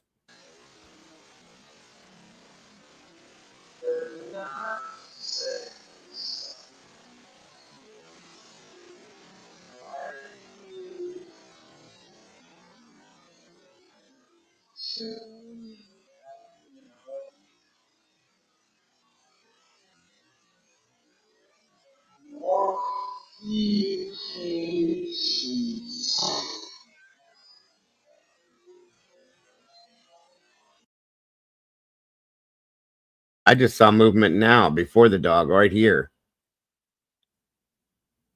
Right in this region here. That was weird. Hold on a minute. Right there. See it?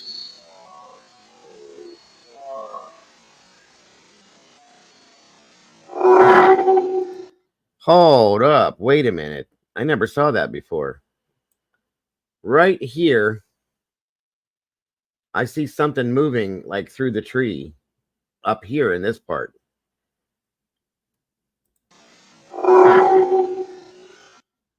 Wait a minute.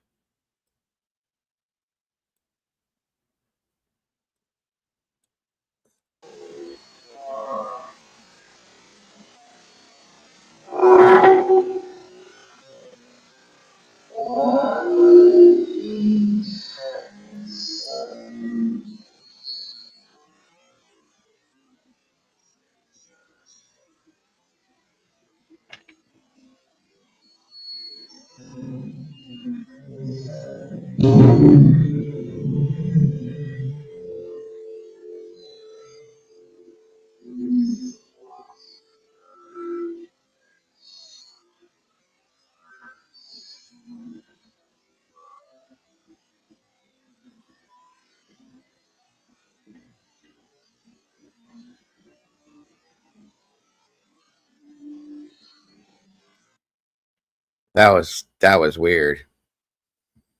That was weird. Yeah, that wasn't a deer by any means whatsoever. That was the first time I saw it over in the bush there.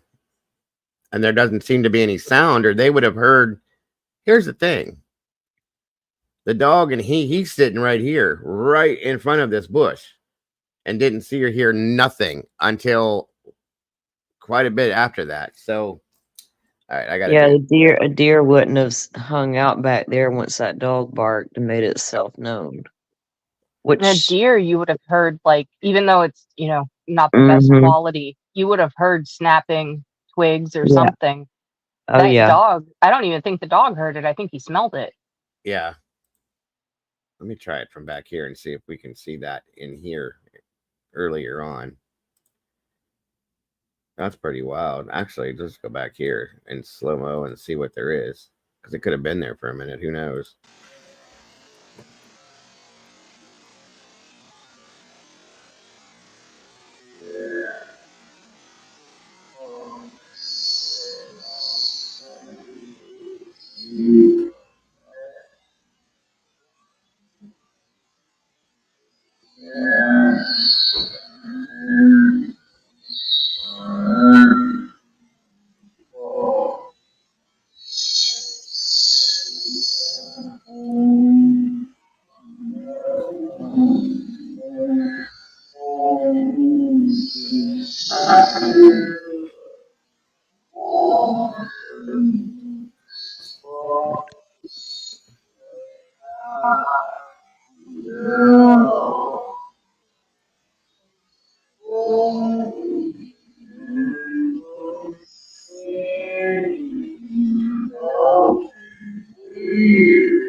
Damn. It's like we're listening to Bigfoot's family talk. Uh-huh. I was thinking the same thing. I need to see it again in regular speed. Yeah, I'm going to do it. That's what I'm going to do after this. Yeah.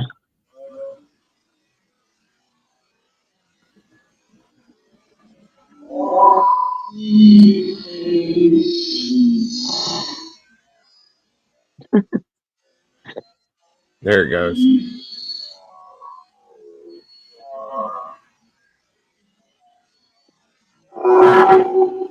Oh, God. Scared me. Grandpa must have got mad.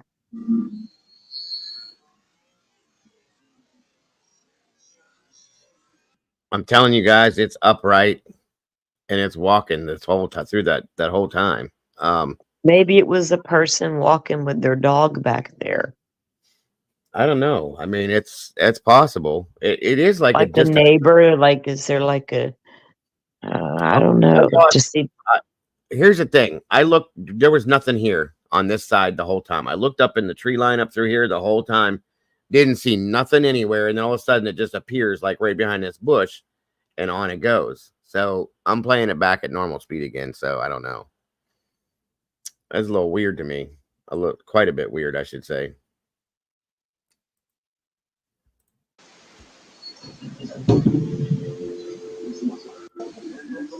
What do you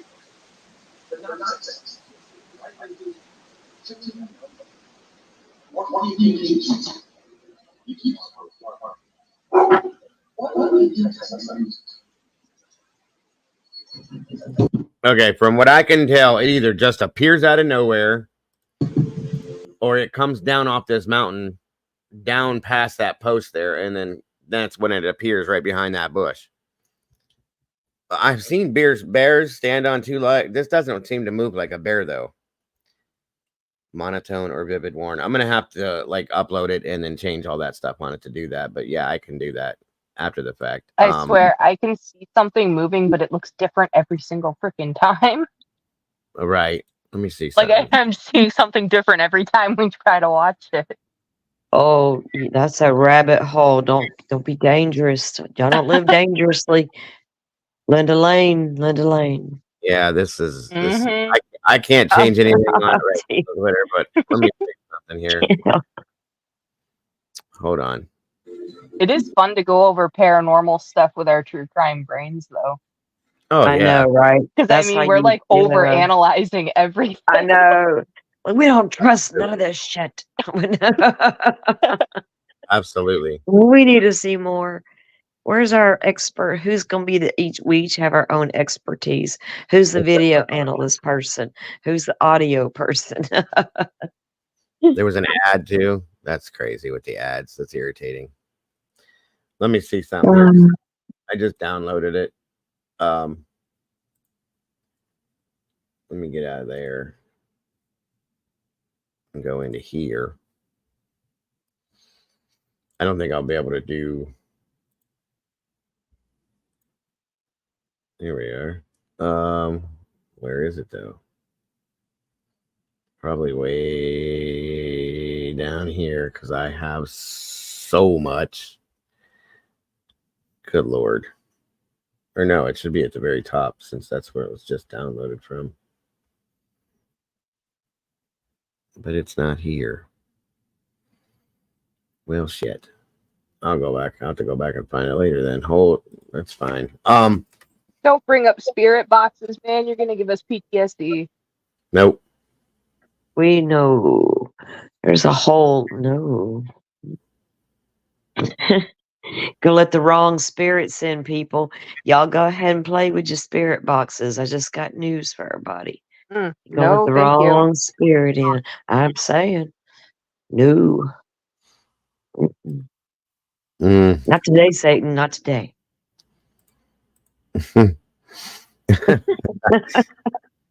Okay, so this is supposedly a Sasquatch on a trail cam. They're saying throwing a rock at a skunk.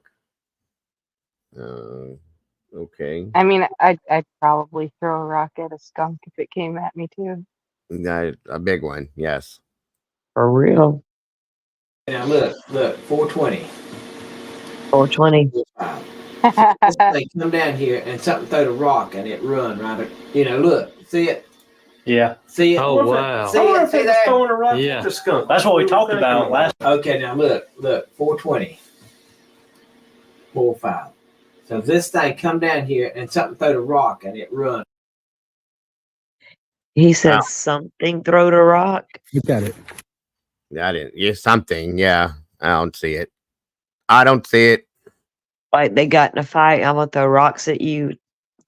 Mm-hmm. Like not these two, but like the Sasquatches. And Sasquatch, trying to figure out which one. Who's throwing rocks at it. What would it do? Trying to figure maybe Pepe Le Pew thinks he's got a new girlfriend. Sasquatch said no. Or they were trying to figure out which one smelled worse. What? Between the Sasquatch and the skunk, he's trying to figure out which one smelled worse. I was so confused for a second. Thank you.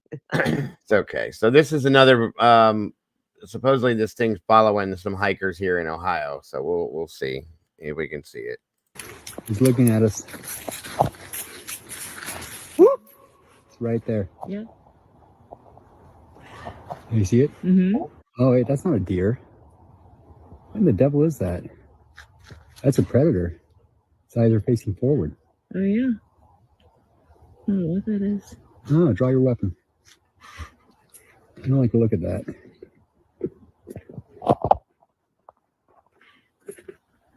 I see you. Those eyes are wide too. Oh, you can see it's on all fours. Yeah, it is. Those are I can big. see its tail. I see its tail. Hello. You cocked? Get it, girl. All right, let's go. Okay. Here, kitty, kitty, kitty, kitty, kitty. I'm saying, girl, it was time to go. He's right. You I gotta cocked? say Yep. that was on all fours for sure, in my opinion. Yeah, it's a mountain lion or Oh something. yeah, you could definitely. Okay, so That's this crazy to see it itself. I mean, you don't want to stumble up on that at night out there. Nope. If it ain't barking or meowing, I don't want nothing to do with it. Sorry. So this is in Utah. Let's see.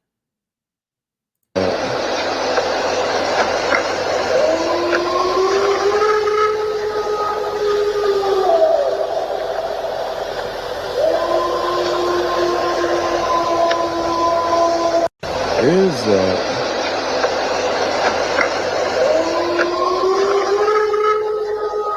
I believe that is Sasquatch.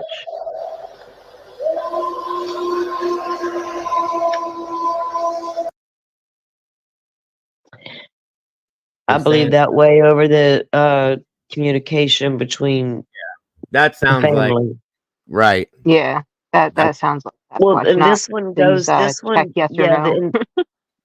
And this one is like the other two, right? Mm-hmm. That they have because you got to when you start comparing audios, you got to listen for the ones that do sound alike and why. You Yeah. know, give the terrain, the surroundings. There's all kind of stuff you might want to think about when you're listening to it. And Right. this one sounds more. I mean, I buy this one way more than the family talking in the backyard. Yes, ma'am. Bullshit. That I agree with, right? 100%. And this is that was definitely that sounded about right. So yeah. Leslie says that's what we heard on the high Unitas unit.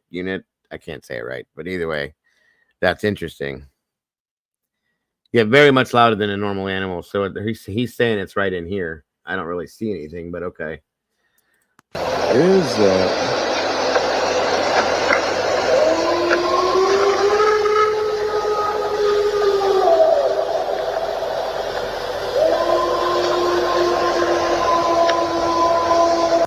Is that? You like your little car, buddy? Come on, let's get inside. You like your little car, buddy?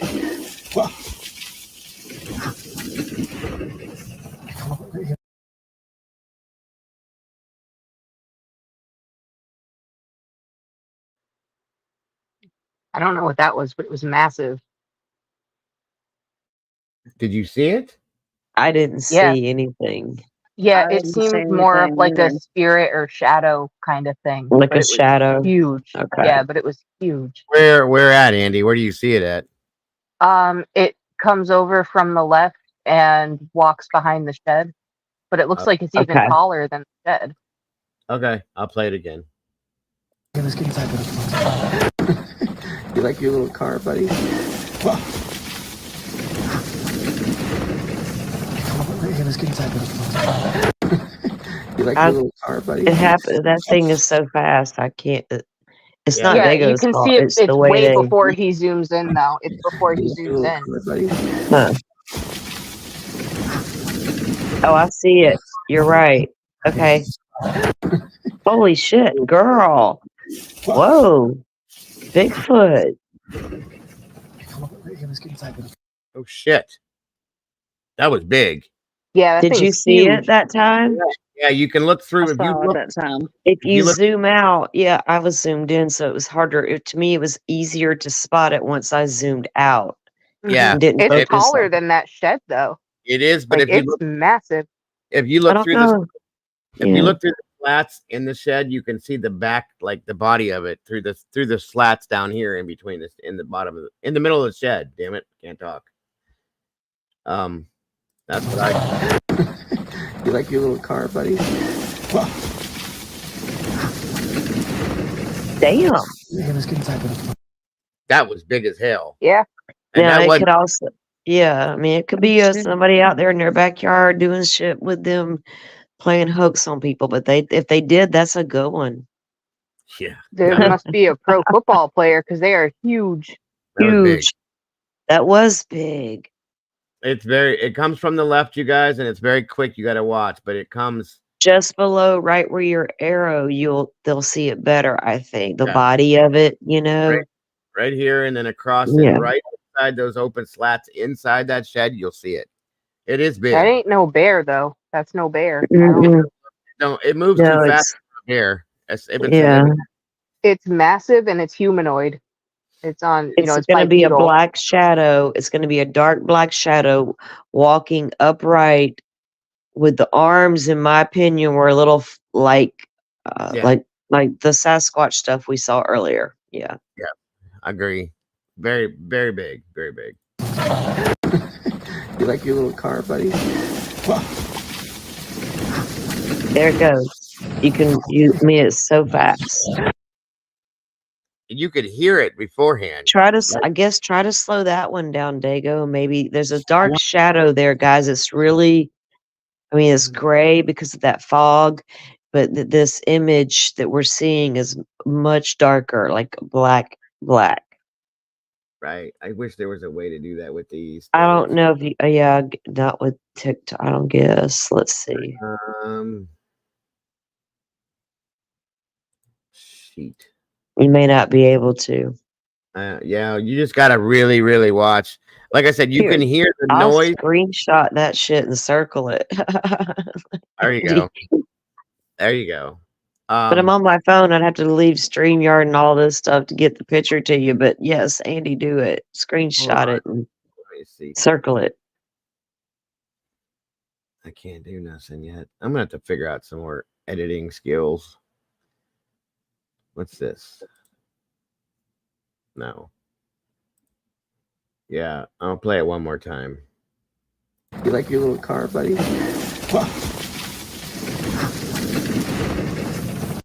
That was big. That was way up here, guys, above this thing. It goes to walk That to was meet. Yeah. huge. Yes. You see it, Kimber? I did. It's a just all you see is a dark spot moving past. It's that big, but you can tell it's like fur or something. It's tall too. Very big, yes. And it made a lot of noise coming across there. Damn. Did you screenshot that, Andy? No. Yeah, I'm on it. I would have passed out. Yeah, I probably would have too. All right, let's roll screw. A while back, I was flying my drone to get stock footage of forest scenery. I spent about an hour flying my drone, and when I was doing my last flight for the day, I saw something really weird fly by my drone. Did you see it? I didn't think too much of it until I got home and was reviewing the footage again. In closer inspection, there is this odd object, flying very fast next to my drone. I have no idea what it is. It looks long and flat, and it was flying very fast upward. I saw it. It doesn't appear to be a bird or insect. You can even see it curve around here near the creek, and then come straight to my drone. I jokingly refer to this as Bigfoot's boomerang, because it's such a mystery. What do you think it is? I don't know what the hell that is. It's a flying piece of debris. That's what it looks like. Well, it looks like something. I mean, if it's a Sasquatch and it sees this thing flying around, maybe it threw something at it. Who knows? I sent it to you in Discord. Thank you, dear. He may have. He's like, get out of here with your flying machine. Right. This dude's what?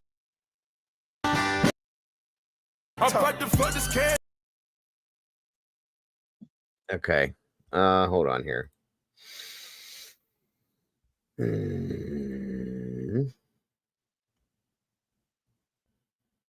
Oh Lord, I gotta scroll down. Okay. Thank you, Andy.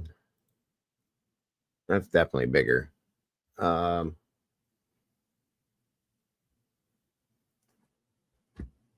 on a minute. Nope, that was too big. What did I just do?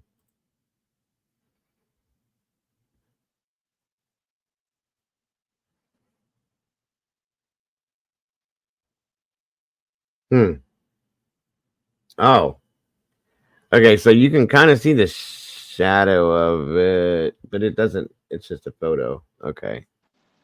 Yeah, so you're only going to see the photo, but it gives them an idea of what to look for if they, you know what I mean, when they were watching it, because you can see the image that we were talking about. So right here. Right between the two trees, yeah. It's that big dark. That's huge. And that thing moves across the screen as walking. But Jesus, that would be a damn werewolf or something is what it looks like. It don't look like no bear or nothing. No, it's not a bear. Definitely not a bear. It's bipedal, whatever it is. It's on two legs, and it's very strange. Look, it's big, dark, and fast. That's pretty wild, folks. I was joking about. And when you watch that image move across Bigfoot. that screen, right, it's crazy. It's the ghost of Bigfoot. Yeah, it's Bigfoot. It's Bigfoot. It's big Bigfoot.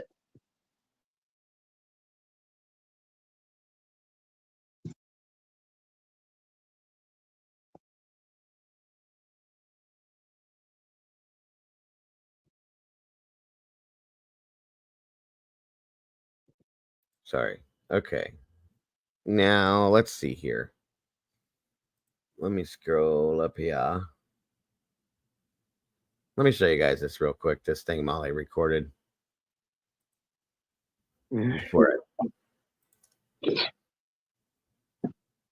I've seen many of these come out of her backyard or across the field or whatever, but yeah, it's kind of interesting to see what it is. Oh, hold on. All right, there we go. That's it. That is not a plane. Mm-hmm. It's also a very common UFO shape. They call it the Dorito. Yeah, like the triangular thing. Mm-hmm. Yeah.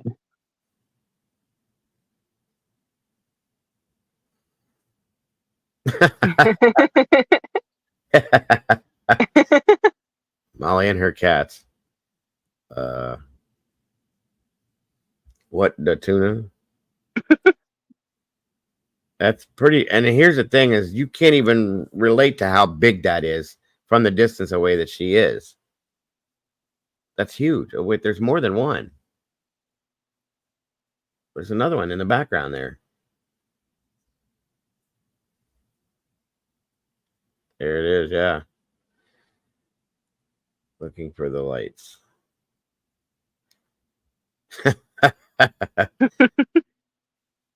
That's too funny. Thanks, Molly. It's interesting as hell.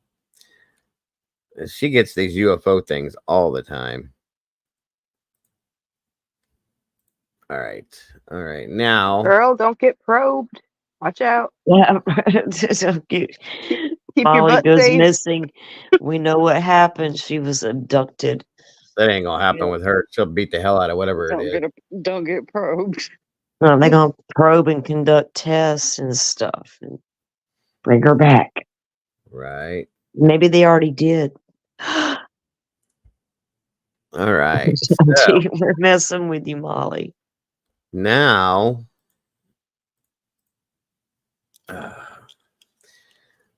these are, what the heck just happened?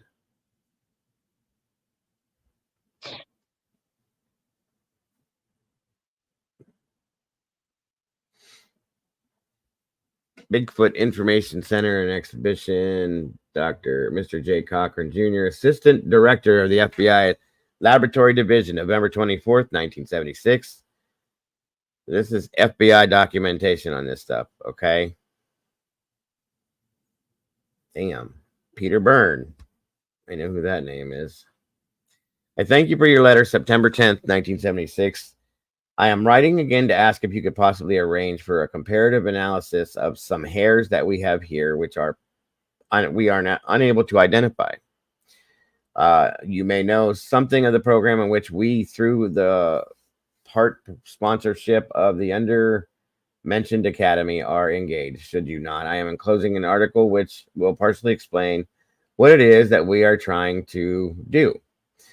Briefly, we do not often come across hair which we are unable to identify, and the hair that we have now, about 15 hairs attached to a tiny piece of skin, is the first that we have obtained in 6 years, which we feel may be of importance. Please advise if you are able to perform this task for me. Recognition of blast. Let's see. So is this like a real X-File? It's based off the FBI. It's probably a lot of unclassified documents. Right. I've got a bunch of unclassified documents on FBI Cast Mm-hmm. that I found a long time ago because everybody's about this Cast. I'm gonna go find out about Cast, so I did. And there's a lot of these unclassified documents that are out there. If you can find them, or if you go look for them, if someone thought to look, then they can find them. But they've searched them and this is out there. So, I'll be right back.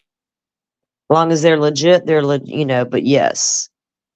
A lot of times because after so many years, certain things will become unclassified. And sometimes after pushback or lawsuits, they'll end up doing the same thing. It'll just become unclassified at some point. Especially when there's a lot of information that's leaked already, you know what I mean? That they can't lie. Because when I was Right, like with all watching the Molly's UFO stuff. video, my first question to her would be, do you live anywhere near a military base? And the reason I asked that is because very early 80s, we would see this thing in the sky. And the only thing our dads could describe it as was it looked like a UFO because of the way the shape and the lights. Is it the stealth And it was bomber? it was the stealth, yes, ma'am. Yeah. Because I live next to the world's largest Air Force base, and it happens to be here in Florida. So we knew about the stealth bomber for a very long time, but we didn't know what it was. And my dad's property literally ends where Air Force property, I mean, his begins where theirs ends, like it's right there. You know what I mean? So we've always found all kinds of military stuff in those woods. Those guys do for practice. They do all kind of training out there. So we found all kind of stuff.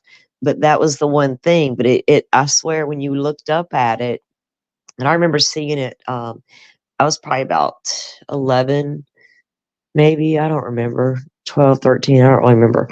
But it just looked weird. And the light, they reminded me of the shape that in Molly's video. Yeah. Yeah.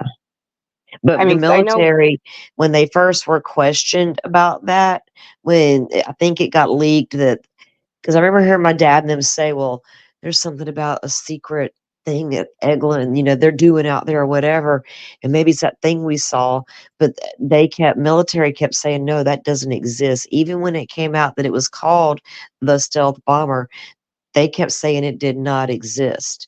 They flat out denied it for a long time. But locals who live here, no, it did exist because we seen your shit. Yeah. It could fly so low and it's undetected by radar and it's quiet.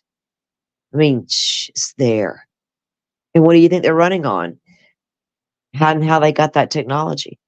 Mhm. Area 51, Yep. reverse Reverse engineering. engineering. Thank you, ma'am. Yep. Let's go, girl.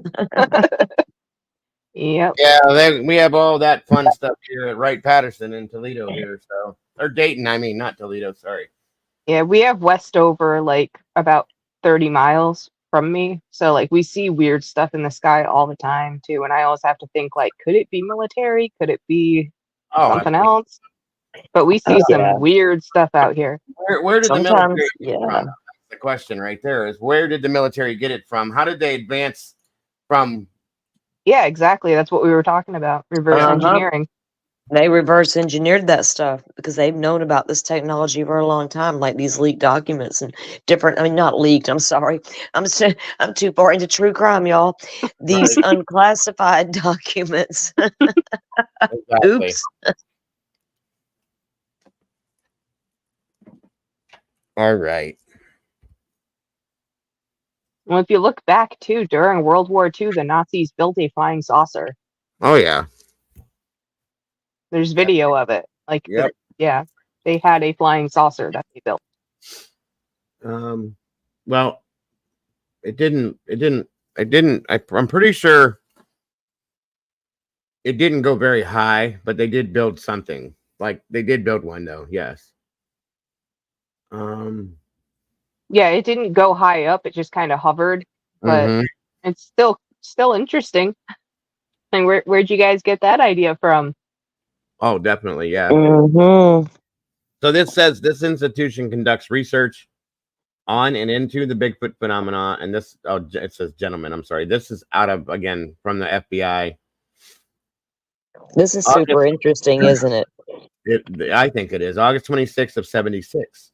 Gentlemen, this institution conducts research on and into the Bigfoot phenomenon of the Pacific Northwest of the United States. We have been in operation for nearly 6 years, and we are associated with the Academy of Applied Science of Boston, Massachusetts.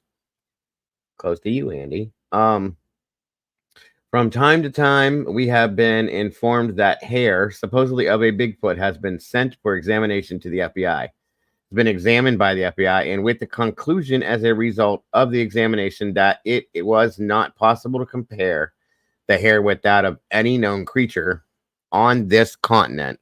That's interesting. Whoa. That's a lot. Yeah. Will you kindly, to set the record straight once and for all, inform us if the FBI has examined hair which might be that of a Bigfoot?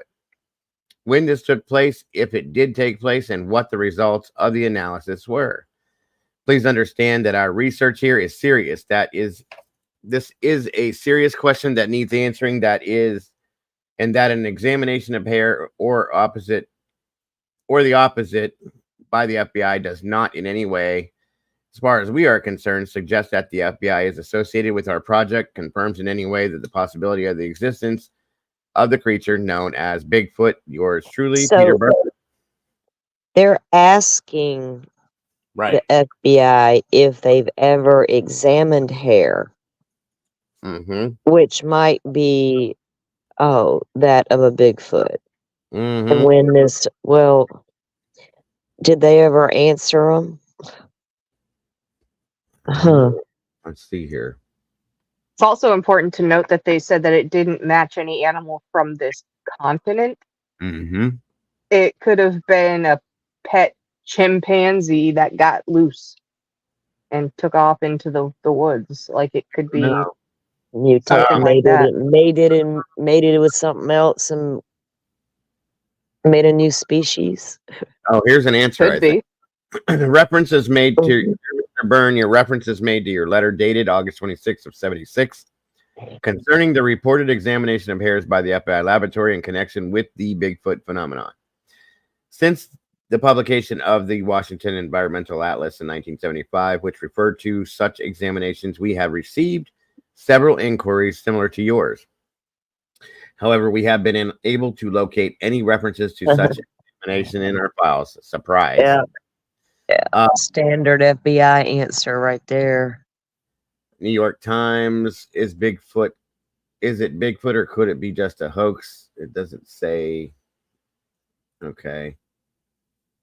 I can't even tell what the hell. That must be a photo of something.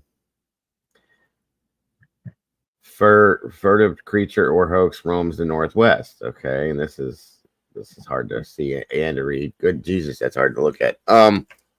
Yeah.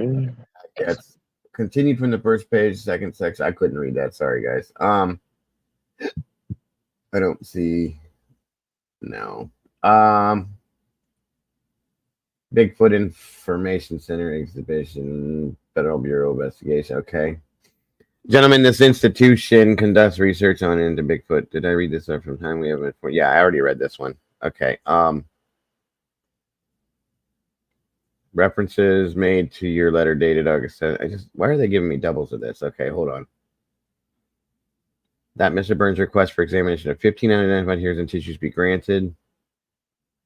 Approved. Secretary, Treasurer, Server, okay. If examination is granted, attached letter be approved and forward to Mr. Byrne. It says approved. The 7/6 of 75 issue of the Washington Star News carried outline and photographed attached caption recognition at last concerning the recently published U.S. Army Corps of Engineers Washington Environment Atlas. The atlas contained information regarding the possible existence of Sasquatch, aka Bigfoot, the legendary creature of the Pacific Northwest Mountains. Let's see. A sample of reputed Sasquatch hair was analyzed by the FBI and found to belong to no known animal, inasmuch as FBI laboratory experts had no records or recollection of such an examination, and they're not going to. Dr. Steve Rice, editor of the Army Atlas, was telephonically contacted. Okay, they called him on the phone. They could have just said that. In Seattle, Washington, after checking, Dr. Rice was unable to locate a source of the reported FBI hair examination. By letter dated August 26th of 76, Mr. Peter Byrne, director, the Bigfoot Information Center and Exhibition, the Dallas, Oregon, inquired whether this reported FBI hair analysis was accurate. In my letter dated 9/10 of 76, Mr. Byrne was told the FBI laboratory had no references to such an examination. Copies attached. By letter dated November 24th of 76, hey, I was 2 years old. Mr. Byrne again corresponded with the FBI laboratory, enclosing a New York Times article dated June 30th of 76, captioned, "Is it Bigfoot or can it be just a hoax?" Attached. The article contained a history of Bigfoot and the activities of Mr. Byrne and others connected with the mystery. Mr. Byrne's letter requested the FBI laboratory examine an attempt to identify 15 hairs attached to a piece of skin. According to the New York Times article, Mr. Byrne's 5-year search for Bigfoot is supported by the Academy of Applied Science, Boston, Massachusetts. Admission fees to his exhibit and small donations from other sources. The AAS is the chief sponsor of the current Loch Ness expedition in Scotland. Wow. AAS is listed in the Encyclopedia of Association as being founded in 1962 and dedicated to applied science and engineering. It claims 300 members and 1 staff member. So this is basically old school X-Files stuff is what it really is. Or partially. This is the requested examination and identified hair from Bigfoot Information Center. The search bureau has no information identifiable with Mr. Byrne. Of course not. Background information concerning set out request information. Nope. This does not represent a change in bureau policy.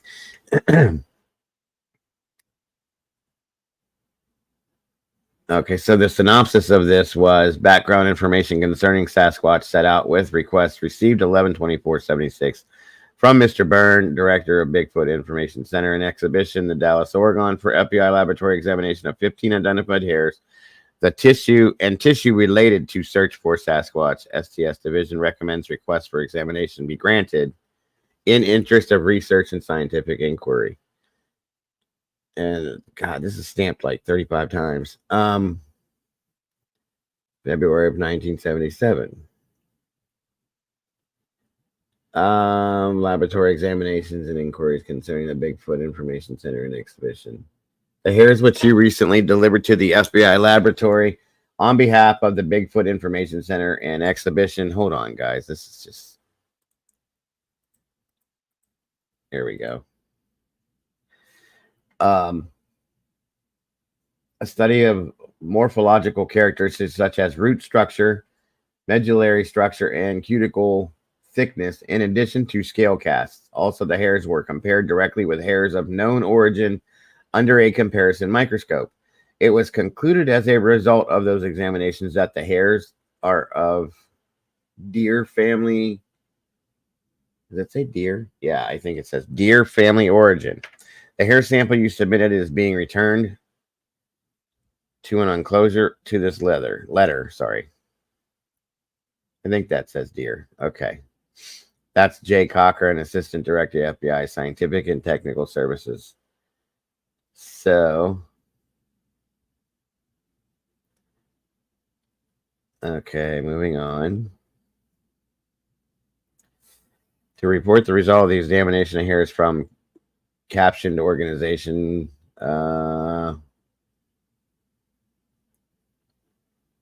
member of a deer. Okay. But they said before that they were of no unknown origin on this continent, which is strange, but okay. There, oh, those are the hairs. They even took a photocopy of the hairs. Interesting.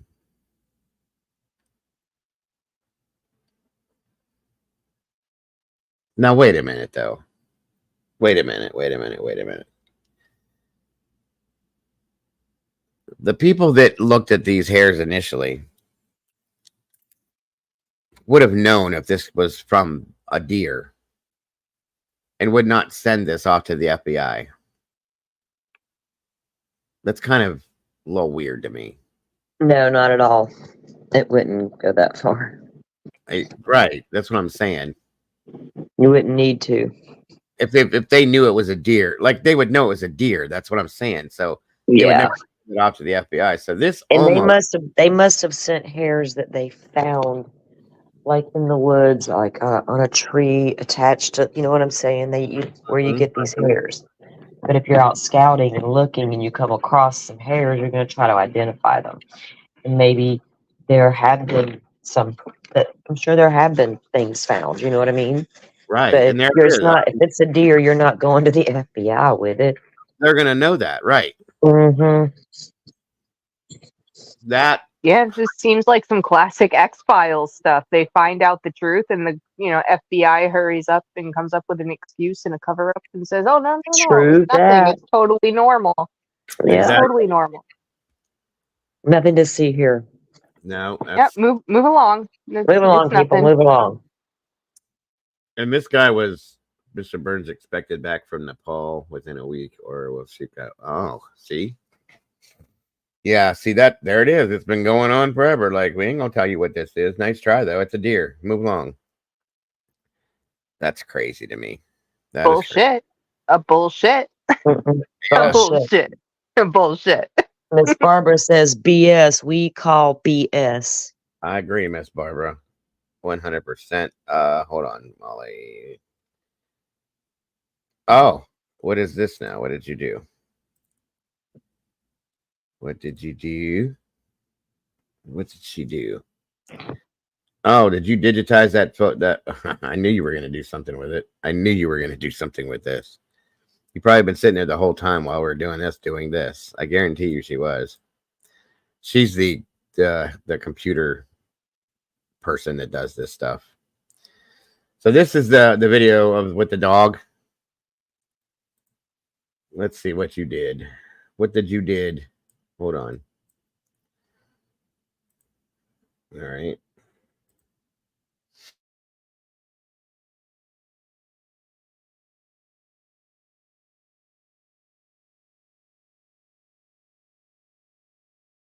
There you go.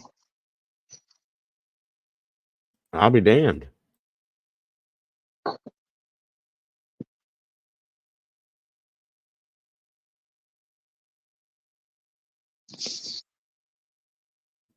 Yep. Start there and you see it coming across. Mm-hmm.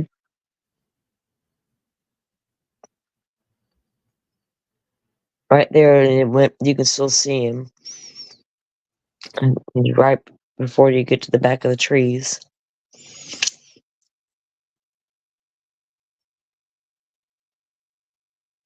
It was moving fast. Kind of went down. He goes downward from right where her arrows flashing. Right. From there, it appears because remember, like they've said, there's hills back here. Yep. Whatever it was, he was hauling ass. Mm-hmm. He shift shapes right here in a minute, right past the arrow.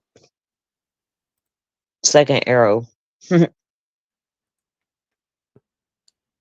a pretty good job, Molly. And you don't see him come across here either. He went down. Right. It's weird because it disappears and then reappears and it changes shape, but there's definitely something there. And it almost looks like it's like translucent in a way. That's a mystery man. That's weird. Could be a spirit walking in the woods. Hell. Taking a stroll. Mm-hmm. Good job, Molly. It did help. You could see it way better. I don't know what it is. She need to do that with that other one. Sips and dribbles. Which one? The dark gray, the black image, and the one by the shed walking. Yeah, shed the walker. one behind the shed walker. I like that. The one behind. See if you can do that with that one, Molly. Hold on a minute. I'll throw it over to you real quick. Hold on, guys. Let me pull this down. That was a pretty good job. Where'd it go? Thank you, Glitter. Thank you, Molly. Absolutely. Andy sent me that, so hold on. Copy and drop it in here. There you go, Molly. Have fun. She loves doing this kind of stuff anyway. Would she prefer the video? Do you still have the video of that? Because all I had was the screenshot. It's in there somewhere. I'd have to go back and pull it out. Oh, you're good. Maybe she'd be able to do something with the video. I don't know. Exactly. Well, thank you, Glitter.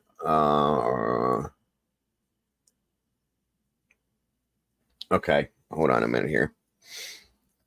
Let me get that out of there. And that too. And that too. And go to this. Downloads.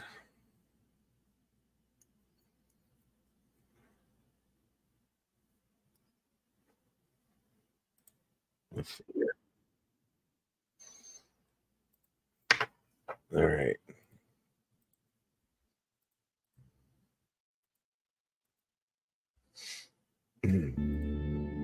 Molly has the video. Okay.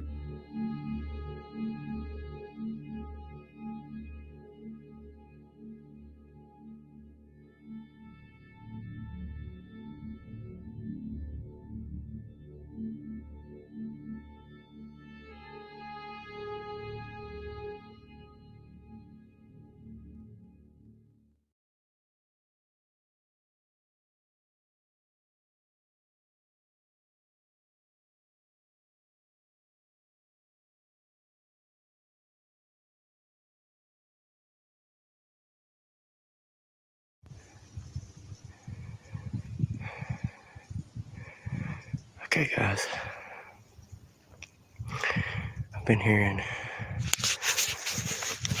some crazy sounds. I'm out here, my back against the wall, really. I've been hearing some crazy stuff out here.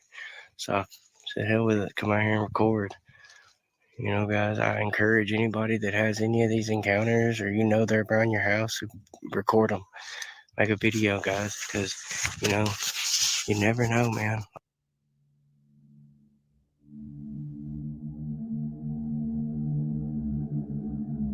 That was set up. I mean, I'm thinking. These things absolutely are too. They're real smart, like real smart. So I'm on the ground. I'm by my tree stand where I had the encounter last time. It was right here behind that trees where he kept. Here's my thing. These things, they don't want us to see them. Why the hell are they going to stand in the back and play peekaboo with you? Like, Right. I just don't see that one happening. But hey, He's pretending he's not even seeing it the first few times it's on camera, and then suddenly he's going to zoom in and he's going to be like, "Oh my God, there's one right there!" Like, this is Glitter said, "Who's he hiding from?" Right. I'll tell you, this phone has got a super good camera, and it's the only reason why I bought it. So when I'm in the backyard and I look way on the other side of that field and that tree line starts, there's woods. And certain times of year, I can sit out there early in the morning or late in the evening at dusk and watch the deer.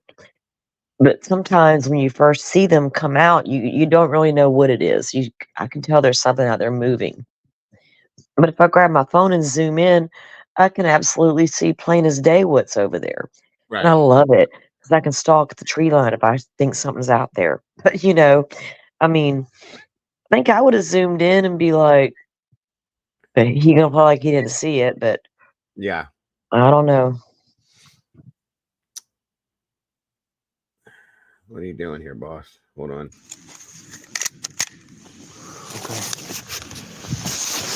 Okay, guys.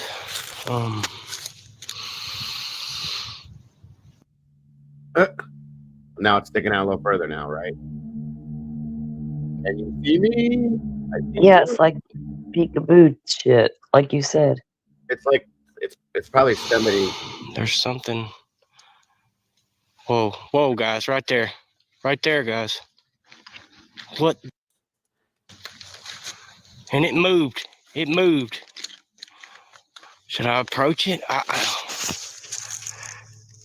Yes, you should go for it. I knew it. Guys, I knew this because I had this gut feeling, man, that I was being watched when I come out earlier. He knew this Oh guy. man, He I'm knew that catching evidence. I better turn the camera around to my own face. he knew that he got his little brother to put on a hoodie and go hide behind a tree, guys. Because when he turned sideways, he disappeared behind that tree. It's one of his hunting buddies in a ghillie suit. Chaylee, I hope I'm saying that right, says that she saw Bigfoot when she was camping, said that the coyotes were howling when she saw him. That's crazy. Heck yeah. Where were you at, Chaylee, if I can ask? You don't have to tell me, but I'm just curious. Is there more to this? This is a long... Dude, come on. And this is a hot spot right here, guys. All the way in, though. I don't know. Whatever it was huge. But if I upload this, you guys know I made it out. It's funny. He's recording evidence, but he's filming his own face. Like, why wouldn't you keep the camera pointed at the woods in case it comes back? Got to get that good selfie angle for TikTok. That's like saying, like, hey guys, there's a tiger. I'm gonna go over and pull his tail and see what happens. What do you think? Come on, guys. Jesus, come on. It's a hot spot. Where y'all? That's his meth lab. Is yes, Glitter. She said it's a hot spot right there, y'all. That's where his meth lab is. Remnants are buried. It probably is what it is. That's no lie. Some of these are too funny. Good Lord. And he made this long ass video. There's nothing in here. Here. But it goes back off in here in another part of my property. Guys, do not do this, what I'm doing. Do not use meth, folks. Do not do it. Please don't. I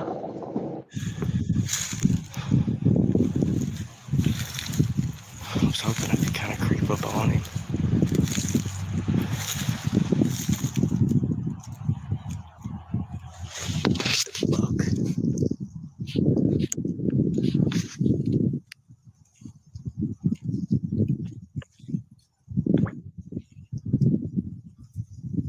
I mean, he just disappeared, man.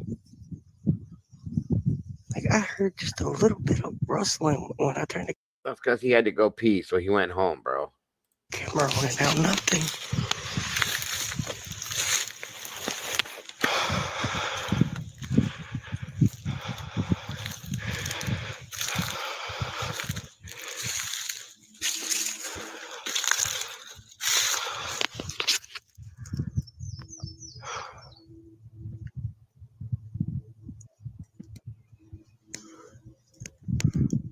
Okay, that there is a tombstone.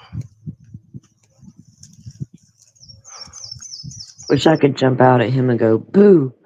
I was thinking the same thing. I'm almost waiting for this to be some kind of a damn jump scare video or something. But Yo. No, I should think have he's done just it this an idiot. evening, but he jumped. I should have just done it. Boo. this is just ridiculous. Come on now, bro. Terrifying camping encounters. I swear to God, some of these people go to every extent they can. Did we lose Kimber? I think. Yeah. So we're down towards the end. We're gonna watch some of these combo things, and we'll probably be done for the night. But I guess Mr. Keating isn't joining us tonight, and that's okay. I enjoyed this by itself, so no worries. All right, let's see what we got going.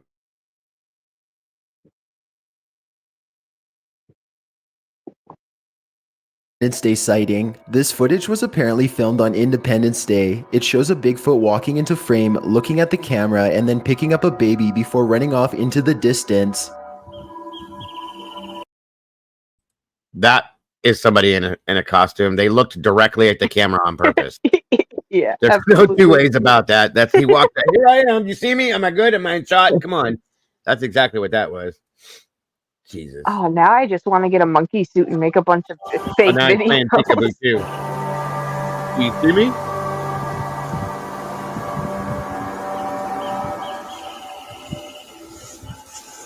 The Bigfoot seems to be nervously looking at the person holding the camera, therefore saving its baby and running away. Movement can also be seen from the baby as it pushes away from the adult. Some people have pointed out that they could see facial movement from the adult Bigfoot as well. Others say that CGI has been used in the video, but this is one of the few videos deemed real by the people who have made in-depth analysis videos on the footage.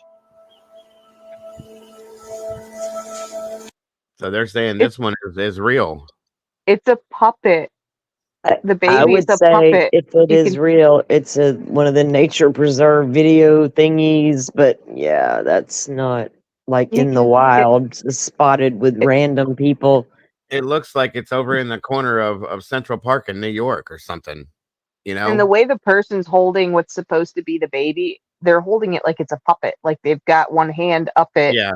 and the other around it. This thing's staring at the camera the whole time as it walks past. Nope, that's CGI. I just watched the frame jump. Watch. Yep. Right here. When it turns and looks back, you can see the frame skip. Hold on. Watch this. Analysis videos on the footage. Do you see the blur coming off the back of it? Yeah. Right about here. There it is. There's a blur. There's like a whole tracer. Yeah, it's got a tracer behind it. We beat death. You're a hoax. We know. Number 14. Bigfoot GoPro sighting by dog. So this is from the dog's point of view. This is cute. Okay. In this video, a man had strapped a GoPro camera to his dog, which then allegedly filmed a sighting of Bigfoot in the woods. The video simply shows the dog walking through the grassy woods when a figure suddenly runs by.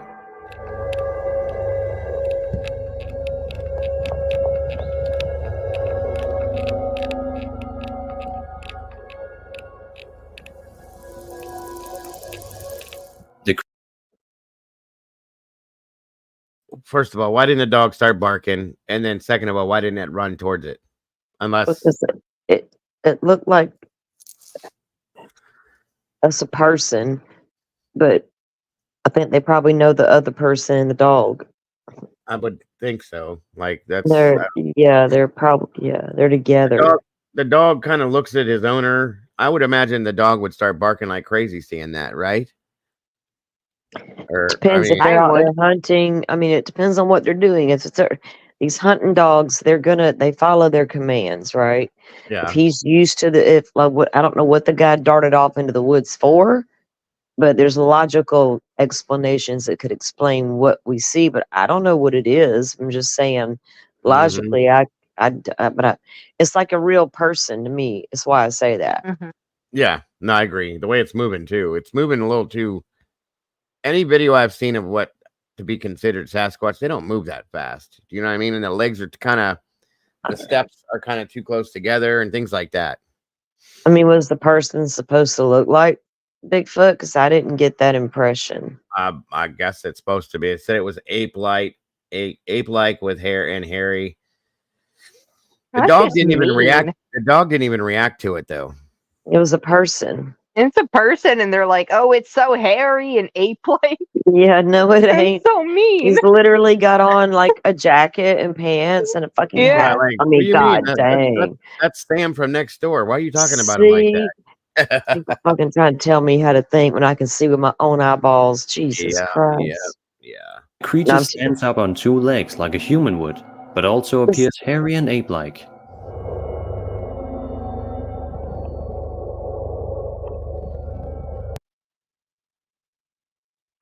I'd even venture to say he's holding a rifle. It looks like it's got a tail, like a tail, or is that a leg? Maybe that's no. It's just the way he was moving, because that's like the back of him when he's walking through that grassy area there. Something here.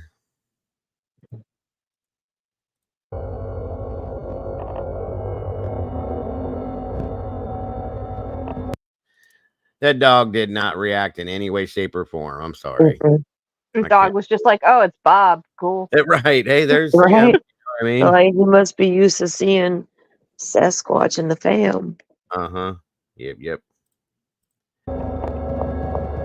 Number 13, albino Bigfoot. A homeowner captured this footage after they heard a disturbance in the backyard of their wooded property. This homeowner and others in this town had previously heard strange noises and disturbances for the last 2 weeks or so prior to this being captured on film. The town was confirmed as Carbondale, Pennsylvania. In the video, someone seems to be running around in a wooded area in a stressed manner.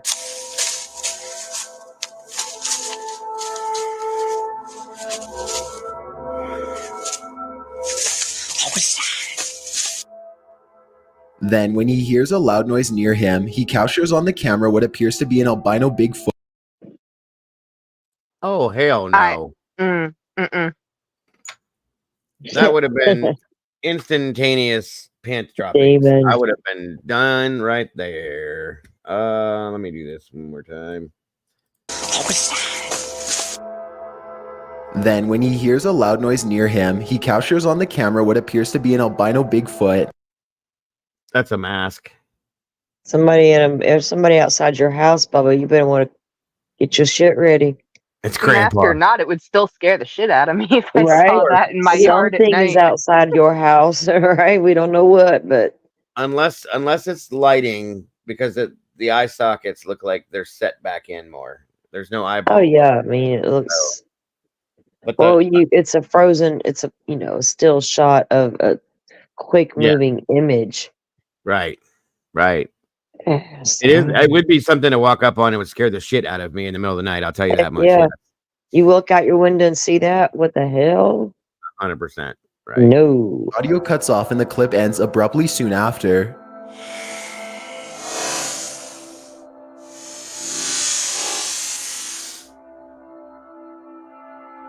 Yeah, I see. Hell no. Mm-mm. No, I'd have just dropped a load right there. I'd have been running. Shit would have been falling from my pants as I'm running. I'm telling you now. You get the crucifix. I think I would have actually been okay because I'm pretty sure the scream that would have left my body would have sent it running. I mean, It maybe, would have but been like, oh, this bitch is crazy. I'm out of here. whatever that is, Right. real or not, that's scary as hell. I'll be honest. Yeah. Ain't no way. Nope. Well, it's like I told my sister, if we're out at the camp and we walk over to that area down, well, kind of going toward the water. So if we go down there sometimes, we'll be like, what if there's a bear? Because sometimes they'll come up around the camp occasionally. So I told her, I was like, well, you know what they say? When you see a bear, you're supposed to act bigger and tougher and meaner and louder and all the things. It'll go away. And she's like, okay, fine. Well, you do all that. And I got my shit right here. And she tapped her side and I started laughing.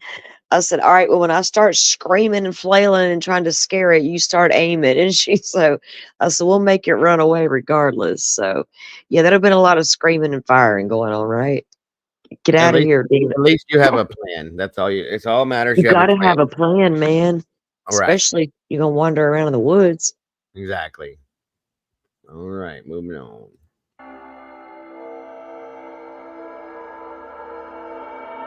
Number 12, Sasquatch spotted in the mountains. When a couple were hiking on a logging road above one of the lakes in Mission, BC, they took photos of the beautiful views and suddenly spotted something moving on the top It's right here.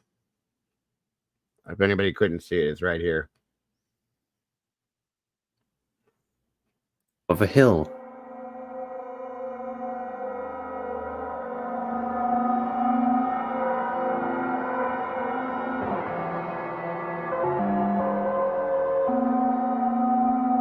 They were able to zoom in to capture the footage of a hairy ape-like creature.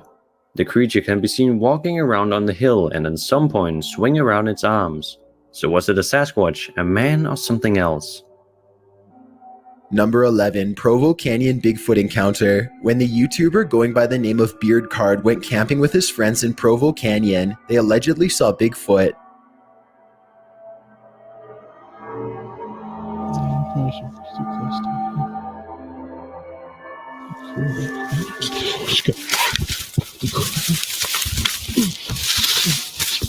I'm scared of them YouTubers and their random footage. On a hill that they wanted to get a closer look at, but that's when they saw what they thought was a bear until it stood up. In the clip, they run straight to the car, leaving their tent and everything behind. When talking to local station Fox 13 News, they said that they had no idea what the creature was. Along with that, people are like, well, maybe there's just some guy in a gorilla suit out there scaring people. And we're like, up there right now, I guess it's deer hunting season. So there's tons of hunters everywhere up there. So we highly doubt that there's anyone up there hiding in a gorilla suit with all these hunters all over the place. So. None of them really believed in Bigfoot, but they still ruled out the possibility of the creature being a bear. Number 10. Skunk ape or Bigfoot from Lettuce Lake Park, Florida. In this footage, a man by the name of Matt caught what he thought was a skunk ape, also known as a swamp ape or Florida Bigfoot. He was canoeing around Lettuce Lake Park when he saw what he initially thought was a bear. However, the length of its arms and its gait and the large size of the creature has led people to speculate on whether or not this creature could possibly be a bear. Also, the fact that the creature walks through the swamp in ease has made people think that the video in fact shows a skunk ape. It went on all fours right there. Yeah.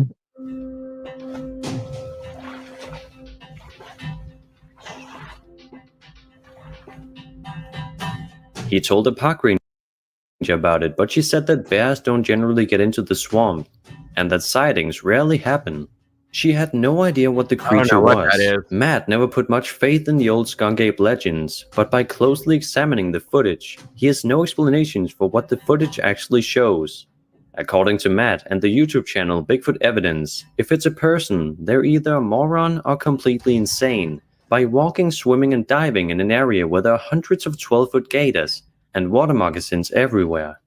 Matt said he observed the creature for a while, and when it seemed to notice him, it went underwater and vanished. He even paddled up there, and it was nowhere to be seen. Number 9, the Prince Edward Island quadrupedal clip.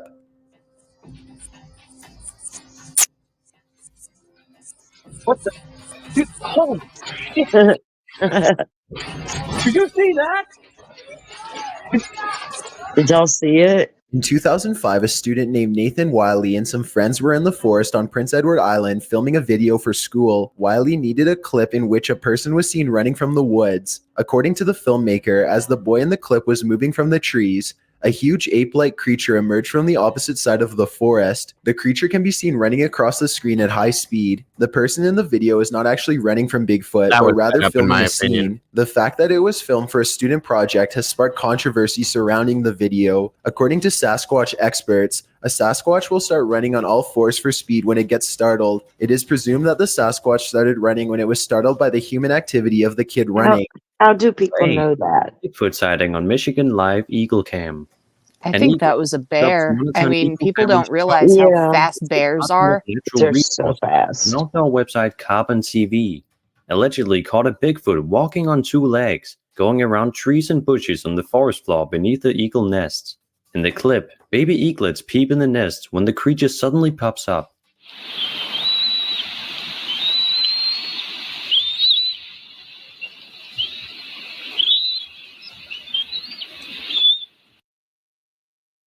Now this is interesting. We have these eagle cams here too. The way that thing's moving. The camera was mounted to a tree near the Platte River State Fish Hatchery, about 30 miles west of Traverse City, placed there to highlight a bald eagle nest. Many people have come forward to say the clip is intriguing, but ultimately inconclusive. It is open to interpretation whether the creature is Bigfoot, a person in a costume, or something else entirely. Given the lack of scale and detail in the image of the figure, it remains to be just an interesting video if you ask experts. I think it's somebody in a costume by the way it's moving. Yeah, it looks like either one of those like ghillie suit type things, or if it's a Bigfoot, he's got really long hair. Yeah, and he's taking small steps, which I don't understand. Like, what he's stepping on. You know what I mean? Yeah. They just step wherever they step. They don't give a shit. Number 7, Bigfoot hunted by helicopter. On February 17th, 2011, a video was posted to YouTube with the title, Bigfoot hunted by helicopter. It was filmed at an unknown location. The description of the original video stated that a woman and her husband took their kids target shooting while a helicopter over their heads were annoying them the entire time. They thought at first that they were curious of why and what they were shooting, but when they later watched the footage, they noticed something looking like a Bigfoot running in the trees. Whoa. Whoa, that was a big kick. You okay, Brock? That thing was huge. It's over here, yeah. It was I don't know if you guys huge. saw that. Hold on. You okay? According to them, the people in the helicopter could have been hunting Bigfoot. The clip shows a boy who is being taught how to shoot a gun. The kid starts out by firing a .22 caliber rifle twice and then switches to the more powerful shotgun. Immediately following the explosion of the shotgun, a black figure can be seen running across the background. Whoa.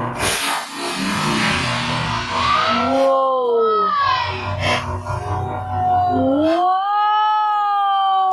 That was a big kick. In the last few frames of the clip, the creature can be viewed switching from a 2-foot stance to all fours. A helicopter can also be heard throughout the video, and when the creature is seen, the sound of the helicopter gets louder. The creature only moves after the explosion of the high-powered gun, which has made people think that it only moved because it was startled by the loud sound. According to others, this could have also been a cue for the person acting as Bigfoot to start running. Number 6. Utah Bigfoot Family.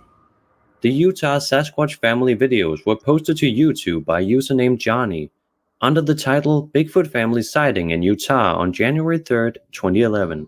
Johnny took his kids and their friends hiking and sledding high up in the Utah mountains. A few weeks later, when he was watching the video clips, he spotted 3 different cases with unexplained creatures that appeared to be a family of Sasquatch. In the first clip, a Bigfoot is seen walking away into the trees.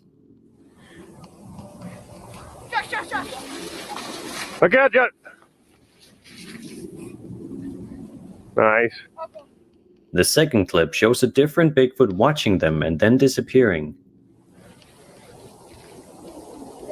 Go ahead, somebody. Nice. The third clip appears to be another Bigfoot struggling to get away. Good. You all right? That was a nice little wipeout. In Johnny's original description, Bullshit. This guy is filming that top of the hill on purpose. He's filming this spot. He keeps going back to this spot. Yeah. The kids are over here. Why are you going over here, bro? This was set up. Well, that could be people on the other side of the hill. I don't know. Well, true. And then the last one looks like they're dancing across the dancing from here to here, all the way across, waving his arms and stuff. If this was unexpected, he wouldn't be filming this spot repeatedly. So that's my opinion, at least. Right, exactly, Alicia. he makes the implication that the figure of the third clip may be injured. However, the movement is consistent with other Bigfoot videos. When a large, not juvenile Sasquatch is threatened and scared, as might have been the case for this creature after being caught out in the open, they run on all fours. It appears to be moving very fast with its limbs swaying back and forth. It has also been pointed out that since the footage was posted in 3 separate videos, it might be a hoax.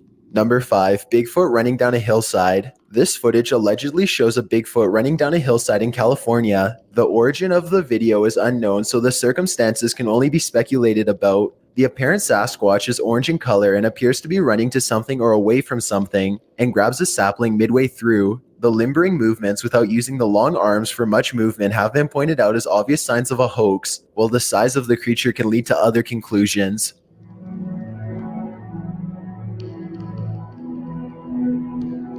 Good night, Twilight. Number 4. Beast of Gum Hill. On April 5th, 2009, the YouTuber going by the name Ericus Maximus spotted what he refers to as the Beast of Gum Hill while ATV riding. Before the sighting, he made many ATV driving videos on his YouTube channel, and it seemed to be a regular thing for him to do in his spare time. The sighting was the second time spotting the creature, and a companion of his managed to capture it on camera. He is seen riding his ATV through the creek when the creature walks directly over the creek bed further away from him.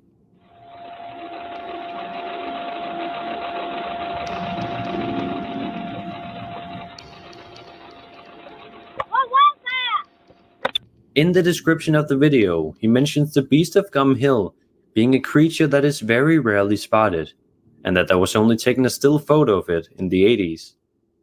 Number 3, Bigfoot caught on police dash cam. The Lumpkin County dash cam Bigfoot was captured in 2009 from a Georgia State police officer's cruiser. In the video caught in the middle of the night, you can barely see a pair of legs hightailing it across the highway. No good, I'm a shooter. What the crap? What was that? Did you see that? Yes. Holy crap. What the heck was that? That was on 2 feet, wasn't it? Yeah. Oh my goodness. The police officers can clearly be heard saying things like "what the hell" and "what was that" just after the creature passes by. Sometime after, a Lumpkin County Sheriff, Stacy Gerard, had followed up with the case and began an investigation of the supposed Bigfoot. Sheriff Gerard was reported to have interviewed the residents of several homes near the area where the sighting occurred. The story then says that the sheriff supposedly ran into a pair of college students who were acting nervous and strange when the sheriff began to question the students.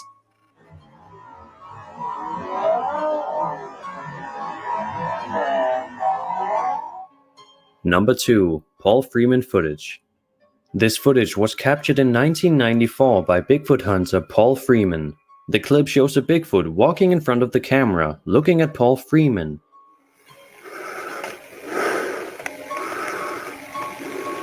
Oh, there he goes.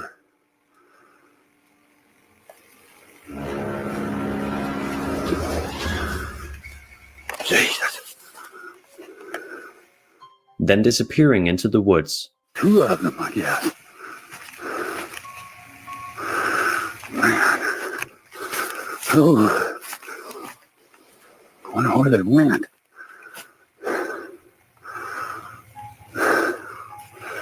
Oh, God. The clip starts with Freeman trying to control the camera while searching for an unexplained noise. Paul comments that he can hear the brush breaking and the figure appears. Later, a second Bigfoot can be seen for a couple of seconds peering from behind a tree. The latter part of the footage apparently depicts an adult Bigfoot picking up a juvenile.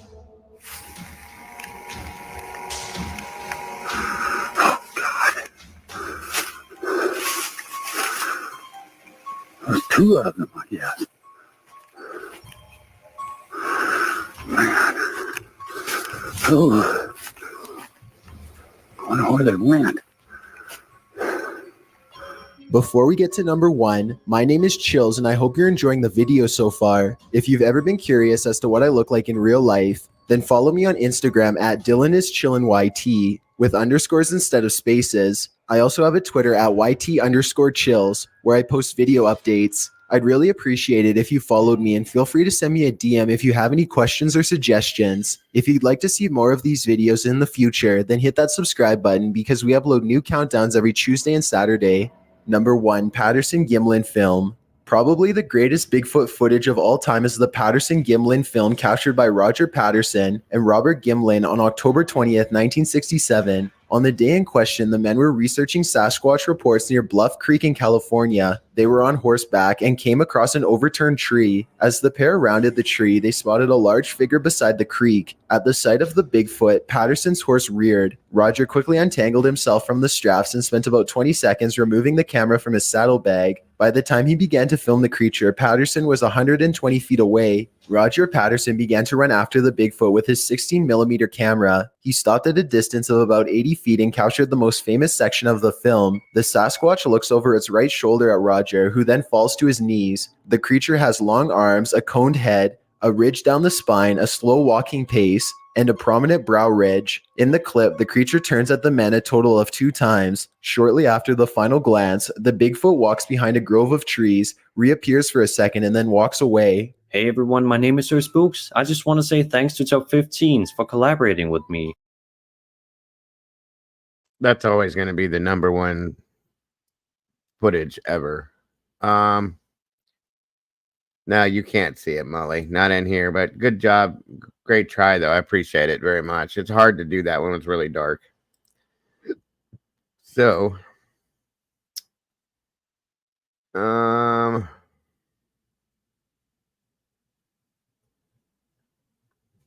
think we're about done for the night.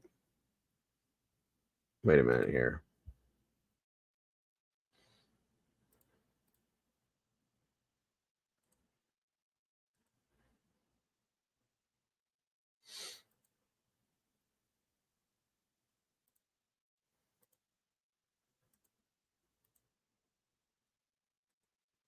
Yeah, that would take too long. It's a good one, but maybe next. So we'll do this again because there's more.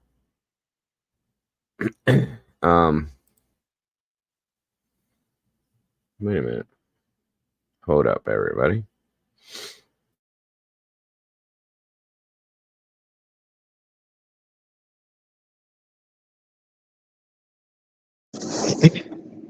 Okay, I'll play this last, and then this is an interesting. I remember I watched this the other day, and then this will be it for the night, everybody. This is a story about an aggressive Bigfoot on an Alaskan farm in the Alaskan Triangle, and that'll do it for tonight. Again, have a great night, Twyla. If you're already gone, I'm sorry. That's okay, Molly. You did good either way.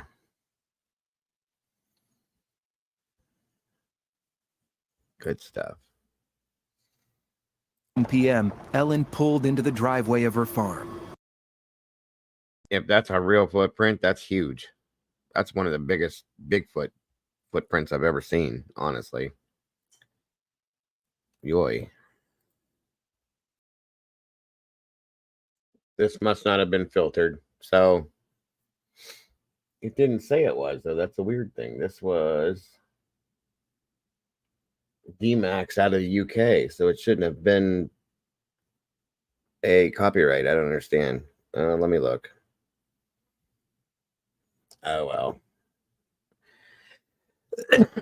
I guess we're gonna have to shut her down for the night anyway. It's almost 2:30 in the morning. Yeah. Oh, Sorry, goodness. it what That's shouldn't a have been. good show. It was a Yeah, good it show. was fun. It was fun. It was Bigfoot that did it. They don't want us knowing. You're right, Molly. It's a Guys, conspiracy. yes, Salty. Thank you for joining me, Andy. Always a pleasure. Thank you for the stuff you put together. Yeah. Thank you guys that helped out with all the stuff. We appreciate that. Very much so. Next time we'll have more. It's very hard to get things to play through here and to look at because everything is either History Channel or some of that stuff that has put it out. So little by little, but just everything. But that's something I had that I played. So everything that they did, we were able to watch with no problem. So hopefully they'll see me soon. Yeah. Maybe. Goodness. Let me see.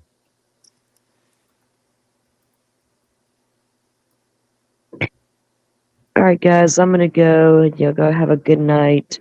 You too. Thank you for joining me. Good night. Talk to you Good guys night. later. Have a good night, Salty.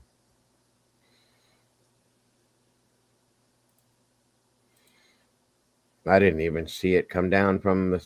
They usually will shut it down, but they didn't. I'm surprised, surprised, surprised.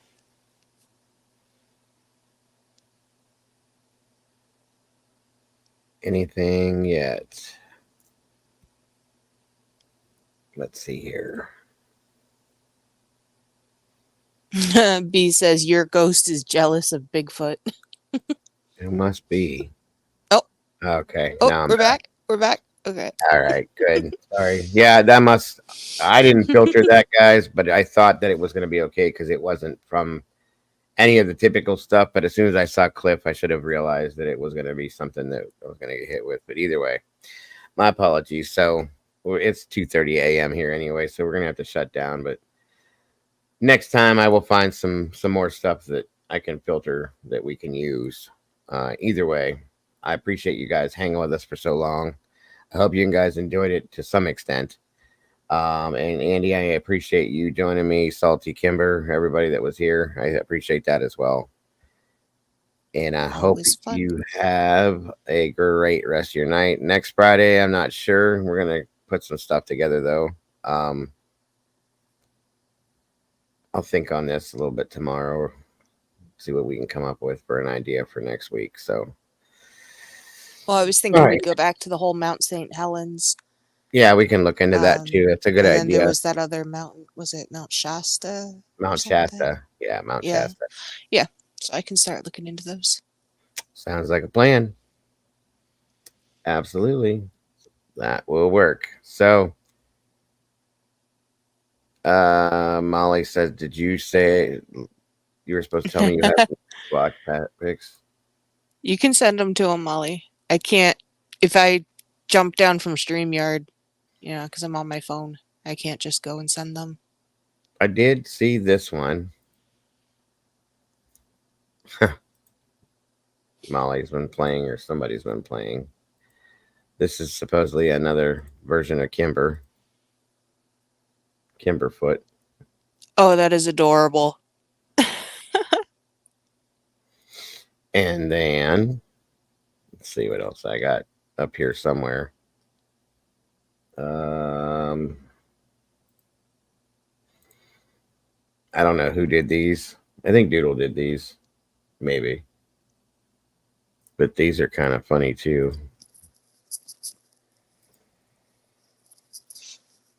Molly tried to make one earlier and it came up with no legs. Nice.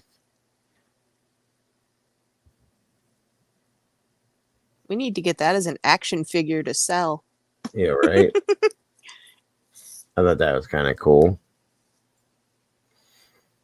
And then there was a couple more that went along with that too. We got the whatever these are. They're kind of Sasquatchy looking. Little Sasquatchies. They do look like Machu cheese. That's cool. Definitely funny. Let me see here.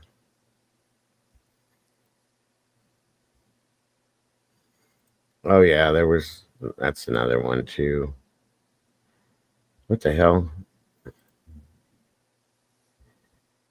Alrighty then. Oh, Molly says Discord. Somebody was bored. What in the hell? What'd you do, Molly? Well, here's this one I can see. This one makes some sense. But the other one,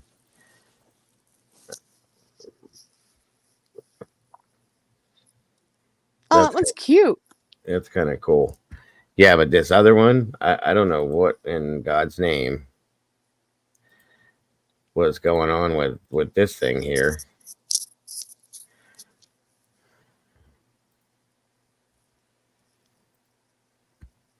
Hold on.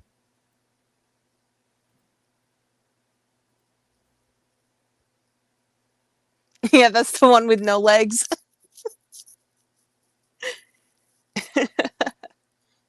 No idea, but interesting to say the least. And then there's this is what I picture as being Andy.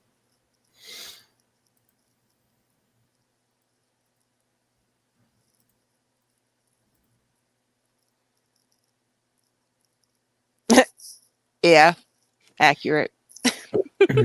I mean, I don't know about the horns or the antlers, but definitely the rest of it for sure. And I think there might be one more. Oh yeah, and then there of course is Molly. I still don't know what creature this is because it's definitely a cat, because Molly, like I said, lives vicariously through cats. She is a cat in my opinion, but again, it's got antlers and dreads. And all these cats that she does these things, they always have leather jackets on. That's how you can tell it's her. So, there you go. All right, guys, I am burnout. Thank you again for joining me. I hope you guys enjoyed Saskalope and Antelope. Okay, gotcha. Yeah, there you go. But anyway, good stuff, Molly. And again, Andy, thank you for everything. I appreciate you very much. Same with Kimber and Salty. I appreciate you too. Molly, thank you for everything you did. I appreciate it very much. I did. That was pretty crazy looking, that owl picture. Let me see here. No, not that. Hold on.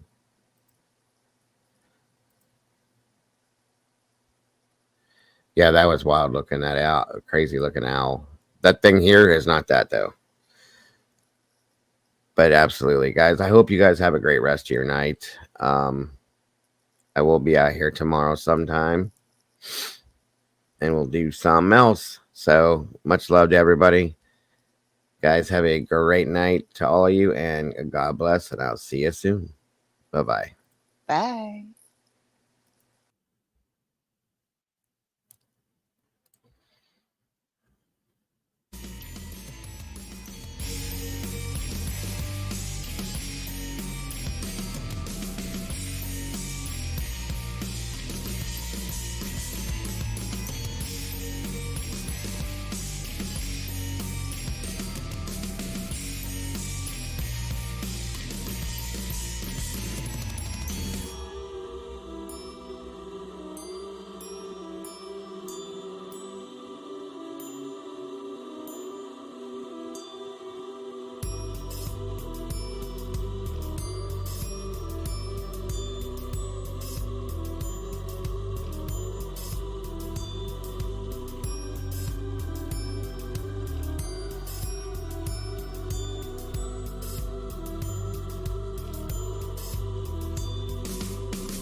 Doodle went to bed. I didn't even see Doodle. Thank you, Doodle, for everything. God bless.